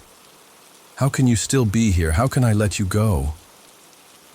The air seemed to grow heavier, the room colder, as if the universe itself was holding its breath, waiting for an answer. And then, slowly, as though his spirit was gathering the strength to speak, the whisper returned. "I am not truly gone, Cleopatra. I am with you, always. Even in death, our bond remains unbroken. But you must live. You must carry on for both of us. Your kingdom needs you. The people need you. You are their queen, and you are not meant to be consumed by sorrow." His words, so simple yet so powerful, wrapped around me like a comforting embrace. I had always been the ruler of Egypt, the one who held the reins of destiny. But in this moment, I was reminded that even queens had hearts. Even queens could love, and even queens had to let go. The weight of grief that had been suffocating me began to lift, just a little, as his voice lingered in my mind. He was right. I had to live. I had to move forward, not just for myself, but for Egypt, for all that I had worked for, all that we had dreamed of together. His death was not the end of my story, not the end of the story of Egypt. It was just one chapter, one painful chapter, that would eventually fade into the past, as all things did. Still, the ache in my heart remained. I could feel it deep within me, like a hollow space that nothing could fill. But I also felt something else, a flicker of hope, a spark that hadn't been there before. It was as though his presence, even in death, had given me the strength to face the future, to carry the burden of leadership with renewed purpose. I reached out, my fingers brushing the fabric of his tunic, but there was nothing there. The presence, the voice, faded as quickly as it had come, leaving only the silence in its wake. But I no longer felt alone. In my heart, I knew that he was still with me, in a way that defied explanation. The moon had risen higher in the sky, casting a pale light over the chamber. I stood up, my legs unsteady, but my resolve firm. Mark Antony was gone. but the legacy of our love, of everything we had fought for, would live on. I was not done yet. The future still awaited me, and the kingdom I had sworn to protect needed me. With one last look at the body of the man I had loved, I turned and walked out of the room, my heart heavy, but my spirit stronger. The whisper had faded, but its message remained. I would carry on. For him, for Egypt, and for myself. As I walked through the empty halls of the palace, I felt a sense of peace settle over me. The morning was not over, not completely, but the sorrow had been tempered by a quiet understanding. I would never forget him, but I could not let grief consume me. I had a kingdom to rule, and the future of Egypt rested in my hands. And somewhere, just beyond the veil of the world, I knew he was watching over me. The weight of history presses down on us all, but it is in the quiet moments, those unspoken whispers, that the true story of Cleopatra, the last pharaoh of Egypt, remains shrouded in mystery. Her death, like much of her life, was clouded in shadows. Some say she met her end by her own hand. Others claim an unseen force had a role in the tragic ending of the queen who once ruled a mighty empire. But as I stand here, recounting her story, the sense of something much greater than fate seems to linger in the air, as though the very forces of the universe played their part in the unfolding of this tale. I remember the first time I stepped into the grand halls of Cleopatra's palace.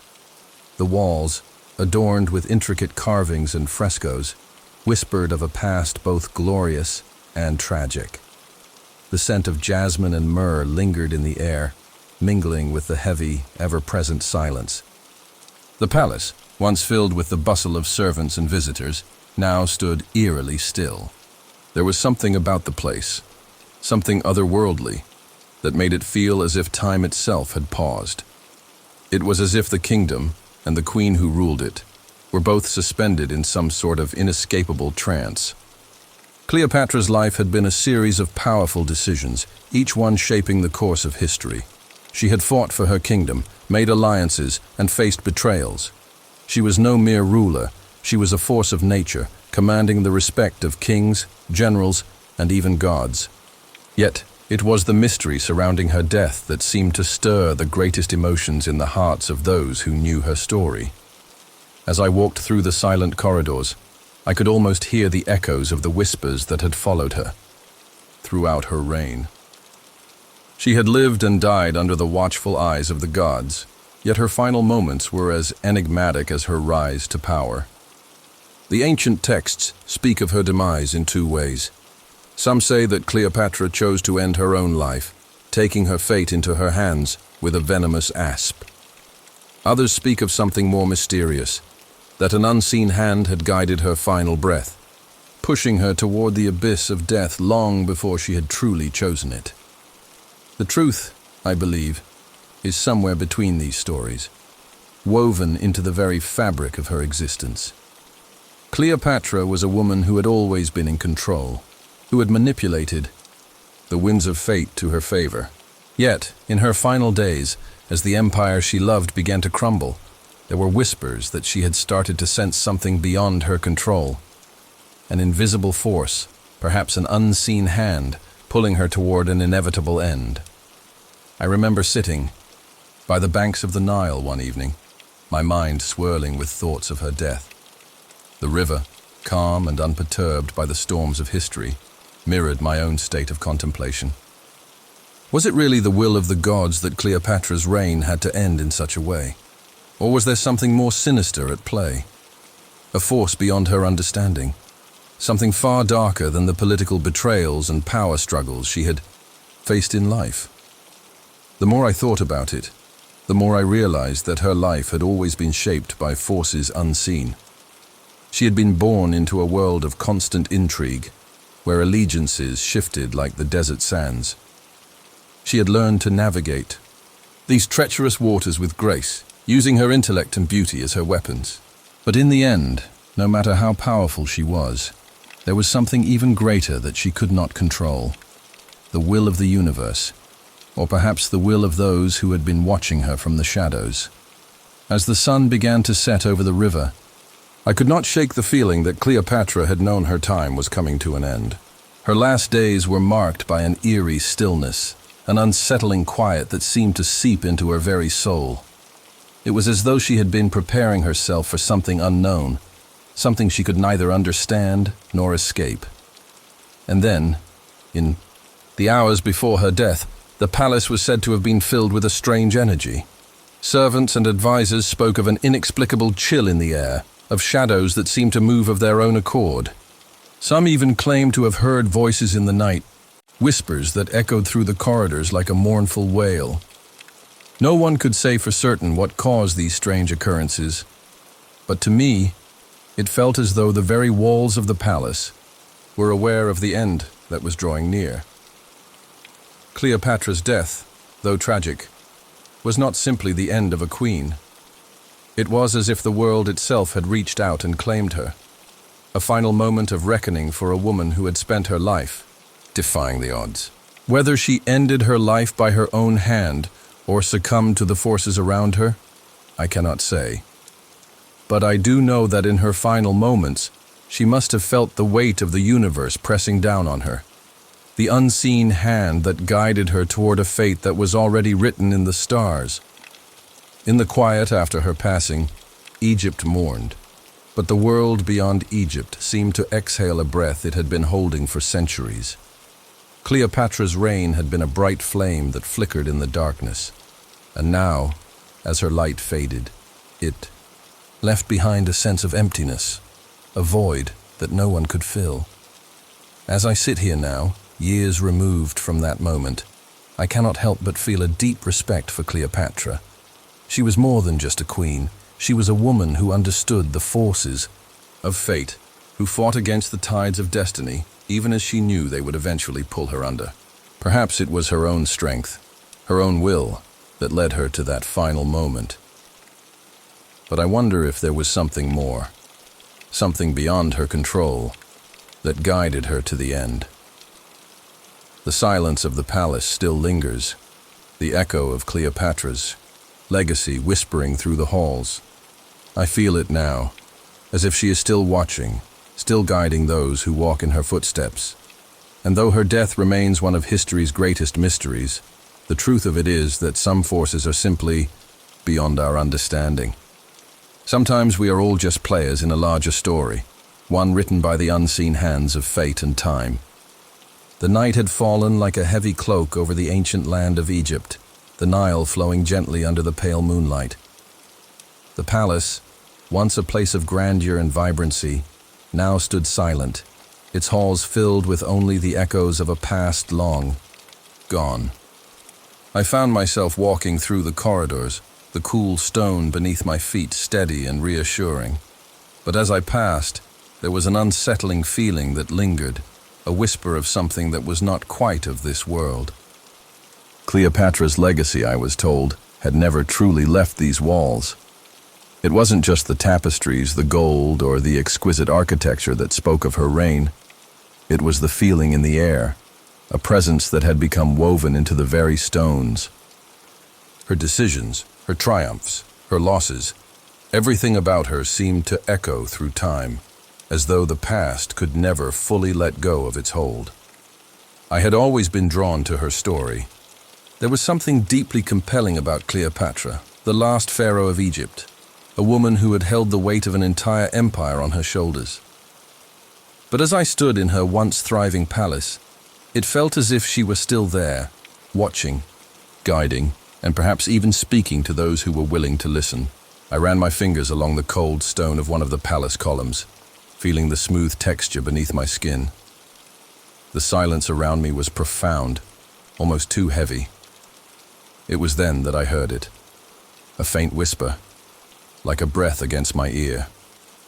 I paused, stilling my thoughts, and waited. The whisper came again, this time clearer.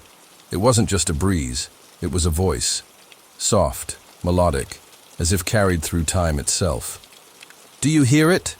I asked aloud, though I was alone. There was no answer, but the presence around me seemed to shift. I stepped deeper into the palace, following the faint sound that seemed to guide me, leading me toward a chamber I had not yet explored. The walls here were adorned with intricate carvings, depicting Cleopatra's reign, her alliances with Julius Caesar, her passionate love affair with Mark Antony, and the victories she had fought so fiercely for. The artistry was breathtaking, yet as I gazed at them, I couldn't shake the feeling that something more was hidden in the very shadows of the room. And then, I heard it again, the whisper, louder now, yet still gentle. It wasn't a voice in the traditional sense, but more like a presence, like a heartbeat in the stillness. "Remember me," it seemed to say. Cleopatra's life had been one of power and beauty, but it had been fraught with heartbreak and betrayal. I could feel the weight of her choices, her sacrifice, in every inch of the palace. Each decision she had made, the alliances, the battles, the loves, had been crucial. And yet, there was always a sense of something more, something deeper at play, hidden within the fabric of time itself. I moved toward the inner chambers, where Cleopatra had once spent her most intimate moments. And as I did, the whispers grew stronger. It was as if the walls themselves were alive, holding within them the echoes of every conversation, every kiss, every decision. The air was thick with the past, like a memory that had been too long forgotten and yet could never truly leave. I could almost see her now, standing before me in the flickering candlelight. Cleopatra, regal and wise, her eyes burning with the fire of a queen who had seen it all, her kingdom, her loves, her losses. But in that moment, she seemed more than just a figure from history. She was a presence, still very much alive in the heart of Egypt.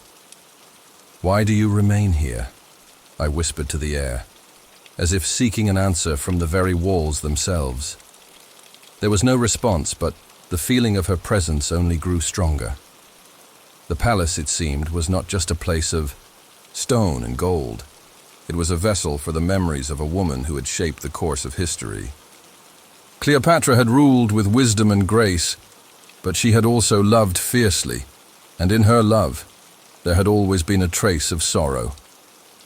I closed my eyes for a moment, and in that instant, I felt the weight of the past pull me deeper into the very fabric of her existence. It was as though I could hear her thoughts, feel her heartache, and see the choices she had made. The kingdom, the power, the love. They were all intertwined in a way that made it impossible to separate one from the other. Cleopatra had given everything, but in the end, she had lost just as much. Her legacy wasn't just about the empire she had built or the men she had loved. It was about the choices she had made, the sacrifices she had endured, and the love that had never truly left her. And now, in the quiet corners of this ancient palace, those echoes could still be felt. I walked to the grand hall, where the sunlight had once streamed in, casting long shadows across the floor. Now, the space seemed empty, cold, as though time itself had frozen. It was here that Cleopatra had stood, making decisions that would shape her world. And even now, I could feel her influence, strong and undeniable.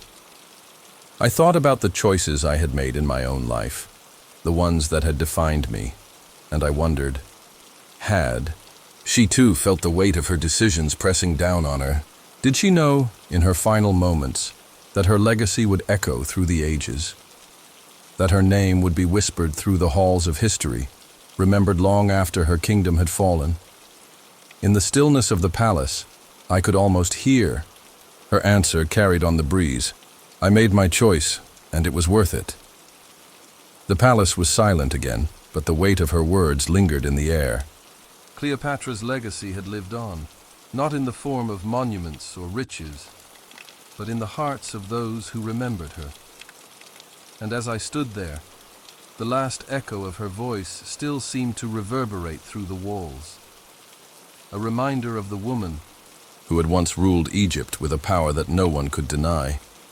The whispers faded into the night, and I slowly made my way back, knowing that Cleopatra's legacy would live on, forever bound to the walls of her palace, in the hearts of those who would listen to the echoes of the past.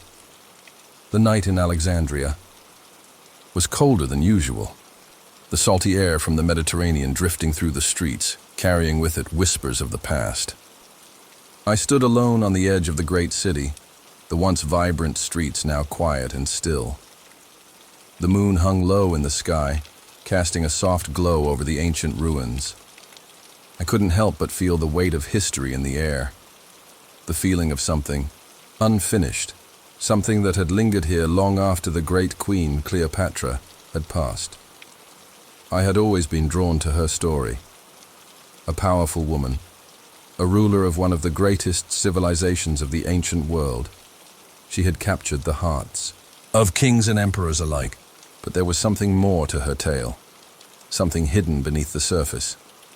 Cleopatra's legacy was not just one of power and beauty. It was one of pain and sacrifice, of choices made, and lives lost. And now, long after her death, her spirit seemed to haunt the very streets of Alexandria, restless, searching for something that could never be found. As I walked deeper into the city, I could feel it, the presence of Cleopatra, not as a memory, but as something far more real, still, lingering in the air. I paused at the entrance to a narrow alleyway, a place where the cobblestones were worn smooth by the passage of time. It was here, so many years ago, that she had once ruled, commanding armies, forging alliances, and seeking answers to questions that had plagued her heart. But now, all of that was gone. Her kingdom had crumbled, her love lost, and the echoes of her choices faded into the night. Yet, her spirit remained, restless, lost in the very city that had once been the center of her world. And I too felt the pull, as though I was being led somewhere, to an answer that could bring peace to a troubled soul. Cleopatra, I whispered into the darkness, not knowing why I said her name.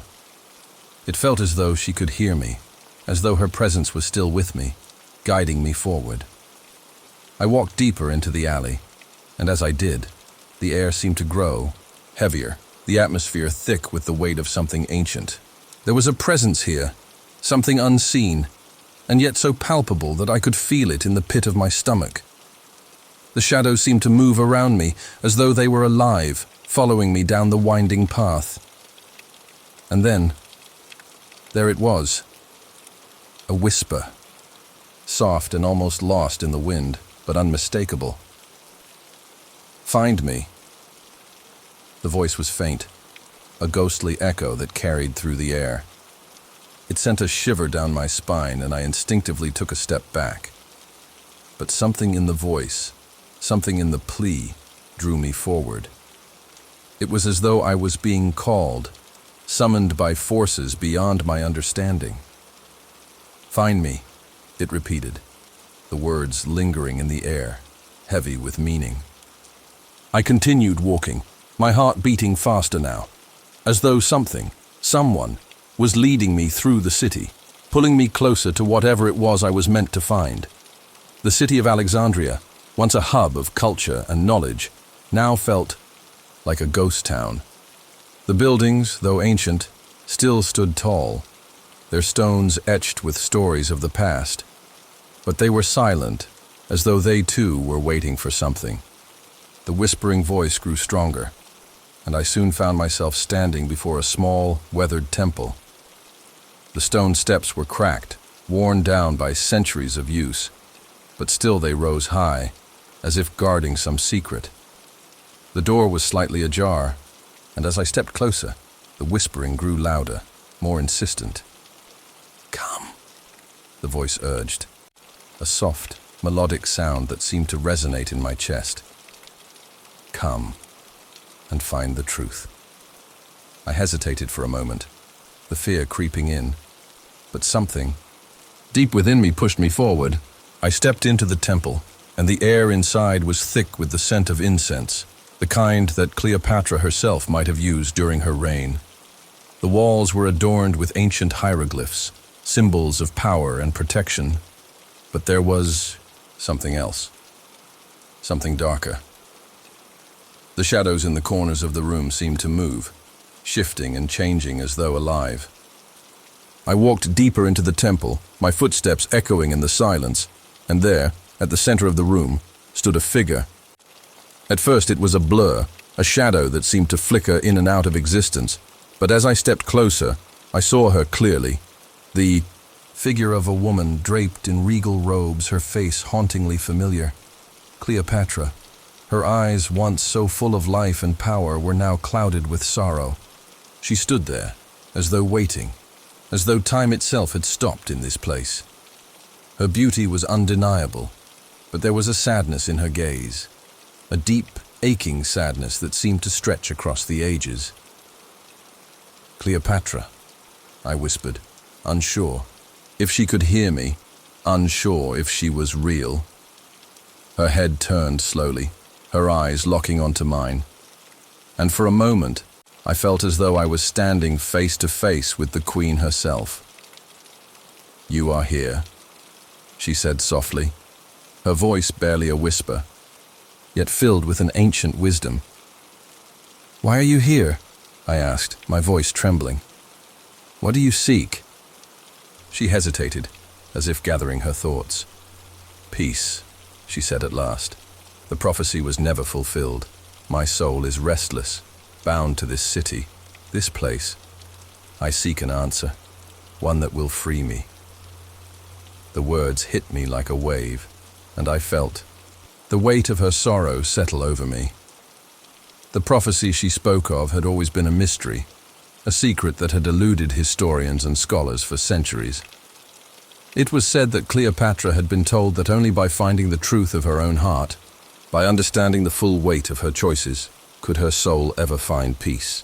But now, it seemed, her search was still ongoing. "You must find the answer," she whispered, her voice barely audible. "Only then can I be at rest." And just like that, the figure of Cleopatra began to fade, her form dissolving into the shadows, leaving me standing alone in the temple. The air felt colder now, emptier. Yet, even in her absence, her presence lingered, a reminder that some questions remain unanswered, some souls never fully at peace. I slowly made my way back out of the temple, the weight of her words heavy in my chest.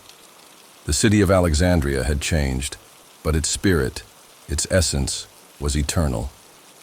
As I walked through the streets, the whispers of the past seemed to follow me, as if Cleopatra's restless soul was still searching for the answer that would bring her peace. And perhaps, I thought as I left the city behind, we are all like Cleopatra in some way, searching for answers, trying to make sense of the choices we've made, and longing for peace in a world that often feels as though it is slipping through our fingers. The moonlight was gentle, casting its pale glow over the landscape of Egypt, the same moon that Cleopatra would have once gazed upon in moments of quiet reflection. It felt strange, yet comforting, to stand at the edge of her story. The world had changed, but there was something about the place, the air, the earth beneath my feet, that felt alive with her presence. As though, despite the centuries that had passed, Cleopatra's spirit was still very much here, walking in the shadows of her beloved Egypt.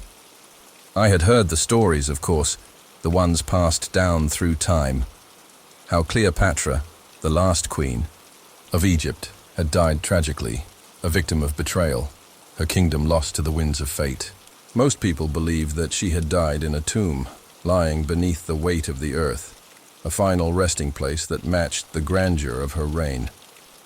But the truth, the real story, is far different. Cleopatra was never truly laid to rest in a tomb, never confined to the earth beneath her feet. Instead, she became a part of something much greater. She became part of the land itself. I remember the first time I visited the ancient city of Alexandria, the place where Cleopatra had ruled with grace and wisdom, her beauty and intellect forever entwined with Egypt's legacy. The streets, though worn with age, still echoed with the whispers of her reign, and as I walked through the quiet remnants of the palace, I felt an eerie sense of her presence, as though her spirit walked beside me, unseen but ever so close. It was here, in the heart of Alexandria, that I first began to understand the true meaning of Cleopatra's final days. The stories I had been told seemed to fall away, as though they had never truly captured her essence. She had given everything, for Egypt fought with the strength of 1,000 armies, and loved with a depth that transcended time. But in the end, it wasn't a tomb that would define her, nor a monument to her greatness. It was her spirit that would remain, eternally entwined with the land she loved. I had spent many nights walking through Alexandria, retracing Cleopatra's footsteps, feeling the pull of her legacy. But on one such night, when the world around me was still, I felt something change in the air. A presence, like a shadow, wrapped itself around me. It was as though Cleopatra herself was standing beside me, her breath a soft whisper in the wind. "Come," the voice said, faint but clear, carrying through the air as though it was woven into the very fabric of the night. "Come and see where I have been laid to rest." I followed the voice, my footsteps soft on the cobblestones. The streets were empty, and yet I felt no fear. The quiet was calming, as though the world had slowed down, just for me, allowing me to hear the secrets of the past. We reached the edge of the city, near the ancient catacombs that once held the dead of Alexandria. It was here, in the darkness, that I felt the weight of Cleopatra's presence most strongly. The air was thick with history, heavy with the memories of the past, but also something else. Something that was neither a memory nor a shadow. Her voice returned, now full of sadness, yet with a certain peace. "I was never meant to rest in a tomb. I have given my heart to Egypt, and so my spirit remains with her always." I stood in the silence, the wind whispering through the trees, as I realized the truth of her words. Cleopatra's final resting place was not in the earth, beneath the weight of stone and dust. Her resting place was here, in the land she had loved so fiercely, in the city she had ruled. She had not died and gone to a distant place. Instead, she had become one with Egypt, her spirit walking among its ruins, its streets, its ancient temples. It was here, in this moment, that I felt the true power of Cleopatra's legacy. Not in her conquests, not in her politics, but in the way she had given everything for her people, for her land. In her final moments, she had not thought of herself, but of Egypt. And in that, she had achieved a peace that transcended death. The wind shifted, and I felt the presence of Cleopatra beside me again, though I could no longer see her. Her voice, however, was clear and soothing. "My love for Egypt will never fade," she whispered. "I have left a piece of myself here, in every stone, in every whisper of the wind, in the hearts of my people. This is my resting place, not in a tomb, but in the very soul of this land." I closed my eyes, letting the words settle in my heart, feeling the weight of them. There was no fear, no sadness, only peace. Cleopatra had found her final rest, not in death, but in the living, breathing world she had once ruled. Her love for Egypt had become a part of it, forever. As the night deepened and the stars twinkled above, I stood there in the quiet, feeling connected to something much greater than myself. I had come in search of answers, of understanding, but what I had found was a sense of peace that I could never have imagined. Cleopatra's legacy was not one of power or wealth. It was one of love, sacrifice, and eternal connection. In the distance, I could hear the soft sound of the wind through the trees, the faintest echo of Cleopatra's voice, and I knew, in that moment, that she was not gone. She was here, in the city, in the land, in the hearts of those who still remembered her. I turned and made my way back through the silent streets of Alexandria, feeling a profound sense of peace wash over me. The weight of the past no longer felt heavy. Cleopatra's story had come full circle. She had given everything for Egypt, and in return, Egypt had given her eternal rest, not in a tomb, but in the very essence of the land. As I walked, the whispers of her legacy seemed to follow. Me, a soft lullaby carried on the breeze. It was as if the city itself was speaking, reminding me that Cleopatra had never truly left. She walked among the ruins, among the streets, her spirit woven into the very fabric of Egypt. And in that knowledge, I found peace.